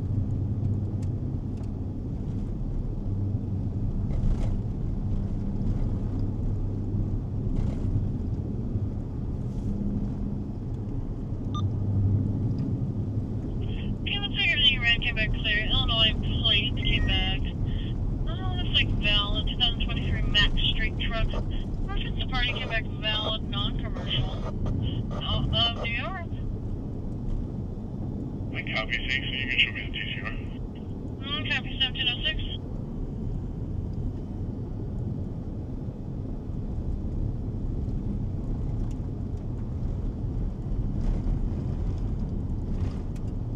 At least with the rain that came through here, it killed the dust.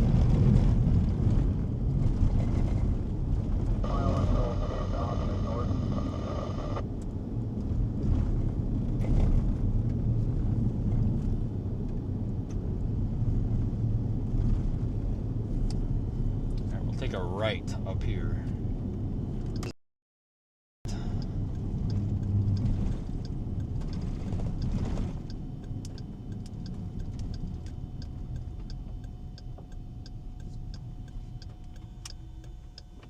Nobody coming.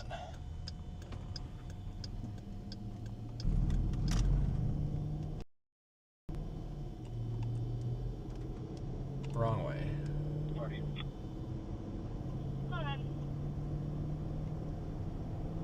That's pretty.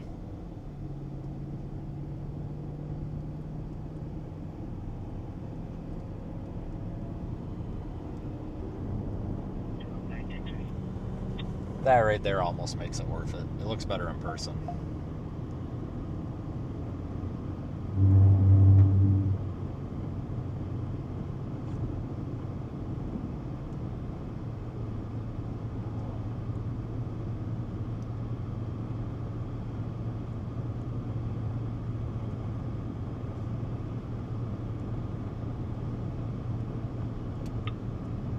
Okay, just a heads up. Are you clear to copy about criminal history? North on this road, all days, and that's still our Okay, the history of domestic violence, juvenile problem, noise complaints as well. I copy. And I read the restraining order and the stipulations. What I'm getting out of it is he has a valid medical card and he's able to possess that. I'm sitting down, but I feel like I'm to the left and possible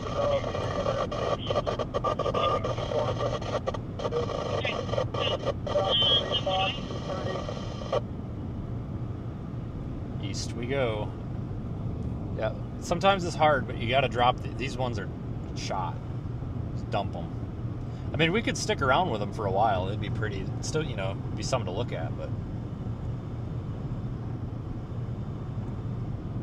I think there's a better on the horizon here. So just dump them, move on.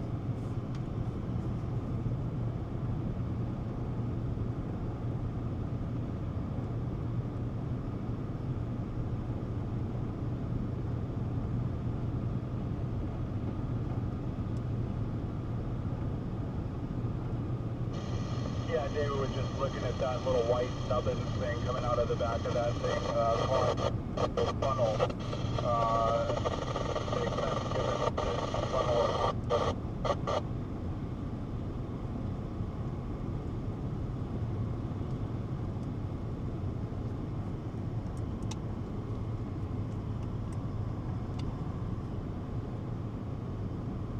God, that's pretty. So it can be en route to the pile up as well if they need it.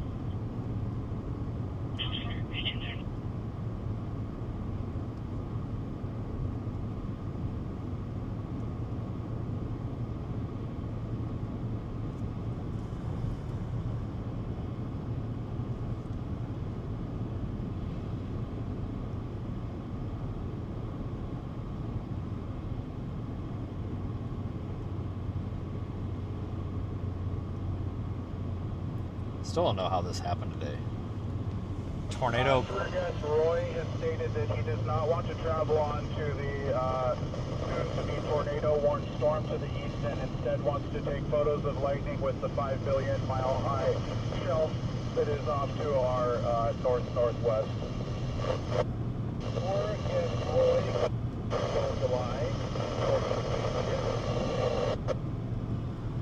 Is that all those guys do is like bitch about their tour guests, or do they actually ever run a tour? Because all I ever hear them do is bitch about their tour guests.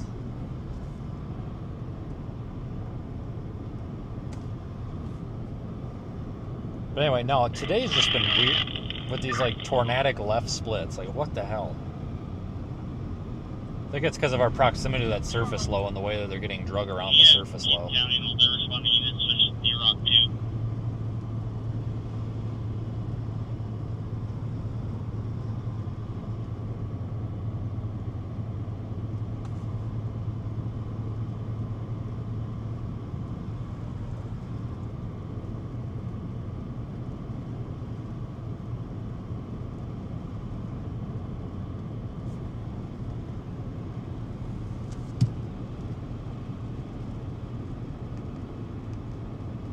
We'll just go north out of Imperial and figure it out. Get up there by Wallace.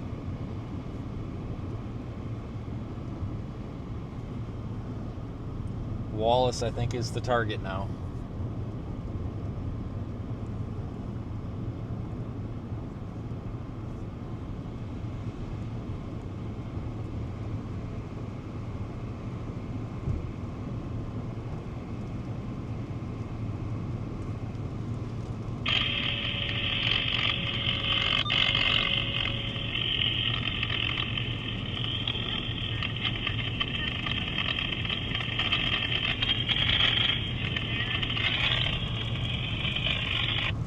Quite a bit of dust under that.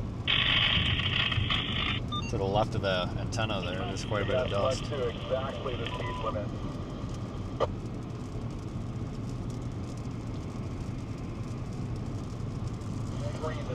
The shoulder is soft, so we should. Not that we would ever speed or anything, but you know. Never have I ever. Honestly, considering passing, there's one Jeep that's moving very slowly in front of only 2 vehicles that are ahead of us. Probably could have passed him in the time you bitched about it. He's adequate to pass. You go for it, and I will figure it out. The amount of time you complained about, you probably could have passed him.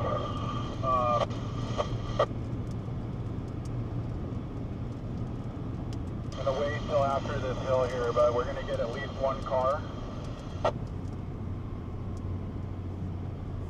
I'm hoping that we get a big long straightaway and we can just pass all 3 of them. I know that feeling though, trust me. I get that feeling too, where it's like, what are we doing? You do it when you already have momentum. Yeah, it's looking like a possible be there situation out east. Yeah, I would say we could increase urgency. Okay, go ahead and tighten up. Let's see if we can do it here pretty quick. I really don't know what they're so excited about, but Justin's on it. Storm don't look that great, but whatever. I know the feeling though. It sucks when you're stuck behind somebody like this dude. Going 56 and a 65 for Pete's sakes. Can I get around you? Yep, I sure can. I'm gonna.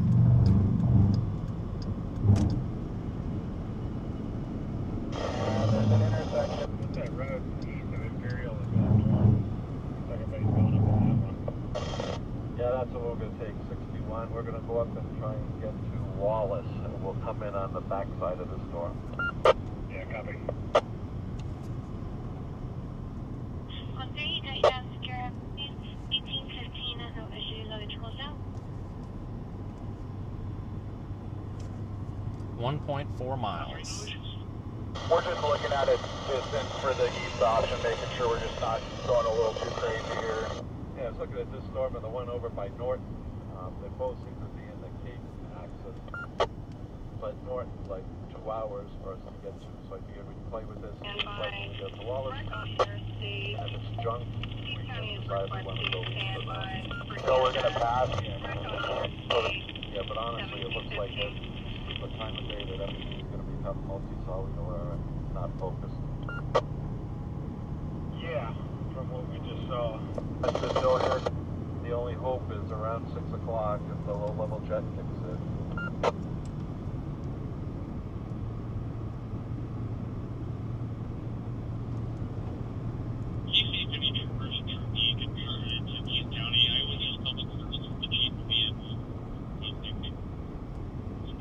That's negative for now. I'll let you know.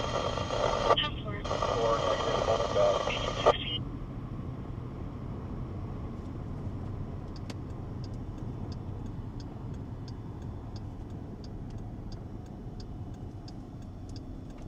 Come on, guys, get her in there. Jesus. Cripes. Gravel road, really? Thought we were gonna get lucky with another paved one. So I'm in the same spot as that tour group. I want to get moving because here we're doing 30 and a 50.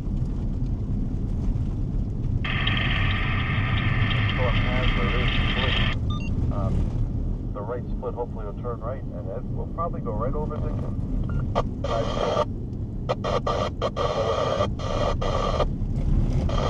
Well, I was hoping for a well-fleet tornado, but Dickens will do all right.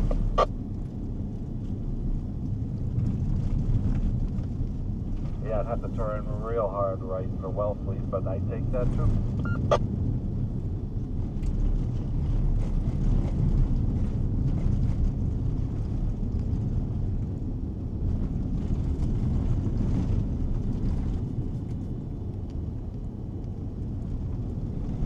Alright, this is our road here. I believe it's paved. It should be paved up here soon because it said it was only an unpaved road on this route for like 1.3 miles or something. So at some point this should go back to pavement, and as soon as we do that I'll pass these folks. Because I don't know who these folks are in this white van up here, but I don't think they're very familiar with how to drive on this type of road because they seem very, very timid. Which is fine, but... That's definitely an RFP.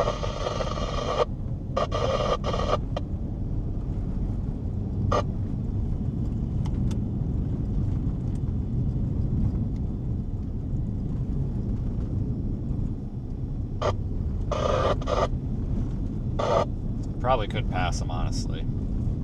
I'll wait for the paved road here.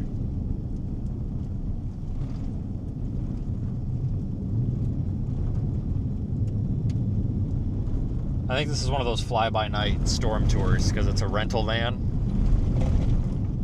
Typically the ones that have rentals, unless they're having a mechanical issue, are garbage because they're just random people that rent vans and say they're doing storm tours. You know?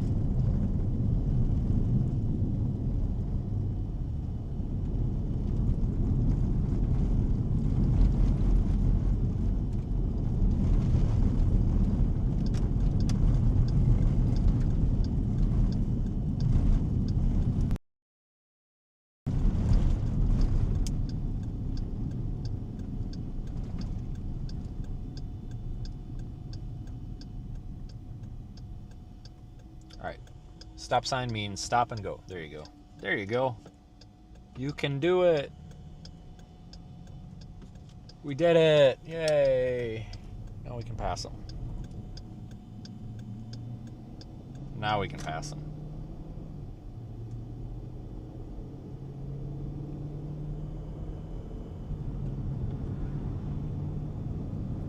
Not a bad storm though, still. Probably going to target the eastern one.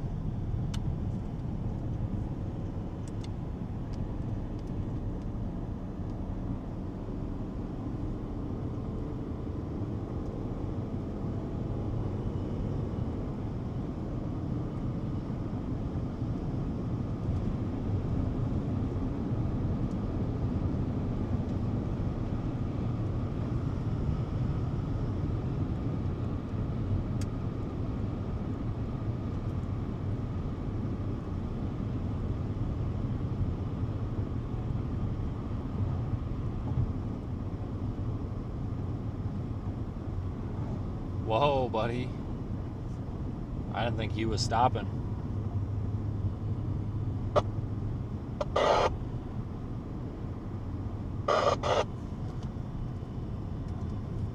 I don't know what the Nebraska laws are for passing cars, but I know most states you can pass 2 cars at once, so I'm fixing to pass 2 cars at once here. I know, like in Wisconsin, you're only allowed to pass one at a like Wisconsin, you're only allowed to pass one at a time, but I know some states it don't matter.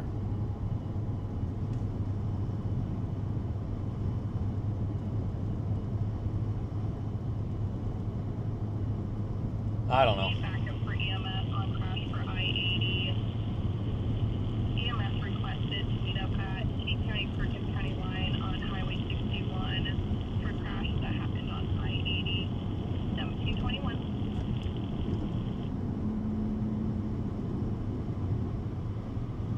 I mean, I got no problem with going slow, but I think 54 and a 70 or whatever it is a little silly. So we're going to try to blow around them, but I can't do it on these curves. I don't want to hit nobody.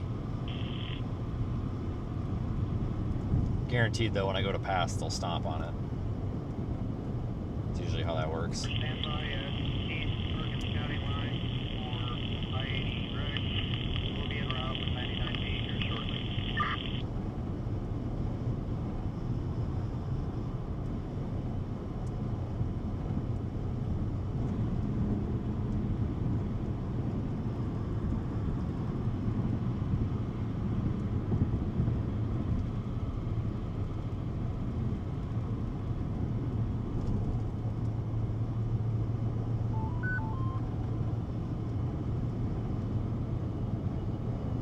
I think we're close to the front of the line, so hopefully we won't have to worry about too much traffic. I think we're doing good in that aspect.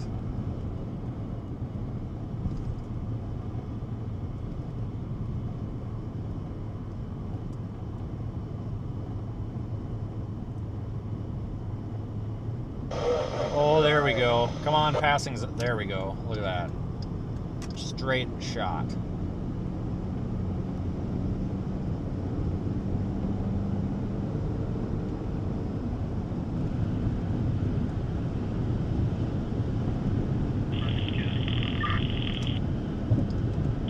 They absolutely sped up.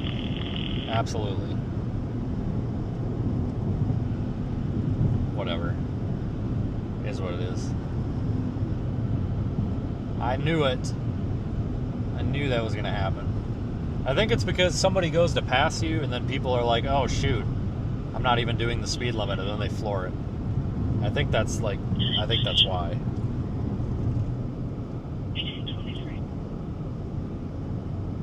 People kind of forget they're doing 20 under and then they get blown by. It's like, oh no, gotta floor it.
Even this storm's kind of cool looking.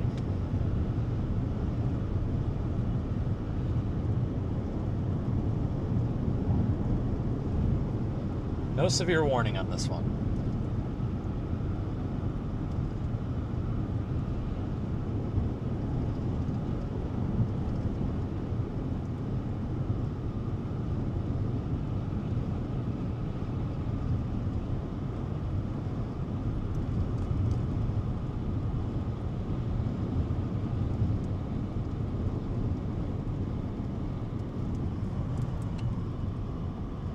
That's a really cool view.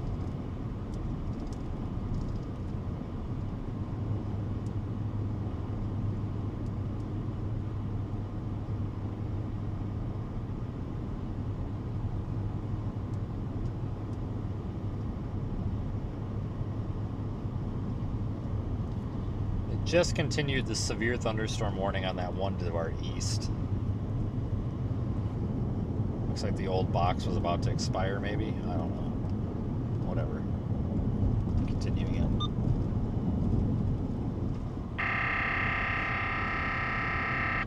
No, it's very soft now. I'm going in the base of the storm. Shoulder drop off. Okay, well don't go to the shoulder, I guess. Wow, that's a storm right there.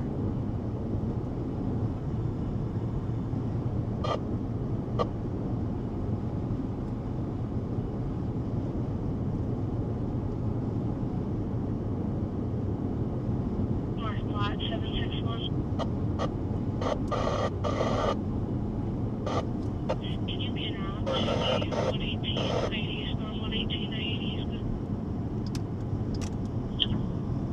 No, I was gonna pass, but now we're on the brakes. Hang on, something's going on up here. Is this a wreck? No, it's just some goober that's like not sure where they're going, I think. I thought it was a wreck, but no, it's just a car that was like doing circles or something. I don't know what they're doing. They're confused. Wait, where is this a wreck? What the fuck? No, it's just this freaking goober. What are you doing? Fucking goober. Get out of the road. So I start hissing at these people. Get out of the road. Go on. Carry around a spray bottle. Start spraying people with the spray bottle. Get out of here. Spray them.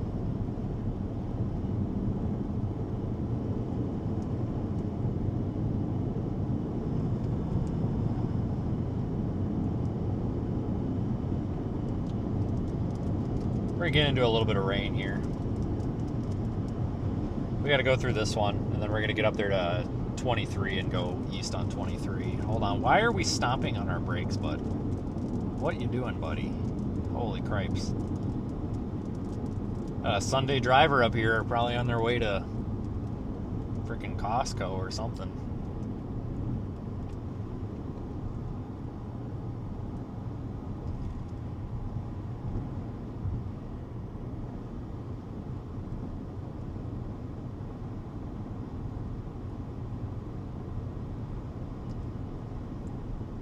It is. It's one goober up here that's like not quite sure what the speed limit is. It's 65 if you're watching. It means you can go to up to 65 before you get a ticket. You can go faster than 54. That's okay. You won't get a ticket. Alright, that guy ahead of us just passed like 5 cars at once, so I'm going to do the same thing he's doing because I'm not even speeding yet. Oh, now we're at 70. We got to go a whole 5 miles an hour over. I think we're alright. Like, I am flying by these people, and I'm only doing 70. What are you doing? Jesus Christ, what the hell kind of car even is it? I'm sorry, that guy, like, that was the car, not this white car. It was like gold car. Like, he had his other blinker on, but he was turning the other way, and I thought this white car was going to hit him, and oh my god. I thought we were about to have a viral video there, but nope. Darn. Just kidding. We don't want to see people crash, but if they're going to crash, might as well at least get it on video, right? For their insurance purposes. Determine whose fault. See, now it's smooth sailing.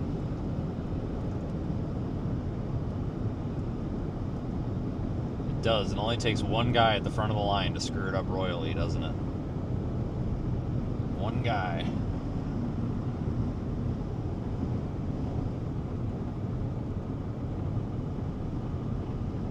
We're moving fine now.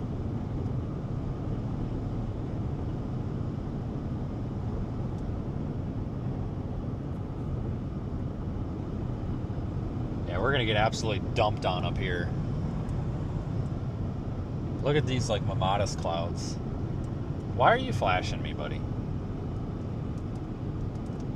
What's the problem? What's wrong? Is there like a freaking crocodile in the road or something up here, or what? Cow in the road?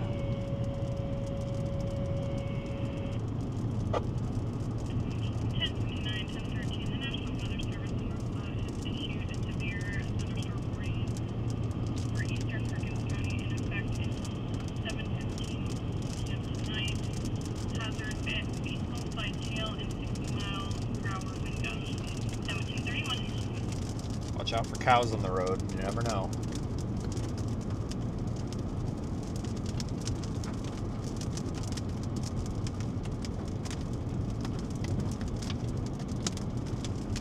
Might have some small hail in here, but nothing that I'm worried about.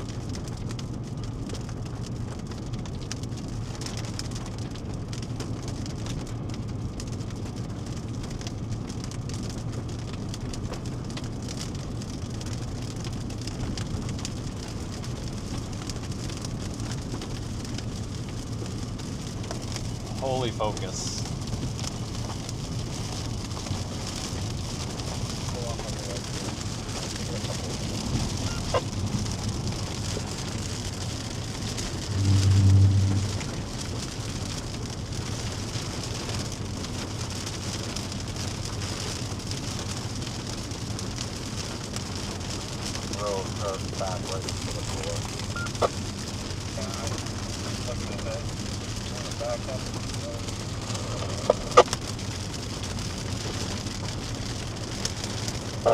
Core is moving off to the northwest. Yeah. But it also looks like it might want to hook right behind it. We'll get a couple more scan up there.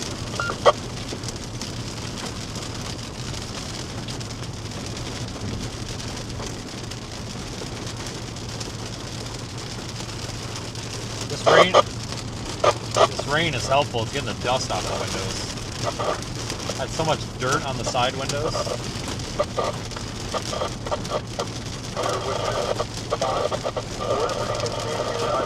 Don't care about anything, whatever it is. That's what I want to do.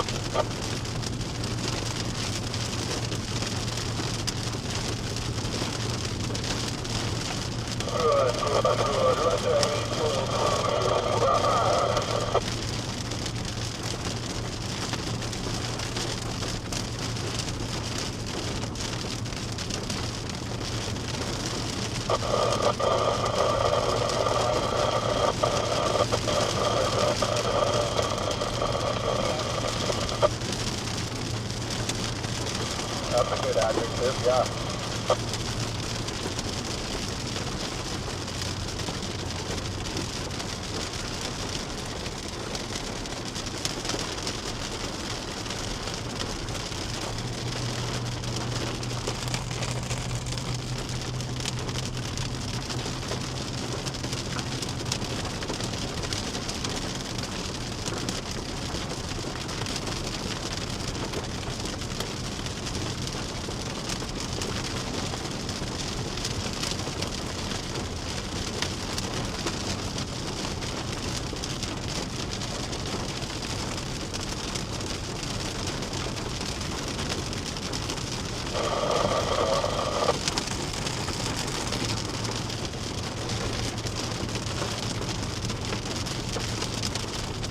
Copy that.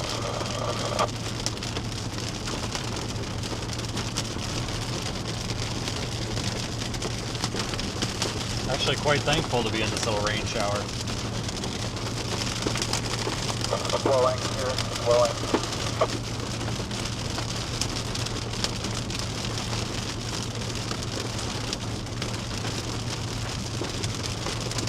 Vehicle turning.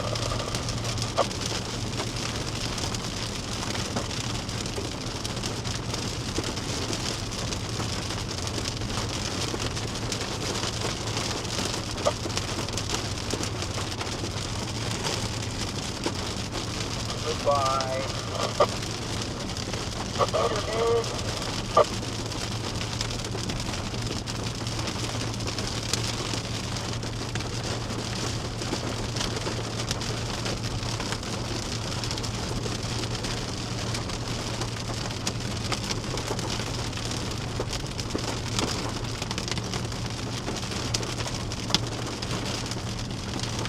About to take a right turn up here.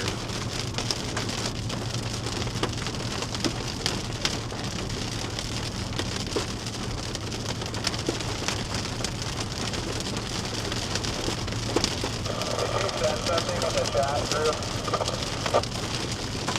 Yeah, it's trying to go on black and data right now. It's halfway through. Okay, copy.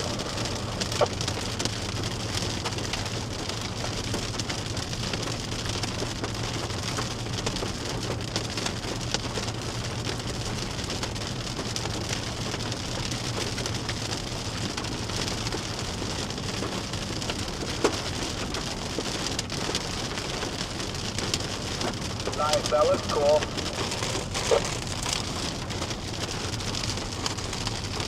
One half mile. Now we'll start getting out of the rain.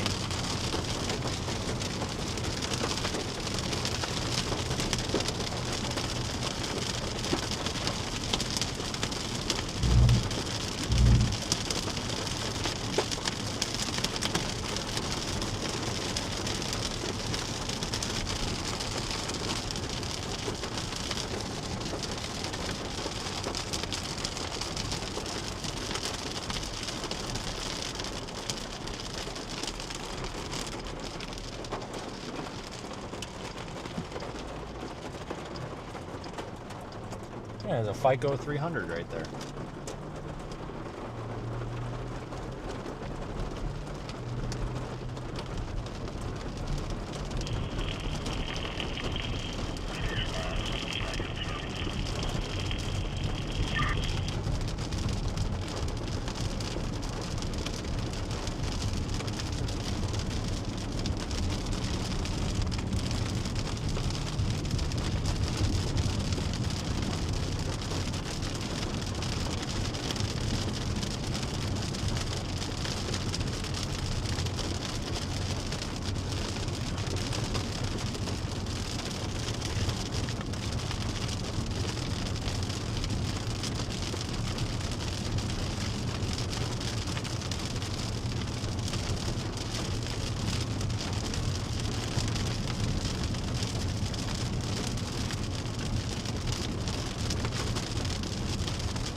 Keep heading over there toward Wallace.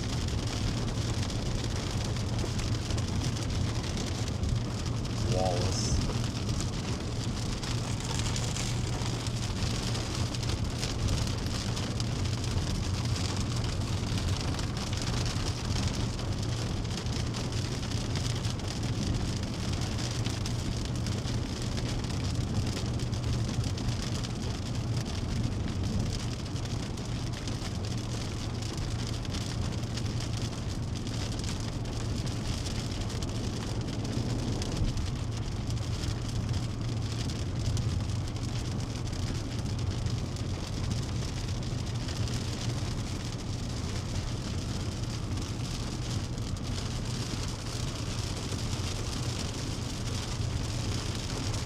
You know, I think we've seen more turtles this year than we have any other year. We need to start a counter and have like a running total. Seriously. Like, I've seen more turtles crossing the road this year than I've ever seen any other year out here. We will have to, next year we're going to have to start a turtle counter. Or something. Thank you.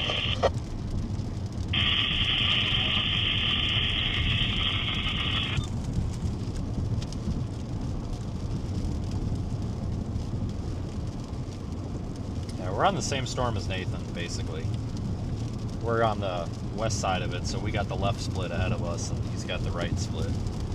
So we'll be on that in like 10 minutes, maybe.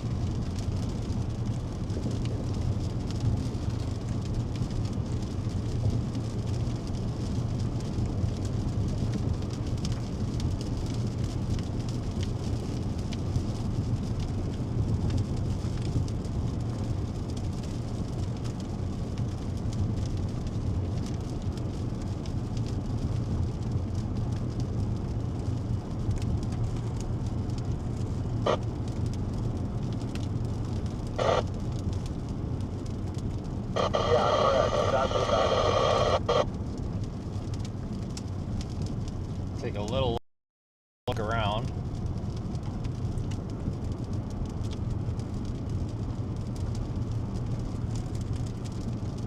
A whole lot of nothing but rain back there. Maybe some small hail. That white can indicate some hail. Nothing big, just a lot of pea-sized hail probably.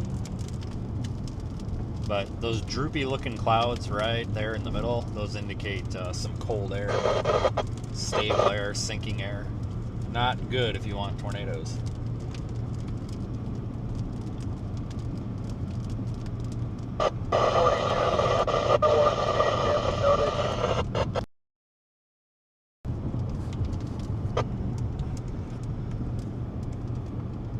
It is a little bit of a radar hole. Yeah, I know. Kind of a pain. I'm kind of bouncing between Goodland and North Platte. I mean, it's getting closer to North Platte, so I'll probably just leave it on North Platte. But yeah, I know it's not ideal radar coverage here.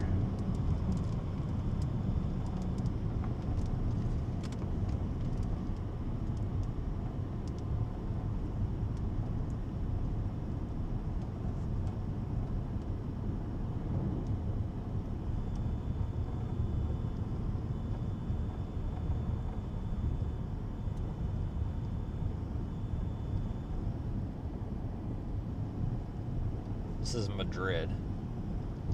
God, I haven't been through here forever.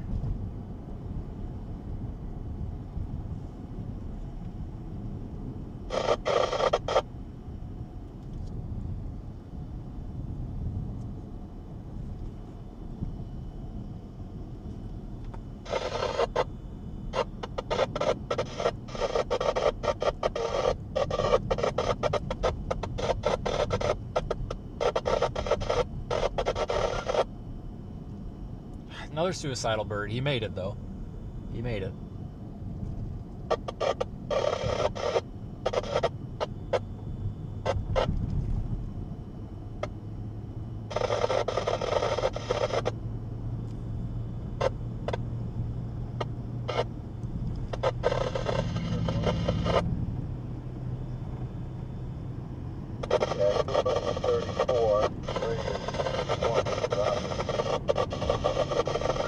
You're about 15 minutes out. Not bad. We'll make it.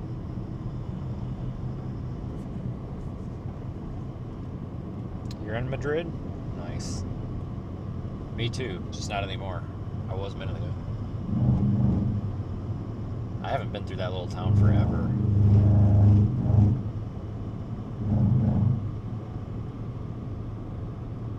The mode for now is all multicellular. I don't think we're going to see anything tonight. Oh, you Debbie Downer. Sorry. Yeah, I agree. I'm just looking at that storm over by Beaver City a little close. But that looks like that.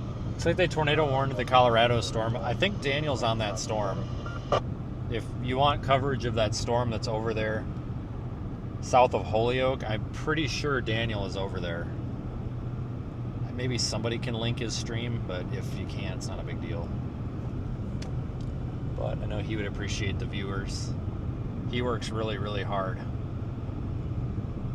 to do this.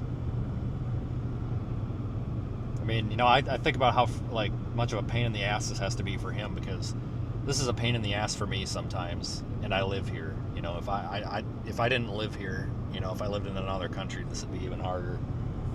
So I know he would appreciate everybody going over there and saying hi. Yeah, we just saw that. Yeah, I'd say that would probably have been the one to do it.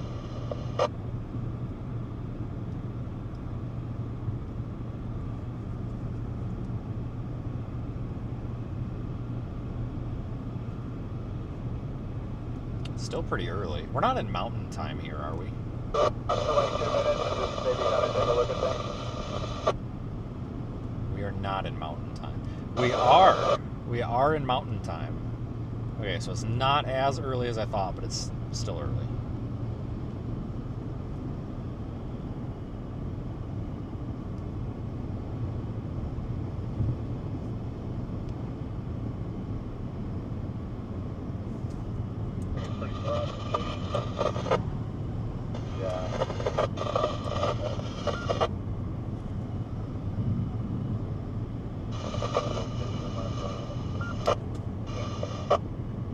I think we're like a mile into mountain time, because I think the mountain time line is right there at Ogallala, but I don't know if it's a straight line. So my phone says 5:47, and it says it's 19:47 in New York. But I might not actually be in mountain time. It might just be the closest cell phone tower. I don't know, but I know we're damn close. The line has to be just like right over there. You probably walk to it.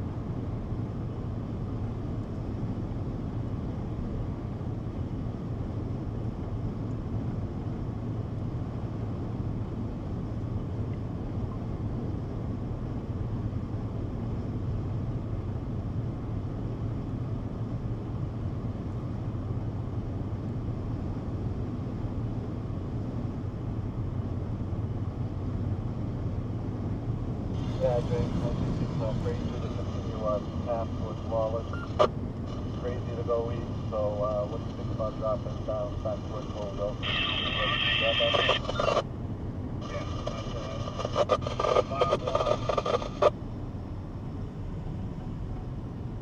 What was that? What you think? Yeah, I like that option. Alright, when we get a chance, we'll spin around here and we will took Holyoke in for now, and I'll refine it and head that way.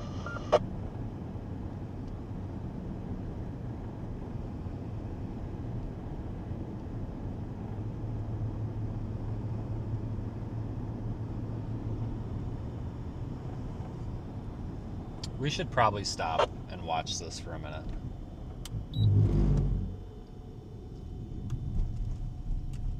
Let me let this car go by, and then we'll flip around here.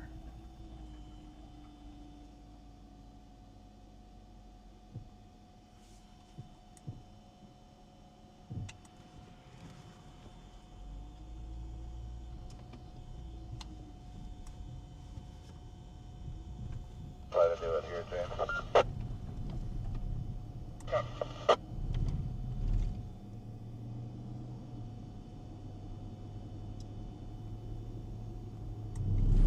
I see a fence post that I can put a time lapse on, so I'm gonna go for it.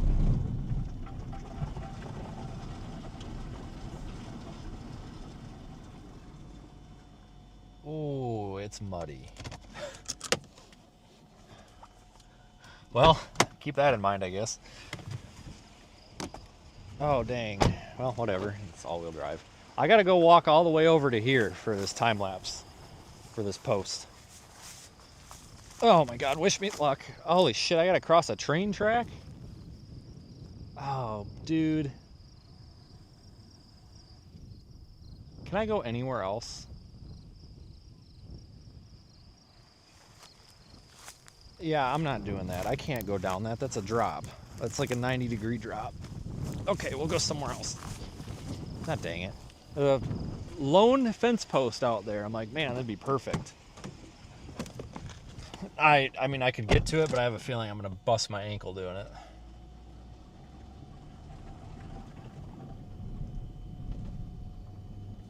I don't want to break my leg.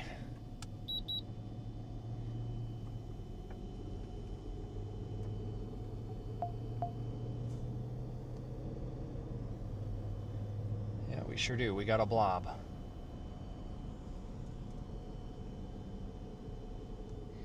I'd like to stop here.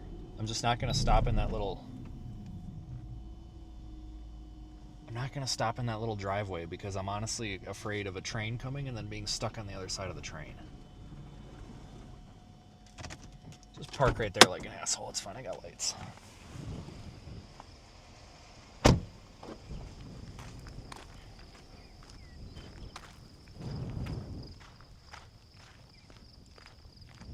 Why are you flashing your lights at me? What are people doing that for? Like, my lights aren't even on. Like, what? What the fuck? Maybe that actually might have been the same car that did it. I don't know. Maybe the first time. Maybe he thinks he knows this. I don't know. He thinks he's cool. Oh, man, this ain't gonna work. I gotta go down there. Shit. If we could get a train to come through here, that would just be wonderful. For the time lapse, that would be so cool.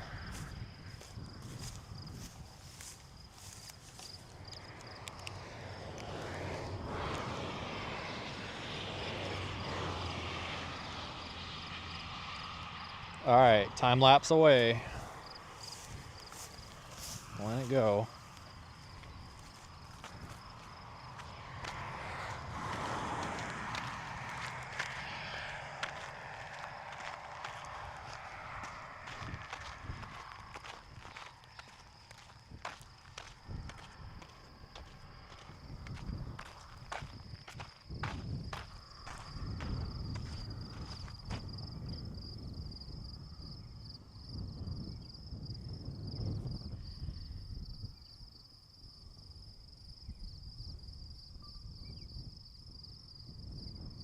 Take a couple pictures.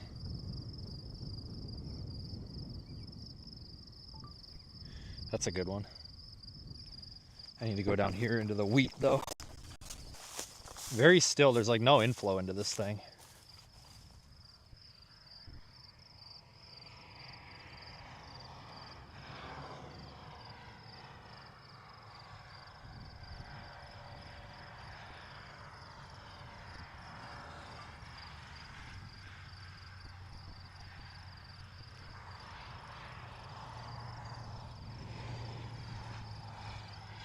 There might be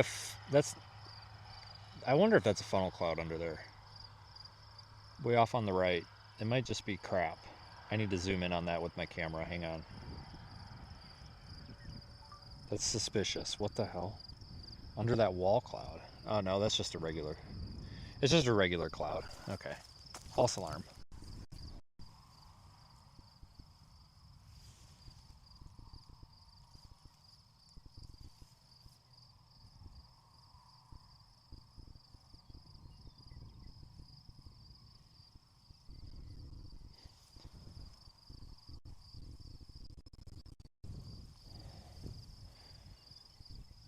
Video this, hang on.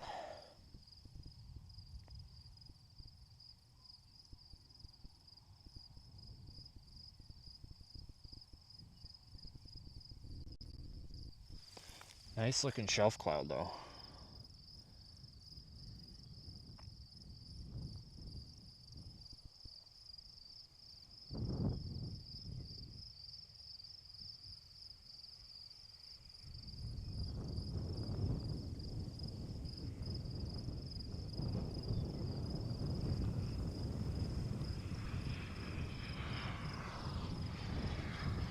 Yeah, not bad.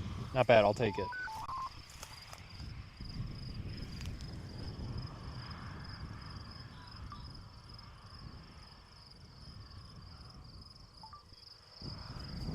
I'll take it. Hopefully the audio kept up. Imagine it would. I can see the car. Oh yeah, we're good. Yeah, not bad.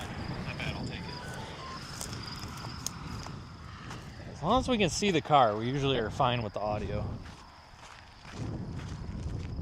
Now that I just walked through my own time lapse and screwed that all up.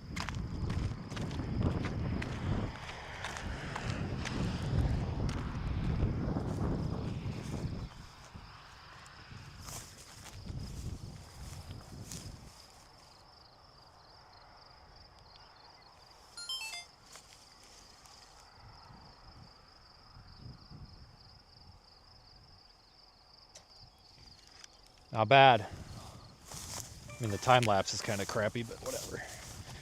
I got some pictures, so it's worth it.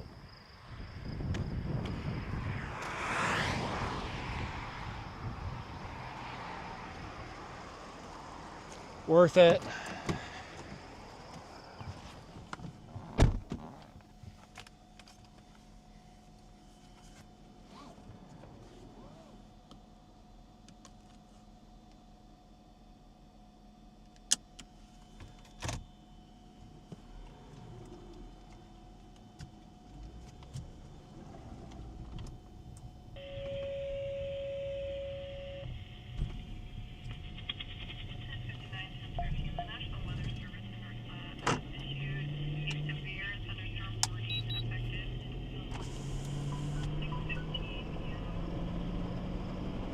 And on we go.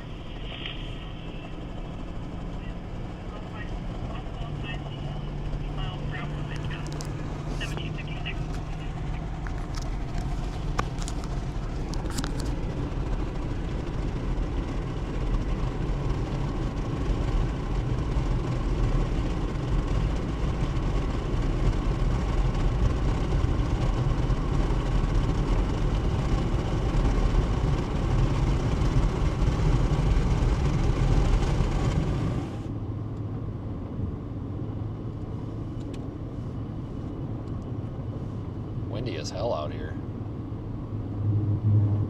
It's getting some sort of inflow.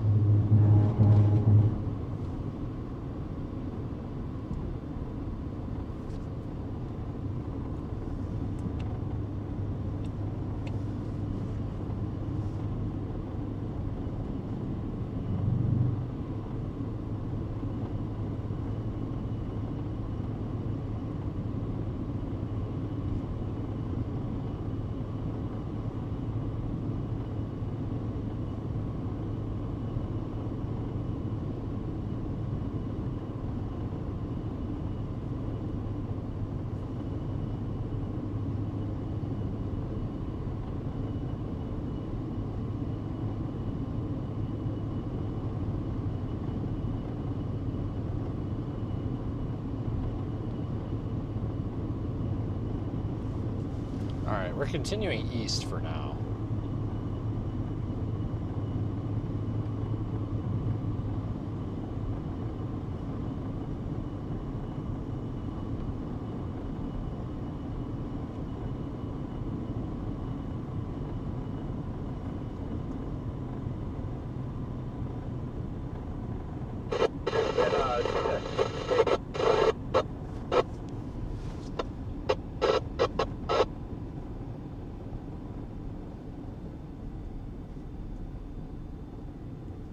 This little radar hole out here is always frustrating.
That's the side of the road. FYI, if anybody was wondering.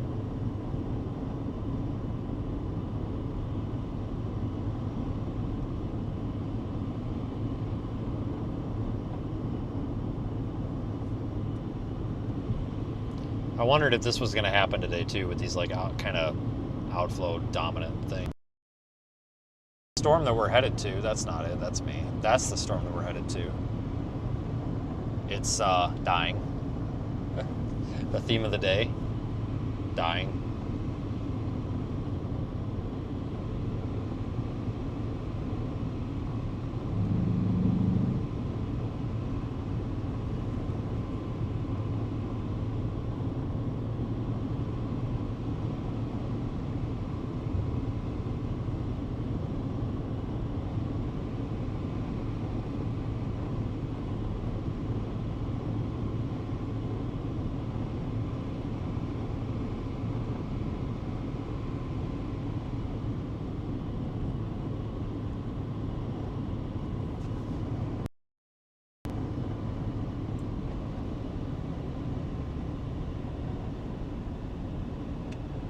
What are you doing?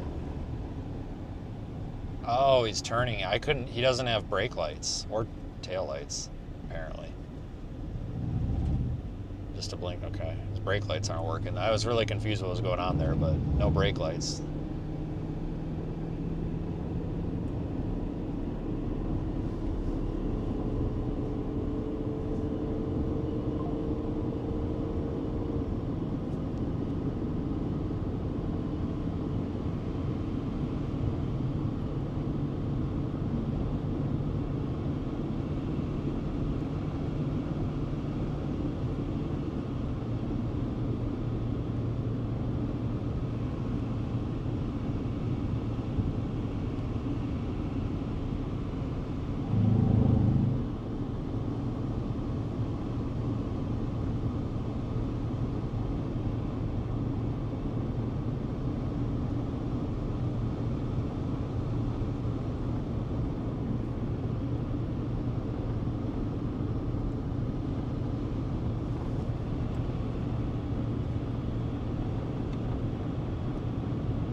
Nice updraft tower on that western one, or eastern storm there.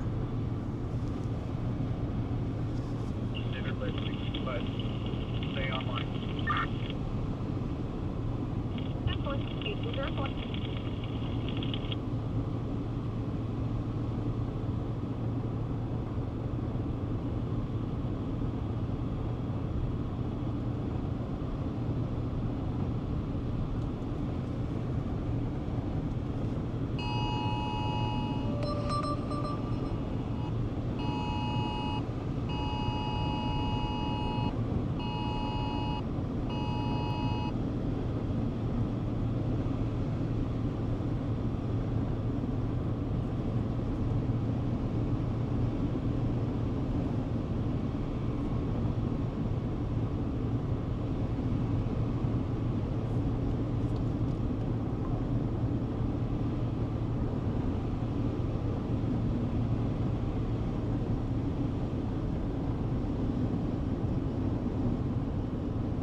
Anyway, folks. Oh my god, shut up!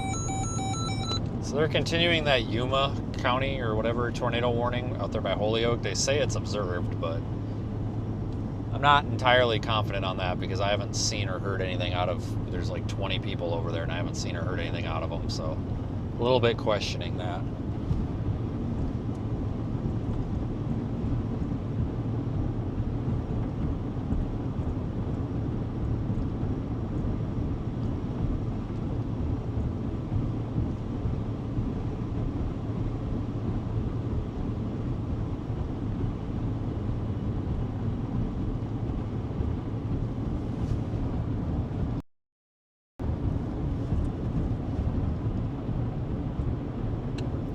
Not a bad view as we go east.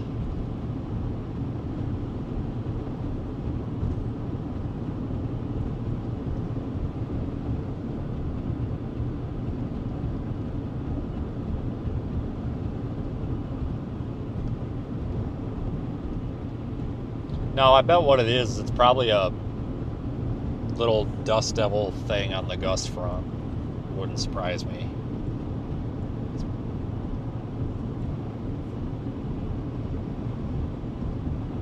Or a rain shaft. I mean, yeah, that's possible too.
We are about to go through Wallace.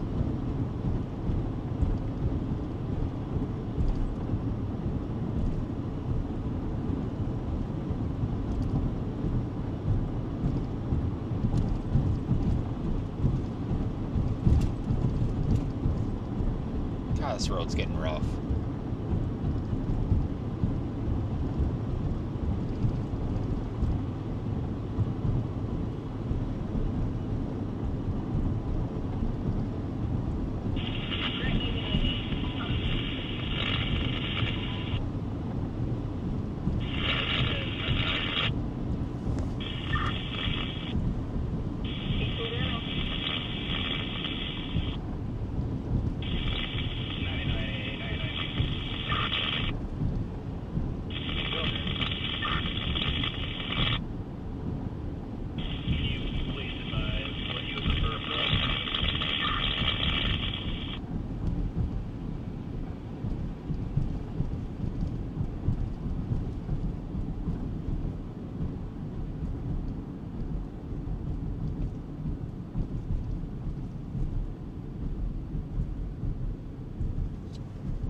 Alright, once we get through town, we'll get moving again here.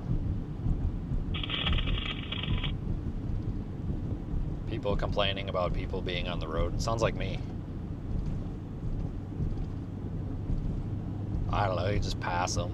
The only time that I get pissed about people on the road is when we're doing like 45 and a 55, but they're doing that thing where every time you go to pass them, they floor it, and it's almost like it's like that pisses me off.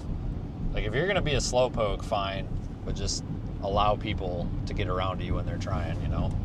That's what makes me mad. Otherwise, whatever, just go around them. So I think some people do that intentionally. Like that guy earlier with the tour van. Go to pass him and then he just floors it. I'm like, really?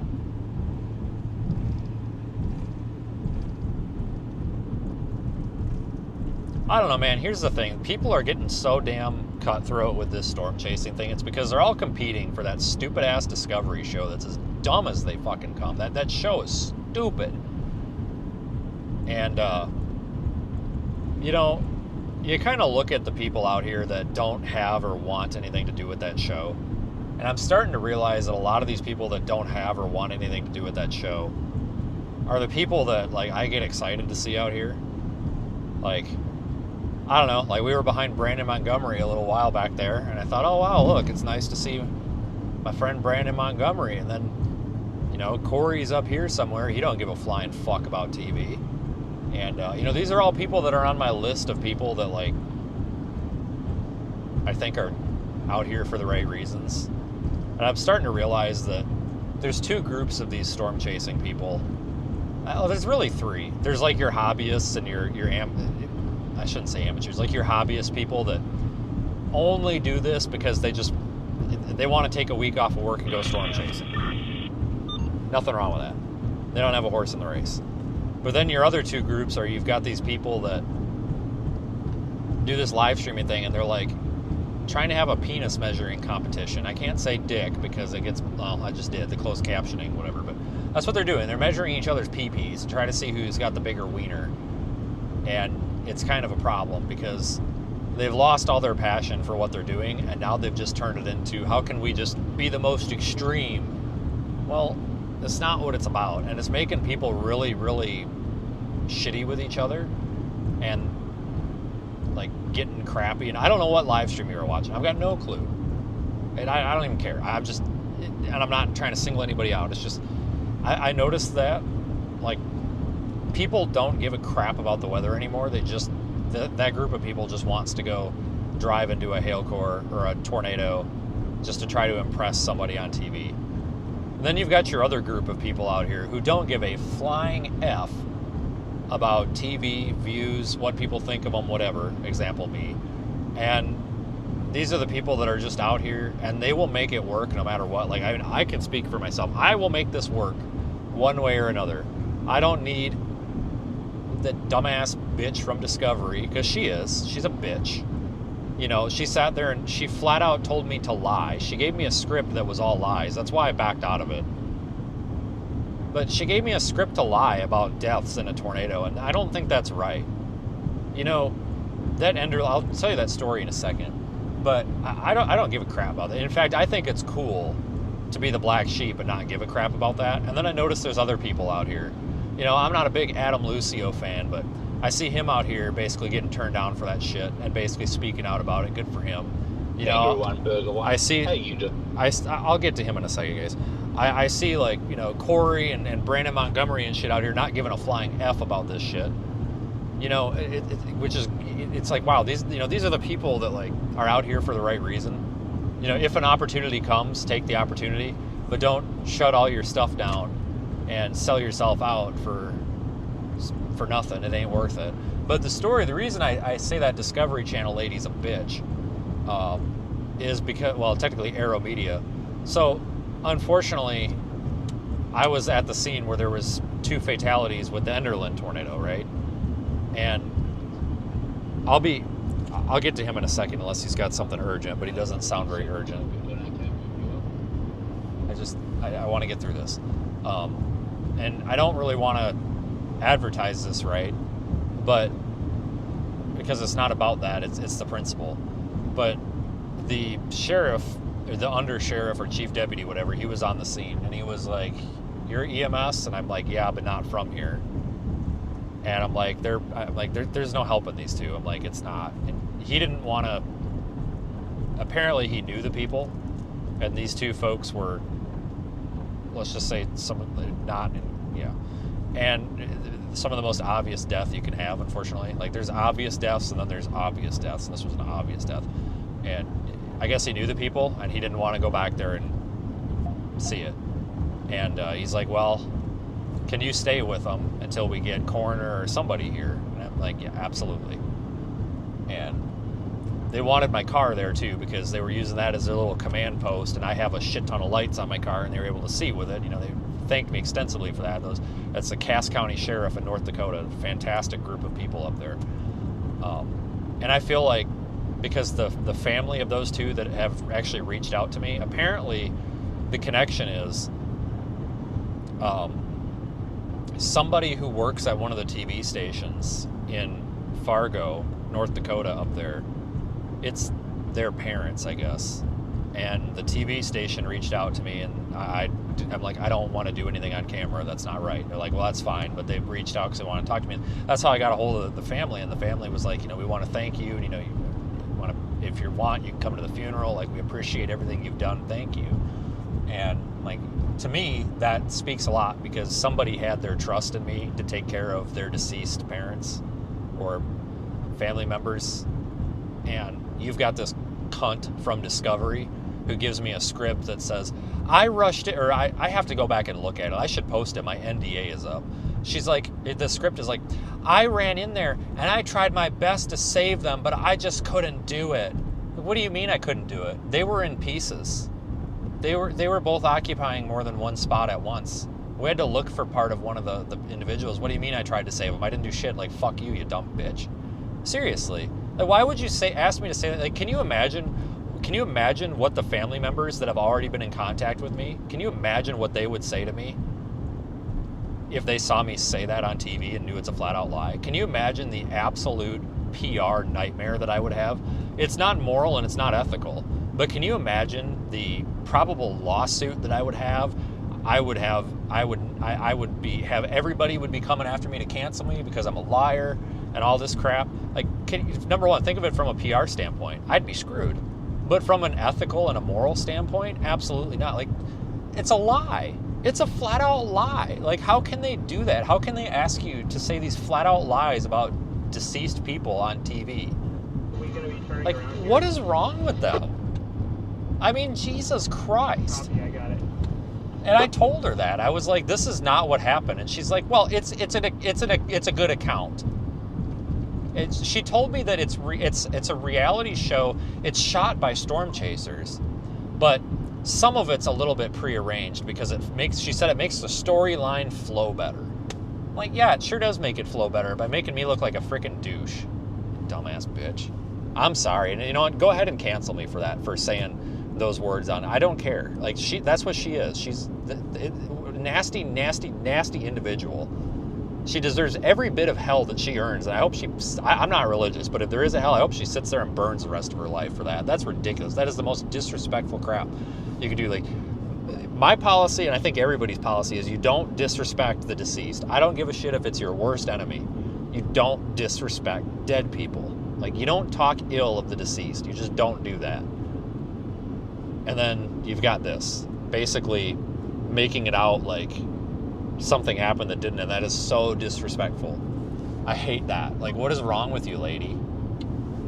God dang. And I'm going to lent the other storm chaser who's live streaming, that you guys might know where I'm going with this. I'll let the other storm chaser tell you his story about why he's not on it, but he had a very similar situation, I guess, with that Gary tornado. And I was talking to him in the parking lot in El Reno about 2 weeks ago, and he's just like, you had the same experience? And I'm like, no, sit down, because we had the exact same experience. And I told him that one, and he's just like, oh my God. I'm like, is your NDA up? And he's like, yeah. And I'm like, you should go public with it, because I went public with it. I did. I waited for the NDA to be up. Operation Drive into the Core is might as well. Driving into the Core. I just think it's ridiculous. Driving into the core commencing. So I don't want to me, it's cool to stand up against that crap. That's not right. Like, you can accuse people of doing a lot of dumb shit out here that are chasers, but I've got respect for any one of them that will put their foot down and say, no, that's not right. I'm not saying that everybody on that show is an illegitimate turd, but I just hope that nobody else has been given scripts. Because from my understanding, like, I don't think anybody but maybe one other person actually got a script. they seem to just have they just really had their mindset with that Enderlin episode, I guess, for whatever reason, that they wanted it a certain way. So they got 2-inch hail on this not tornado warning, severe thunderstorm warning. Does anybody recognize where we are right now? Because you should. Jesus. David is reporting more funnels. Oh my God, we're all gonna die.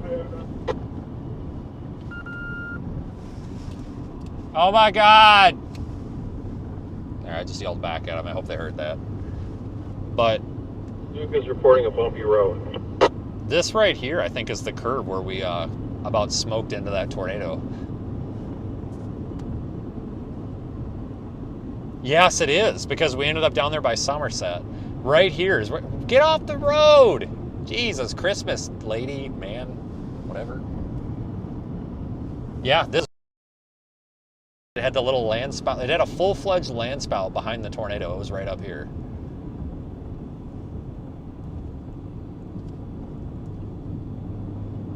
It's right up here. This was the road, Wellfleet. You guys remember it? You guys should know. It's like the third coolest tornado I've ever seen. What's going on? I don't know. One oncoming here. I'm just gonna wait for you guys.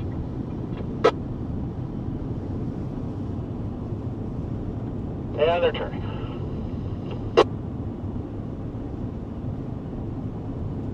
I don't know, but they're definitely in road rage back there.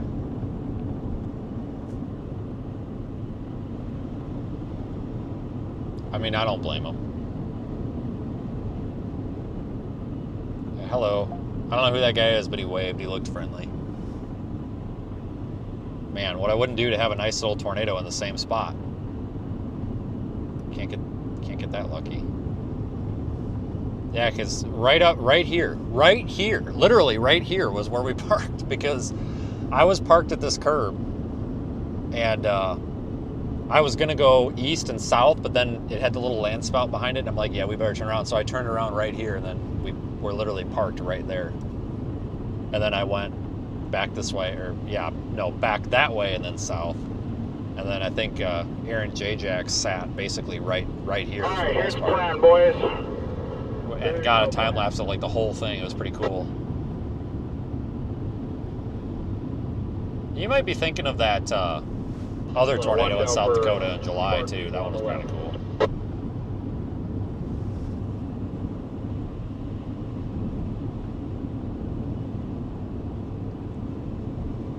Tour group road rage on the radio.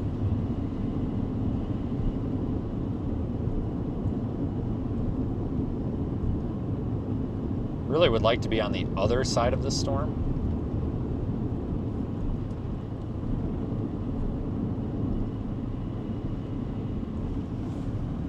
RAV4 with hazards on, doing 5 miles an hour ahead. Copy. Hit him. Up somewhat. Turn left onto South Somerset Road.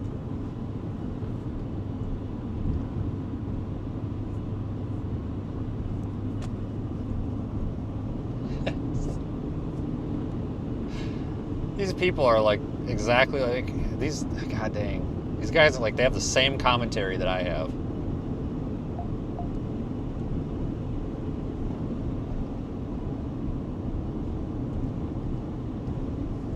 They're also the same group that said they were going to go south like an hour ago. We're going to edge up to the storm here. We may go live in the core for a little bit, but we're going to try and get into the core of this one. Probably get into Wellfleet, and then maybe wait it out there if we have a good view. If not, we're looking for an east option out of there, but just going to go live in the core for a little bit. I want to shake things up a little bit here. I'm really happy to hear that. I'm all about getting into the core, living in it, seeing it, experiencing it, being there. It's a be there, be there, be there, be there. Yeah, we might have to, I don't want to bust my windshield here. We might have to hold back just a little. Fortunately, we don't have a good east option out of Wellston, but that road will dive us at least down through it and kind of towards it to the southeast. So we're just going to take that into the core and just see what we see. If we need to turn around and go back Ooh, that up, we can do sucks. that too. Holy smokes. We're gonna hold up for a second here, guys. That sounds good. No. You don't need to park right behind me. Keep going. There you go. That's people that see my lights so they don't hit us. Yeah, there's gonna be big hail in there, I think, so we need to just hold on a second. We need to just hold on a second.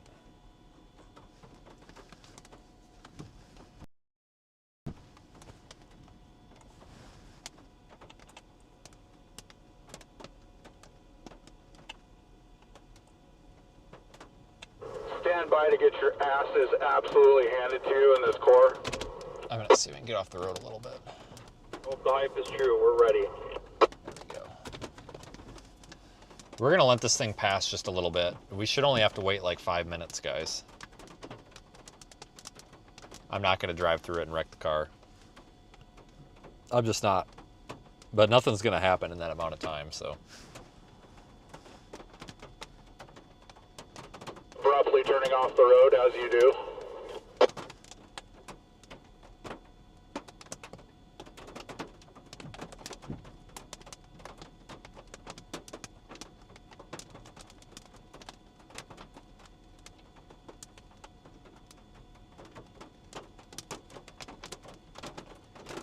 Yeah, we kind of gotta wait just a little bit.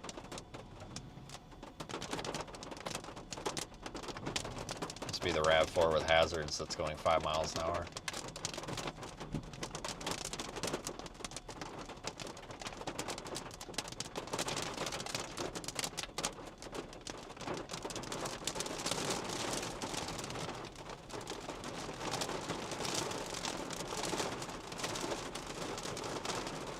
I wonder if we just need to drop south and come in behind it.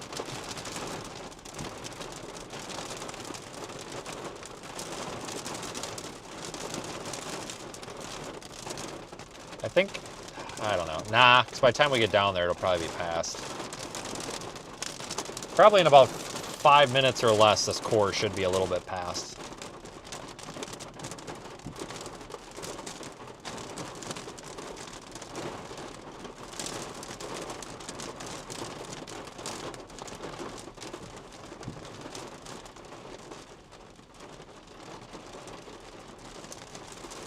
Yeah, there's a pretty mean looking core in there. Might actually get some hail here, but nothing too crazy. We are emptying rain.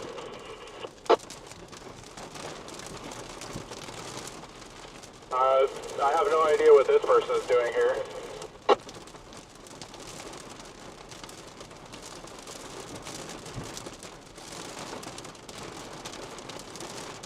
The hail may be pretty large in here. If it gets like gorilla size, we're gonna pull over and park. 10-4.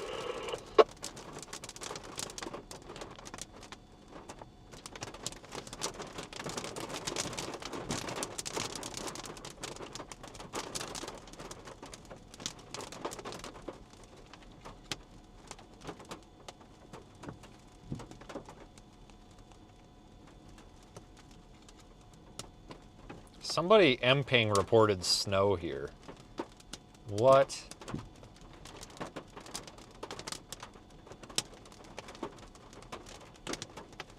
Wasn't me.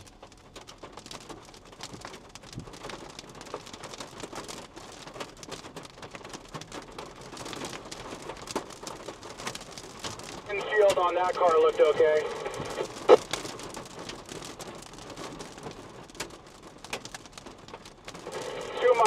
Until south option. 2 miles until south option.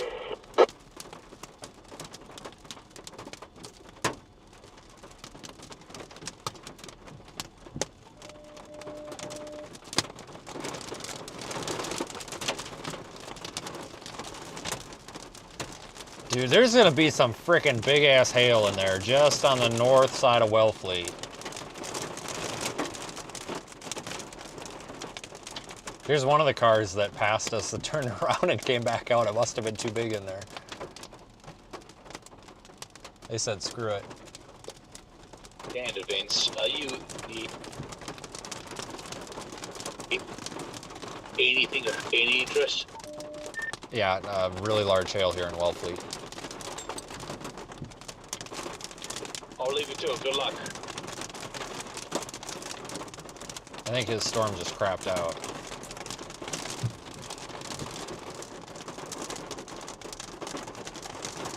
One mile. 1 mile south option.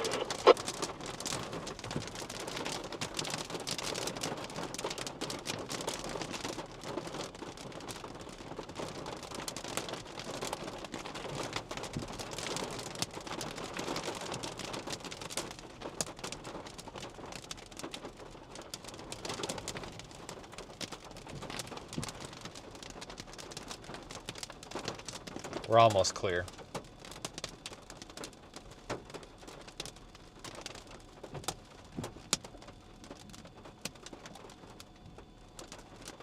I'm watching these cars as they come to see if they have busted windshields or not.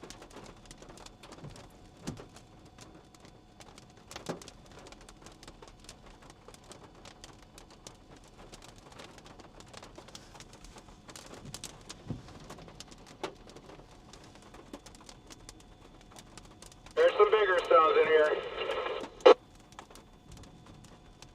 I'm seeing some bigger ones finally.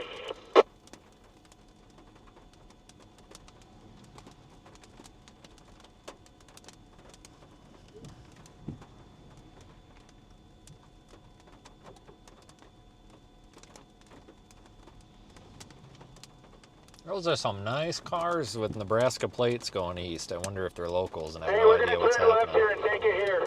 Turning left. Face into it. Not taking it here. Facing into it. Yeah, that's not a good sign. They're getting smoked in there right now. They're getting smoked.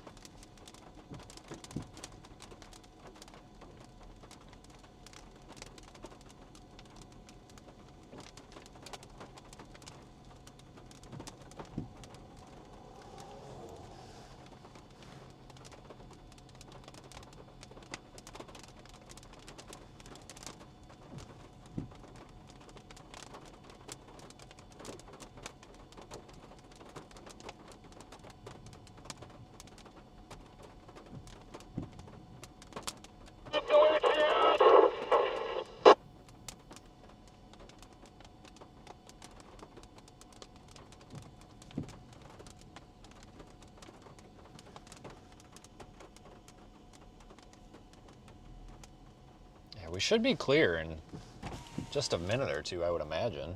That hail core is about halfway across the road now. It should start speeding up a bit. One random actual hailstone. Jesus, slow the fuck down a little.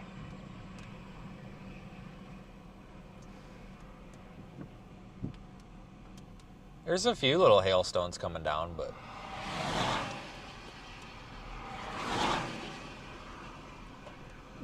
nothing to be concerned about. The core has back built a little bit. Like I said, I wouldn't be surprised if we get like nickel size hail.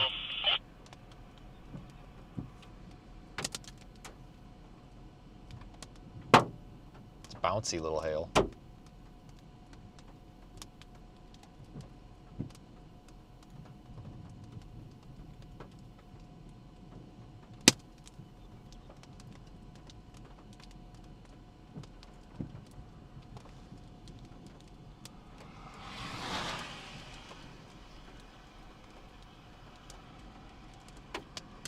I wonder how many of these people are locals that just don't want to destroy their cars, because there's a whole line of people behind me now.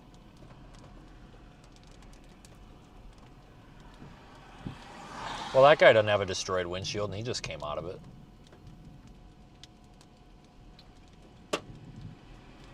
There go all the rental cars.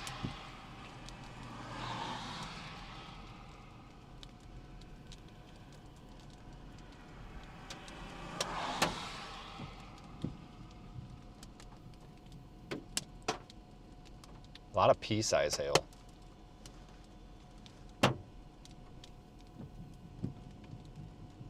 How's your windshield?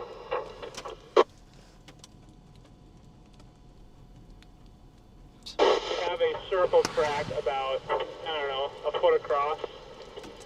Jesus. Nice. Mine's not bad, but it's a little interesting.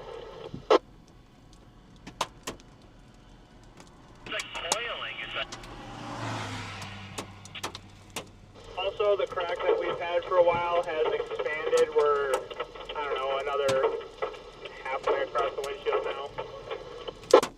Ow, that one just hit me on the side of the head through the window. I have multiple leaks coming into the van currently.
Stop making holes in my shit!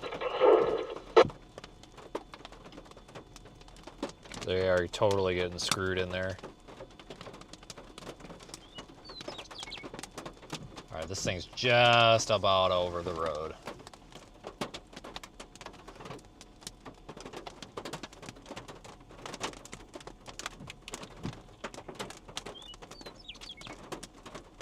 Bird does not sound happy.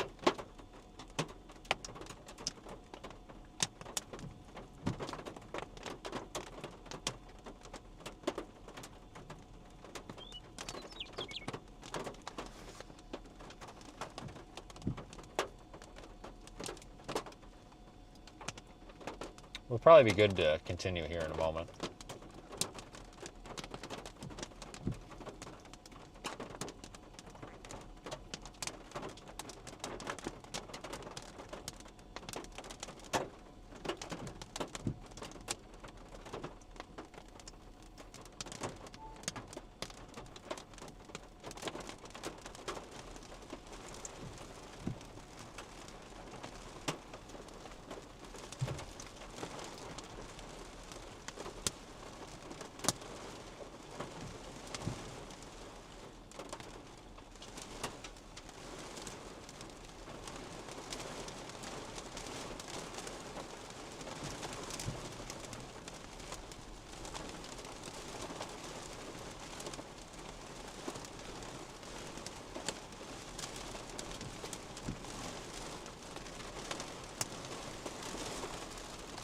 This rain's a good sign.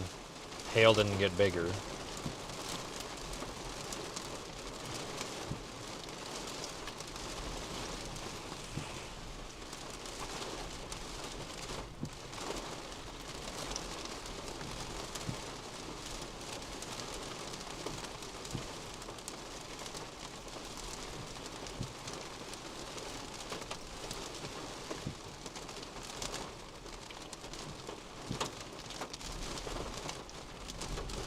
Warning. They just tornado warned it. Why? Yeah, why? Possible warnings. Expected hazards include tornado and hail at inches in diameter. This is a radar-indicated threat. Impact. Flying debris will be dangerous to those caught without shelter. Mobile homes will be damaged or destroyed. Damage to roofs, windows, and vehicles will occur. Tree damage is likely.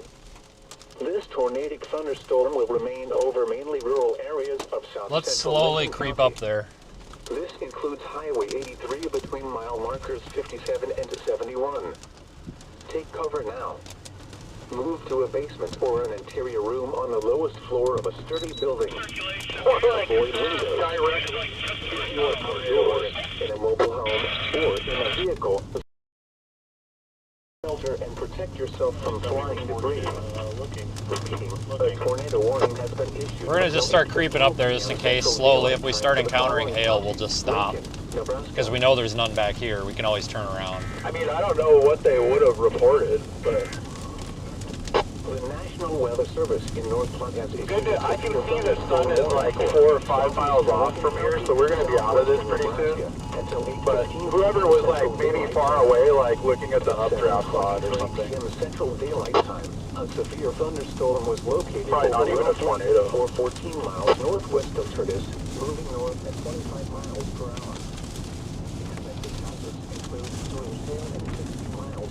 A severe thunderstorm warning remains in effect until 8 p.m. Central daylight time for East Central Lincoln County. At 7:40 p.m. Central daylight time, a severe thunderstorm was located 7 miles south of Brady, or 21 miles northeast of Curtis, moving north at 35 miles per hour. Expected hazards include 60 miles per hour wind gusts and quarter-size hail. This is a radar-indicated threat. Impact, hail damage to vehicles is expected. Expect wind damage to roofs, siding, and trees. Locations impacted include... Wow, it's windy up here. Holy smokes. Jeffrey Canyon State Wildlife Management Area, Cottonwood Canyon State Wildlife Management Area, and Roman. This includes Interstate 80 in Nebraska between mile markers 191 and 208. A tornado watch remains in effect until 11 p.m. Central Daylight Time for southwestern Nebraska. For your protection, move to an interior room on the lowest floor of a building. Repeating, a severe thunderstorm warning remains in effect until 8 p.m. Central Daylight Time for the following counties: Lincoln, Nebraska. The National Weather Service in North Platte has issued a severe thunderstorm warning for. A severe thunderstorm warning remains in effect until 8 p.m. Central Daylight Time, or 7 p.m. Mountain Daylight Time for northeastern Arthur, south central Cary, eastern Grant. We're getting back in that pea-size hail, so I just put the rear lights on and we're just going to go like 30 miles an hour. People can go around us. I don't want to stop, but I also don't want to go and then clobber ourselves in this here. So these guys can go around. I'll even drive half on the shoulder for them. Moving northeast at 55 miles per hour. They're a ways back though. Expected hazards include 70 miles per hour wind gusts and nickel-sized hail. This is a radar-indicated threat. Impact. Expect considerable tree damage. Damage is likely to mobile homes. It's a passing zone. They can go. Buildings.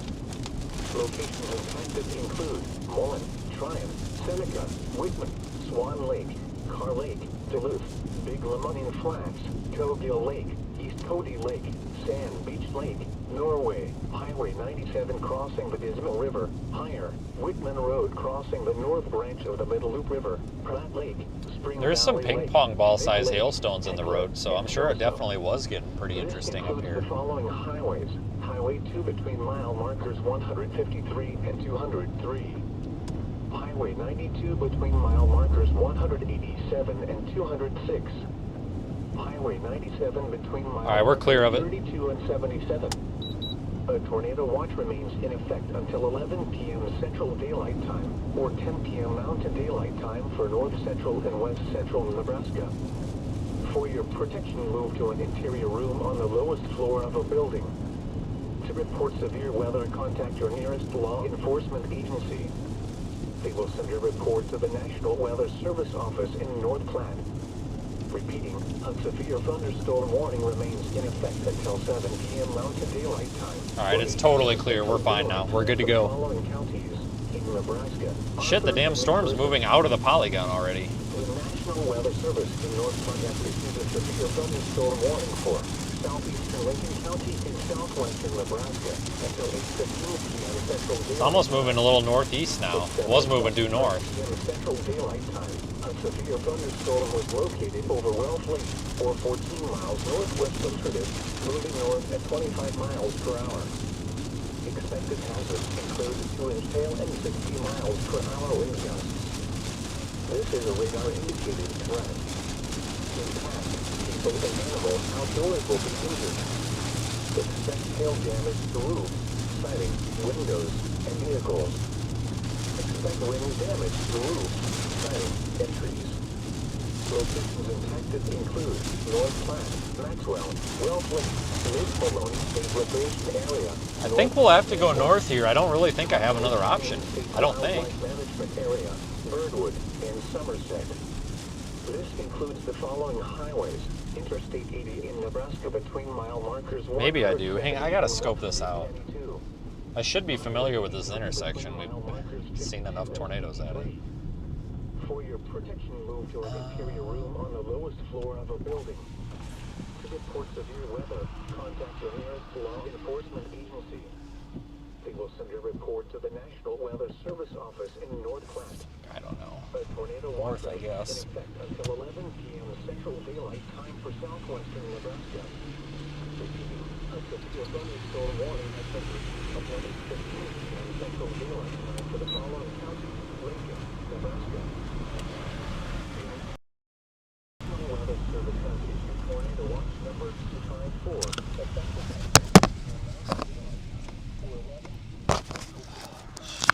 Let me stop this. I don't know what to do. I mean, you just go north and hope for the best, or what? Remember, a tornado watch means the conditions are favorable for the development of tornadoes. And damage. A tornado warning remains in effect until 8:15. Let's just go north. I don't know what else to do. Like, you don't have a good road. This thing looks like crap. I guess just go north. And just be ready to do a U-turn if the hail gets big, I guess. It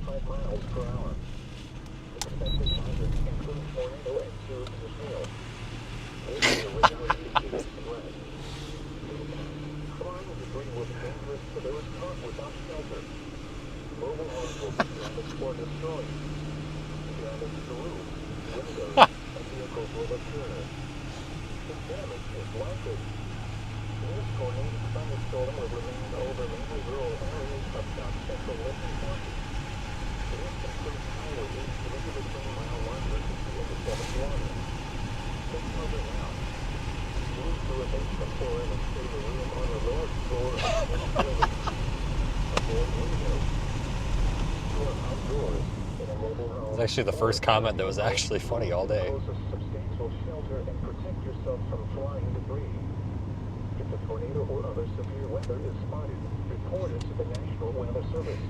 That is not. That is. I think that's the. That's one of those FAA things. It's not. It's the what you call the freaking beacon things. If it is a radar, it's private, because I've driven past it a million times and I've never seen anybody there. Any evidence of it being like Climavision or anything, I'm pretty sure that's an airport radar.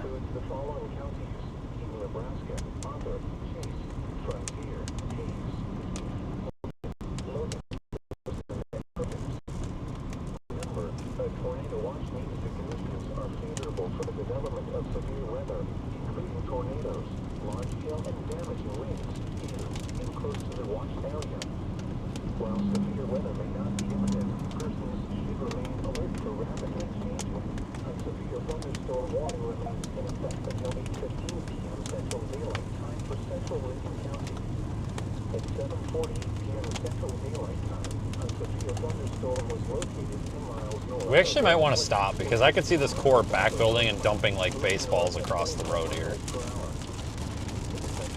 So we might stop at the next good pull off.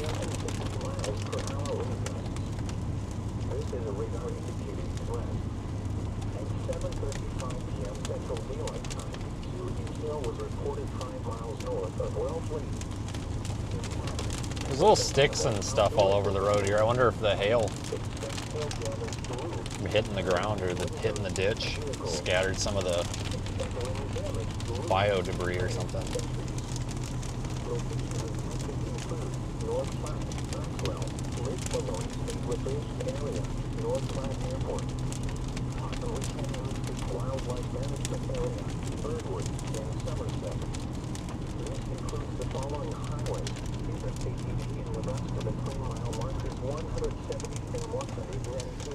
Yeah, let's hold up here.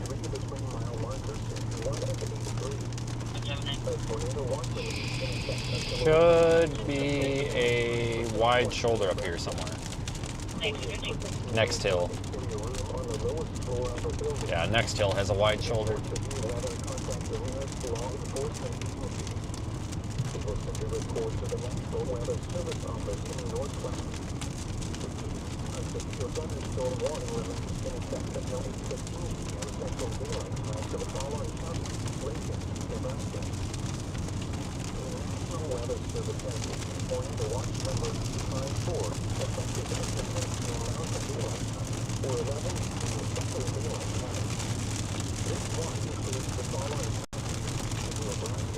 Yeah, we might be okay to keep going. I don't think this is too bad. I think we're all right.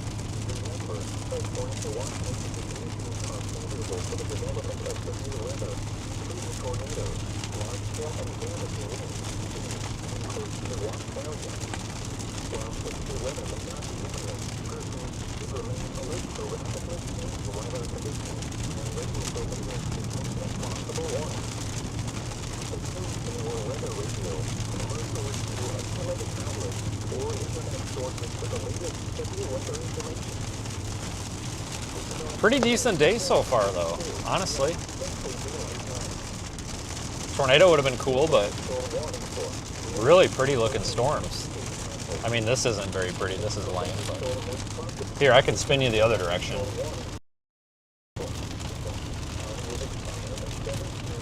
Kind of this cool little updraft over here.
Looks like the main hail core is basically to our east. North Platte, yeah, there's might be some small hail coming, but I think you're going to avoid the big hail. I think the big hail is going to stay to the east of this Highway 83 for the most part.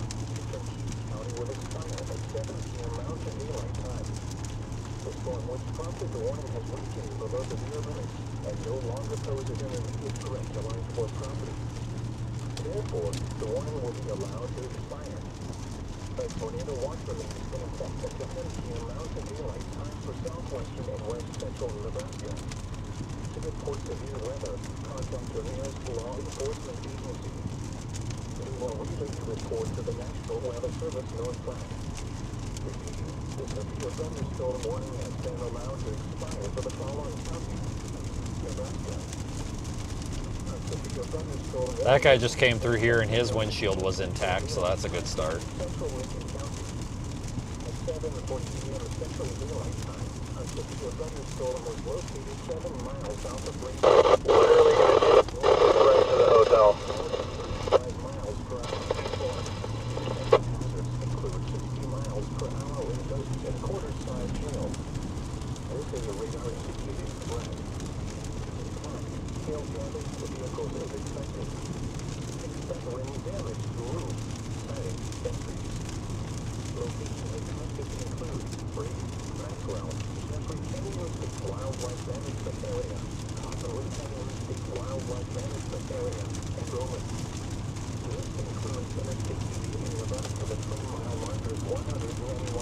Yeah, I can't believe it's 8 p.m. here.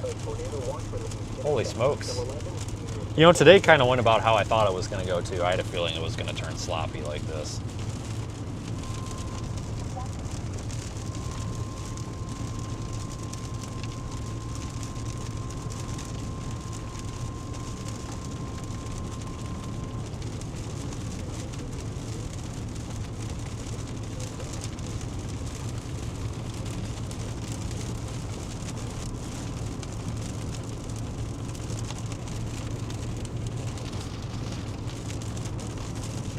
That's kind of pretty over there, though.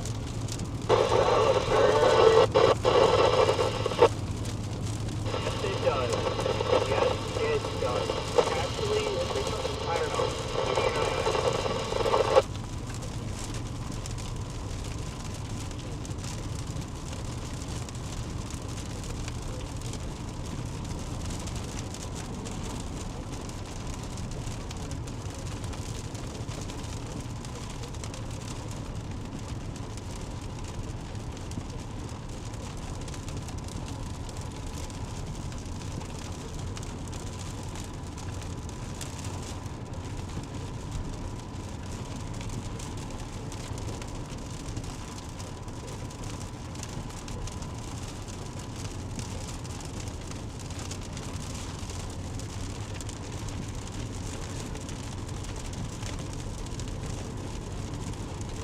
One blowing off.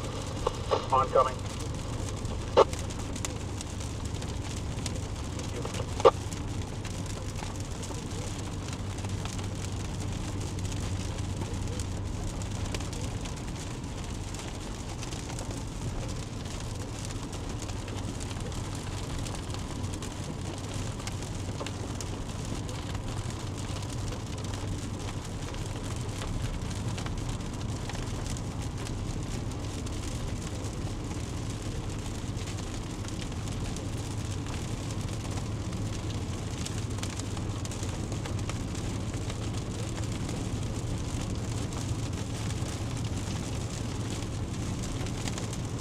I don't even think there were any like actual tornadoes today, to be honest with you.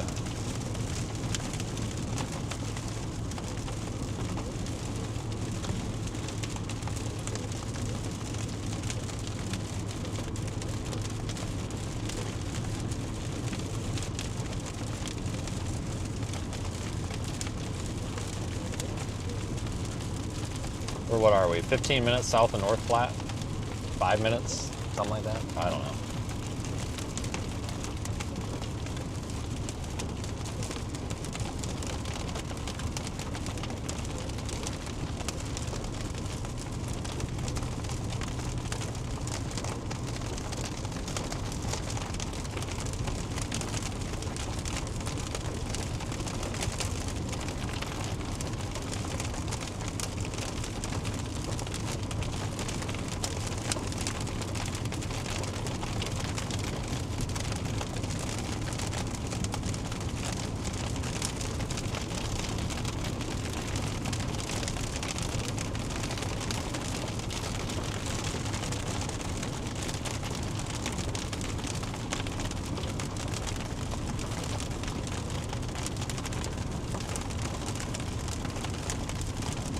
They're issuing a new severe warning because these are starting to get out of their polygon.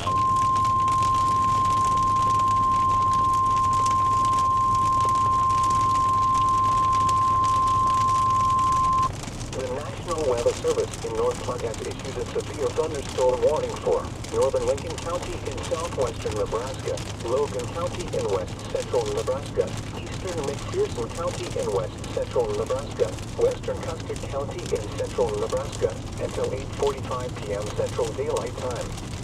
At 7:59 p.m. Central Daylight Time, severe thunderstorms were located along a line extending from New Hershey to 7 miles northeast of Brady, moving north at 40 miles per hour. Expected hazards include ping-pong ball-sized hail and 60 miles per hour wind gusts. This is a radar-indicated threat. Impact, people and animals outdoors will be injured. Expect hail damage to roofs, siding, windows, and vehicles.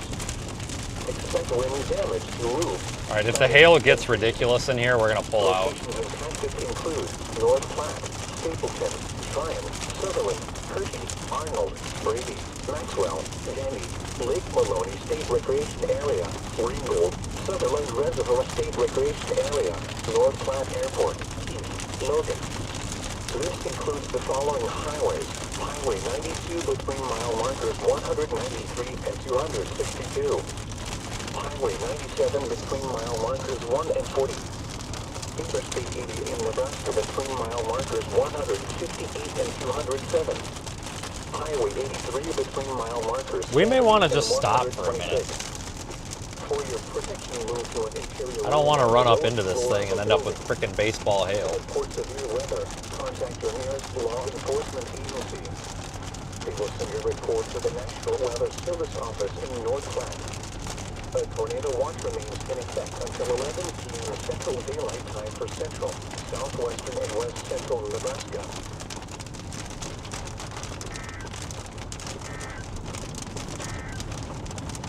The tornado warning for south central Lincoln County is canceled.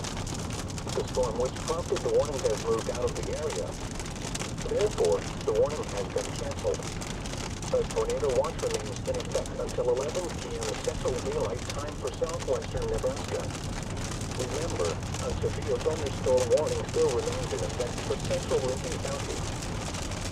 The National Weather Service in North Platte has issued a severe thunderstorm warning for southeastern Terry County. Just a bunch of multicellular, trashy stuff. Central Nebraska, Clifford County and west central Nebraska, northwestern Logan County and west central Nebraska, northeastern Carson County and west central Nebraska, Monmouth County and north central Nebraska, until 8:45 p.m. Central Daylight Time, or 7:45 p.m. Mountain Daylight Time, and 7:55 p.m. Central Daylight Time, or 6:55 p.m. Mountain Daylight Time. The field thunderstorms were located along a line extending from near Witnessing north of 15 miles southwest of San Francisco Ringgold, north of 40 miles per hour.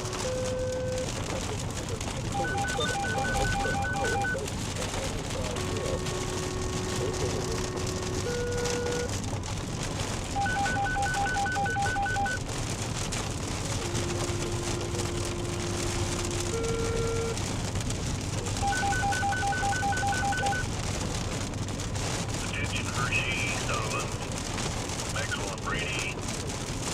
National Weather Service has issued a severe thunderstorm warning for northern Lincoln. Hershey, Sutherland, Maxwell and Brady until 8:45 p.m. Once again, severe thunderstorm warning for Hershey, Sutherland, Maxwell and Brady until 8:45 p.m.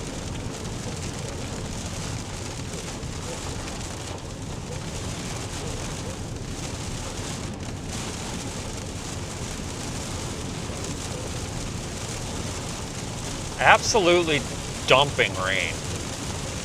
I wouldn't be surprised there's a flash flood warning coming. I don't know what the runoff situation's like right now, but man, it's freaking dumping out here.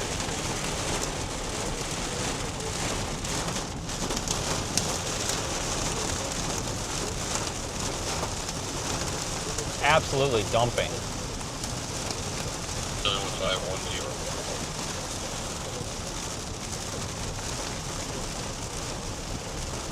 Tornado warning has been canceled.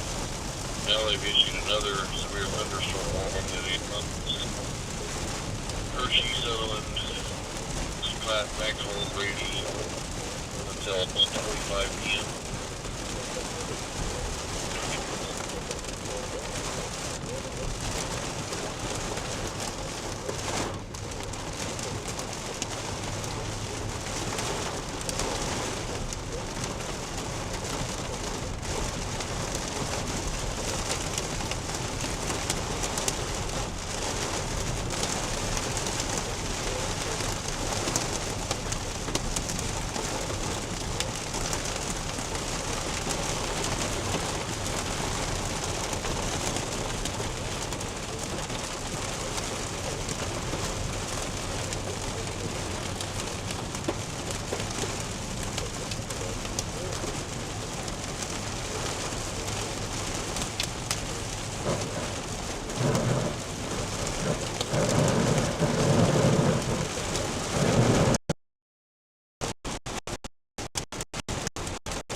We're gonna U-turn because I want to be able to drop south here if we need to, and I don't want to get caught up in the freaking concrete jungle here where you can't do that.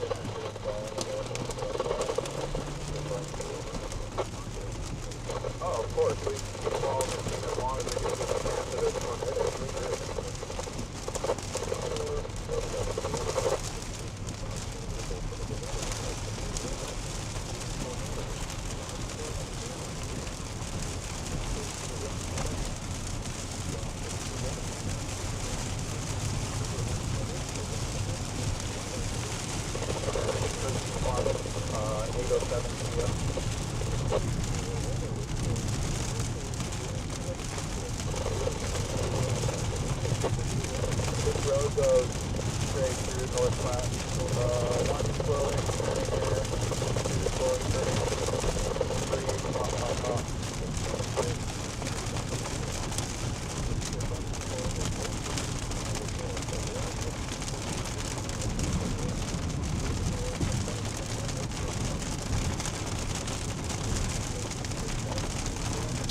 Go back a little bit south here.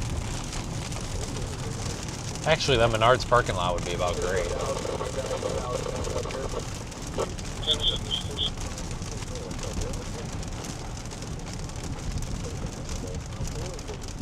go to that Menards.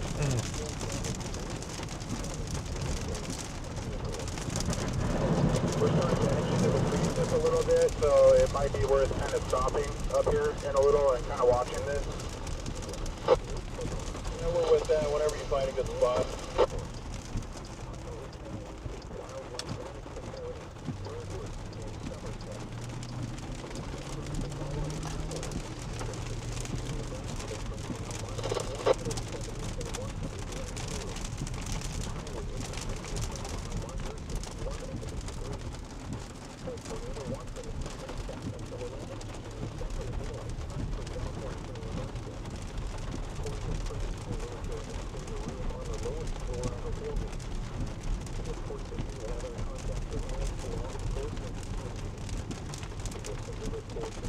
Let's get left here. We're going to take this next road left, Sierra Road.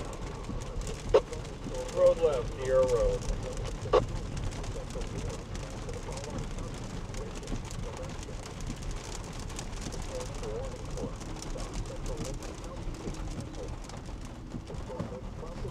One to the right here.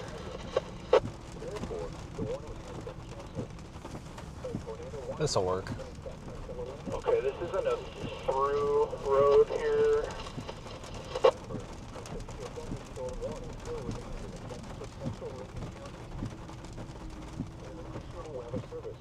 We're just trying to figure some stuff out here. Hold on.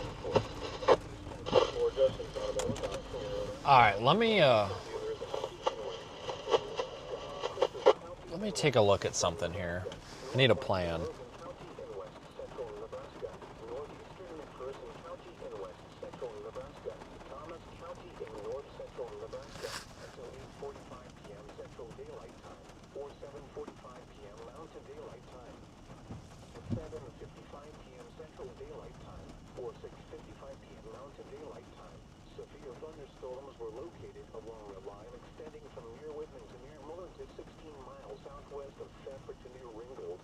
Just gonna go back out to the main road here.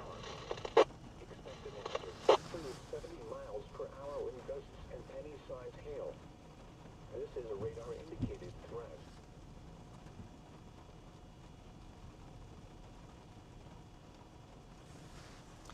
All right. So. I think we're gonna keep going north on that road.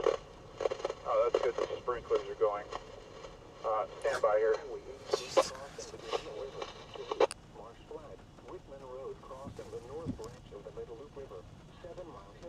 There's not any hail in this high intensity core here. Weird.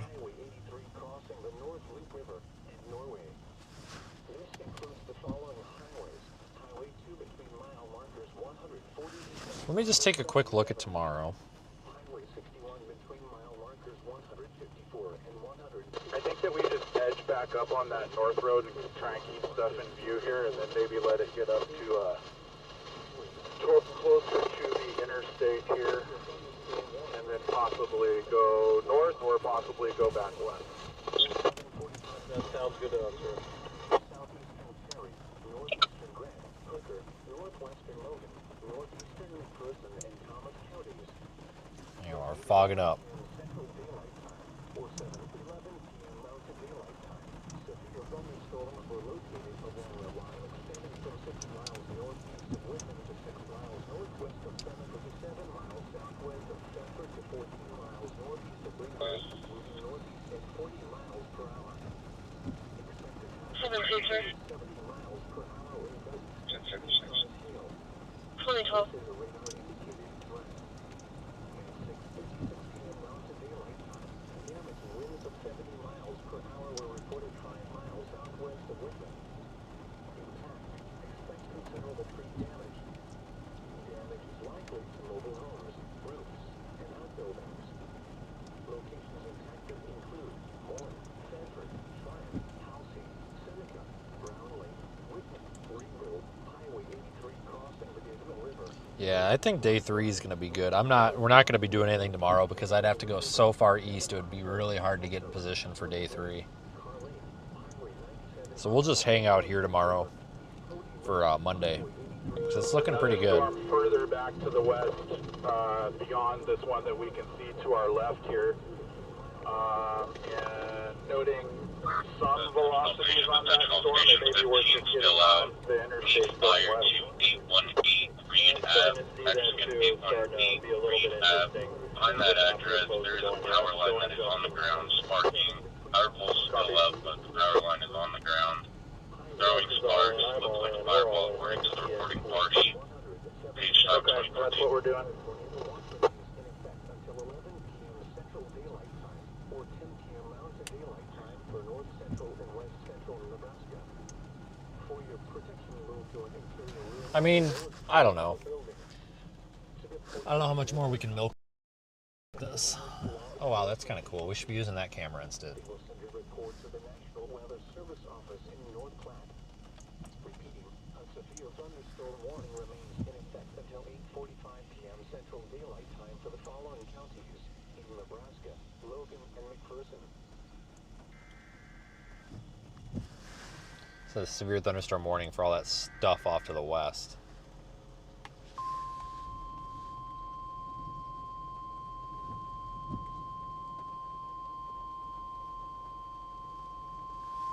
The National Weather Service in North Platte has issued a severe thunderstorm warning for Arthur County in west central Nebraska, Perkins County in southwestern Nebraska, western Grant County in west central Nebraska, Keith County in southwestern Nebraska, Garden County in the Panhandle of Nebraska, eastern Dual County in the Panhandle of Nebraska, until 8 p.m. Mountain Daylight Time. At 7:13 p.m. Mountain Daylight Time, severe thunderstorms were located along a line extending from 9 miles south of Antioch to 6 miles south of Madrid, moving northeast at 35 miles per hour. Expected hazards include 60 miles per hour wind gusts. The interstate is in 1.5 miles. We will be going left. Damage to roofs. 0.5 miles to left west on 80. Locations impacted include Ogallala, Grant, Oshkosh, Big Springs, Arthur, Paxton, Brule, Madrid, Llewellyn, Hyannis, Venango, Elsie, Kingsley Dam. A little bit of road ponding here to the left. I'm going to get out in the center lane. Lemoyne is Crescent Lake National Wildlife Refuge. This includes the following highways. Highway 2. I don't know, guys. 133 and 100. I don't have a whole lot of hope for that stuff to the west. Highway 61 between mile markers 55 and 153.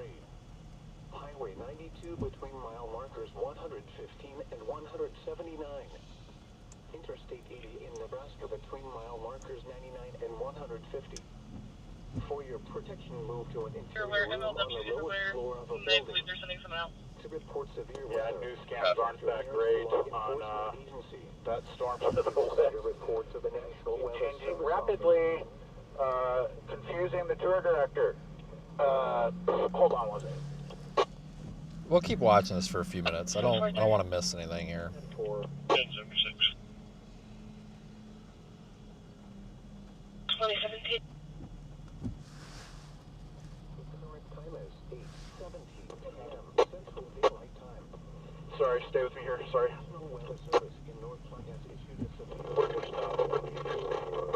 find a road that goes just west, and we're going to regroup and take a look at this storm that's just to our west. Central Nebraska, Keith County in southwestern Nebraska, Garden County in the panhandle of Nebraska. Okay, we've got Highway 30 that is just beyond North Platte that also goes west. So we're just going to go west on that, and we're going to park and just watch these things. That sounds good. 9 miles south of Antioch to 6 miles south of Madrid, moving northeast at 35 miles per hour. Expected hazards include 60 miles per hour wind gusts. Well, This is now what? indicated threat. Impact. Expect damage to roofs, siding, and trees. Locations impacted include Ogallala, Grant, Oshkosh, I mean, if that ends up being it, I mean, Llewellyn, Hyannis, Venango, Elsie, Kingsley, I don't really have any complaints for the day. Keystone, We do have a decent little hail core to the west still. I'm trying to make sure we clear that. If anything does something, it'll be this little storm that's like 5 miles to our west. I'm willing to give it a minute or two here. markers 55 and 153. Highway 92 between mile markers. And then we'll have the great dumping of the downpour coming across North Platte for it looks like the next hour. Just constant dumping of rain. For your protection, move to an Unless this actually starts pushing away, but it seems like it just keeps curling back over on itself. severe weather. Contact your nearest law enforcement agency. They will send a report to the National Weather Service Office in North Platte. A tornado watch remains in effect until 10 p.m. Mountain Daylight Time for the panhandle of southwestern, north central, and west central Nebraska. But yeah, you really can't complain about a day like this. I mean, 33 firefighters, 33 is on scene. I really thought we'd get a tornado. But that's okay. I mean, we got a really pretty storm there for a while. That was nice looking.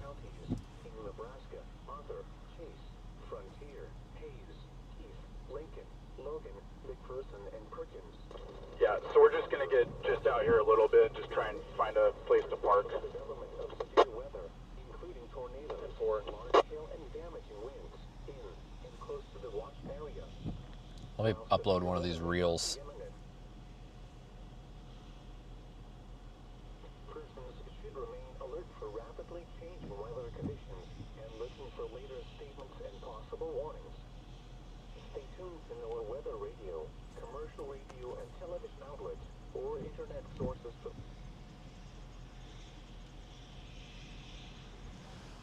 What is going on with my phone? There we go.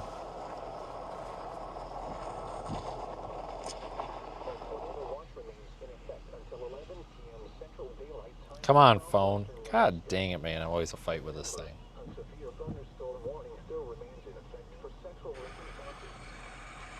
A severe thunderstorm warning remains in effect until 8:45 p.m. Central Daylight Time or 7:45 p.m. Mountain Daylight Time for southeastern Cary, northeastern Grant, Hooker, northwestern Logan, northeastern McPherson, and Thomas. American turkey. 11 p.m. Central Daylight Time or 7 p.m. Almost had an El Reno wedge there. Hurricane standard twice northeast of Whitman to 6 miles, northwest of Seneca to 7 miles, southwest of Thetford to 14 miles, northeast of Ringgold, moving northeast at 40 miles per hour. Expected hazards include 70 miles per hour wind gusts and penny-sized hail. This is a radar indicated. We're going to just go across this road and just try and find somewhere to stop. Damaging winds of 70 miles per hour were reported 5 miles southwest of Whitman. One on coming from the north. I'm just going to go slow. Likely to mobile homes, roofs, and outbuildings. Locations impacted include Mullen, Sanford, Tryon, Halsey, Seneca, Brown Lake, Whitman. Turning right now, they are not turning right. Crossing the Gibson River, Duluth, Marsh Flat, Whitman. Noted. Crossing the north branch of the Middle Loop River, 7 Mile Hill, Kelso, Shimmons Lake, Carr Lake, Highway. This turns into dirt. Let me see how crappy it is. It's fine. We're just going to go up here and park by these cows. Copy. Feels good before you get on. Yeah, this is all good.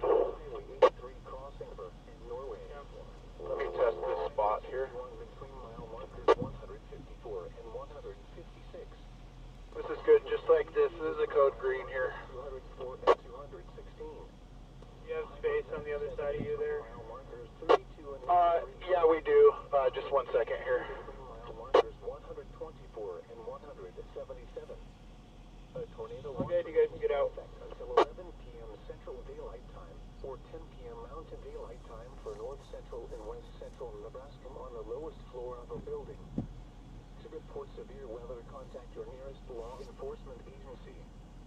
They will send your report to the National Weather Service office in North Platte. Repeating, a severe thunderstorm. All right, let me get this uploaded to Facebook here. 8:45 p.m. Central Daylight Time for the following counties in Nebraska: Logan and McPherson. The current time is 8:23 p.m. Central Daylight Time.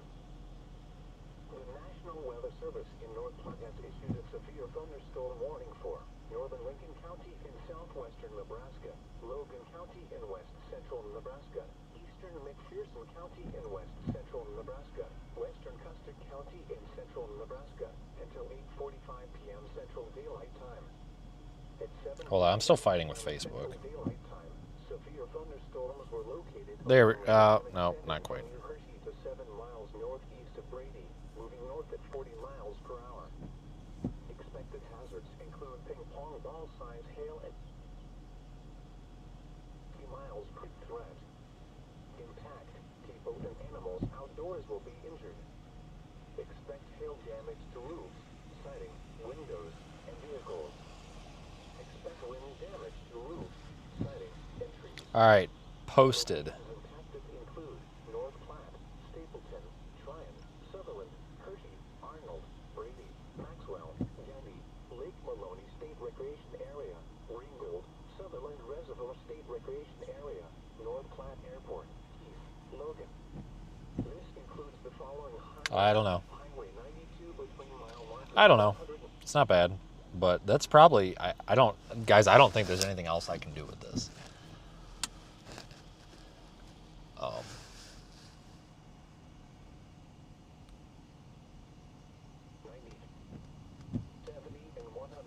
It's it's all this multicellular crap. There is a leading kind of squall line that's about to go across like Tedford. It's gonna go up there into frickin' Cherry County. The National Weather Service office in North Platte. A tornado watch remains in effect. And that one looks like it might have some decent wind on it along the gust front there, up to 70 miles per hour. This stuff here is more of a heavy rain storm than anything. They do have up to ping pong ball size hail on it, but I'm not even super confident on that. Because, I mean, we went through the core on this and there was nothing. So, honestly, guys, I'm probably going to shut it down. I mean, I don't see anything else to do. So, and I have not had 2 minutes to sit down all day. So, I'm going to take the opportunity to, well, I get to go to work now. So, I got about 8 hours of work. So, great. Anyway, that just sounds great. Anyway, so I'm going to go to the hotel.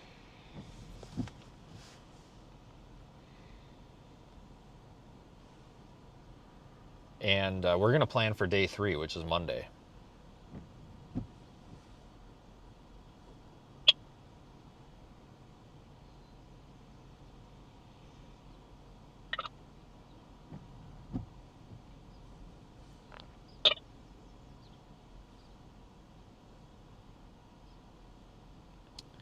Looks like a good one.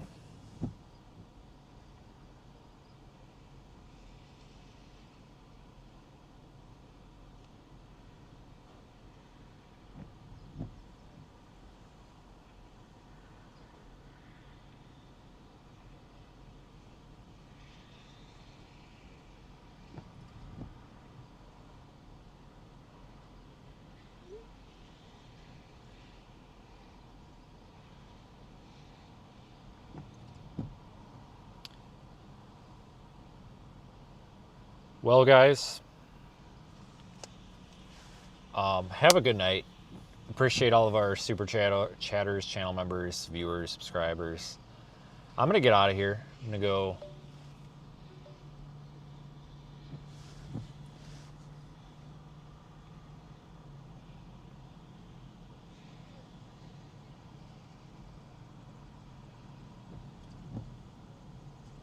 All right, guys, I hope you have a good night. I will see you guys back here tomorrow for something. I don't know what we're going to do. We can go explore or something. I don't know. But we'll do something tomorrow. And then on Monday, it looks like we got a good a good time happening here in Northeast Colorado. So thanks for watching, folks, and I will see you later.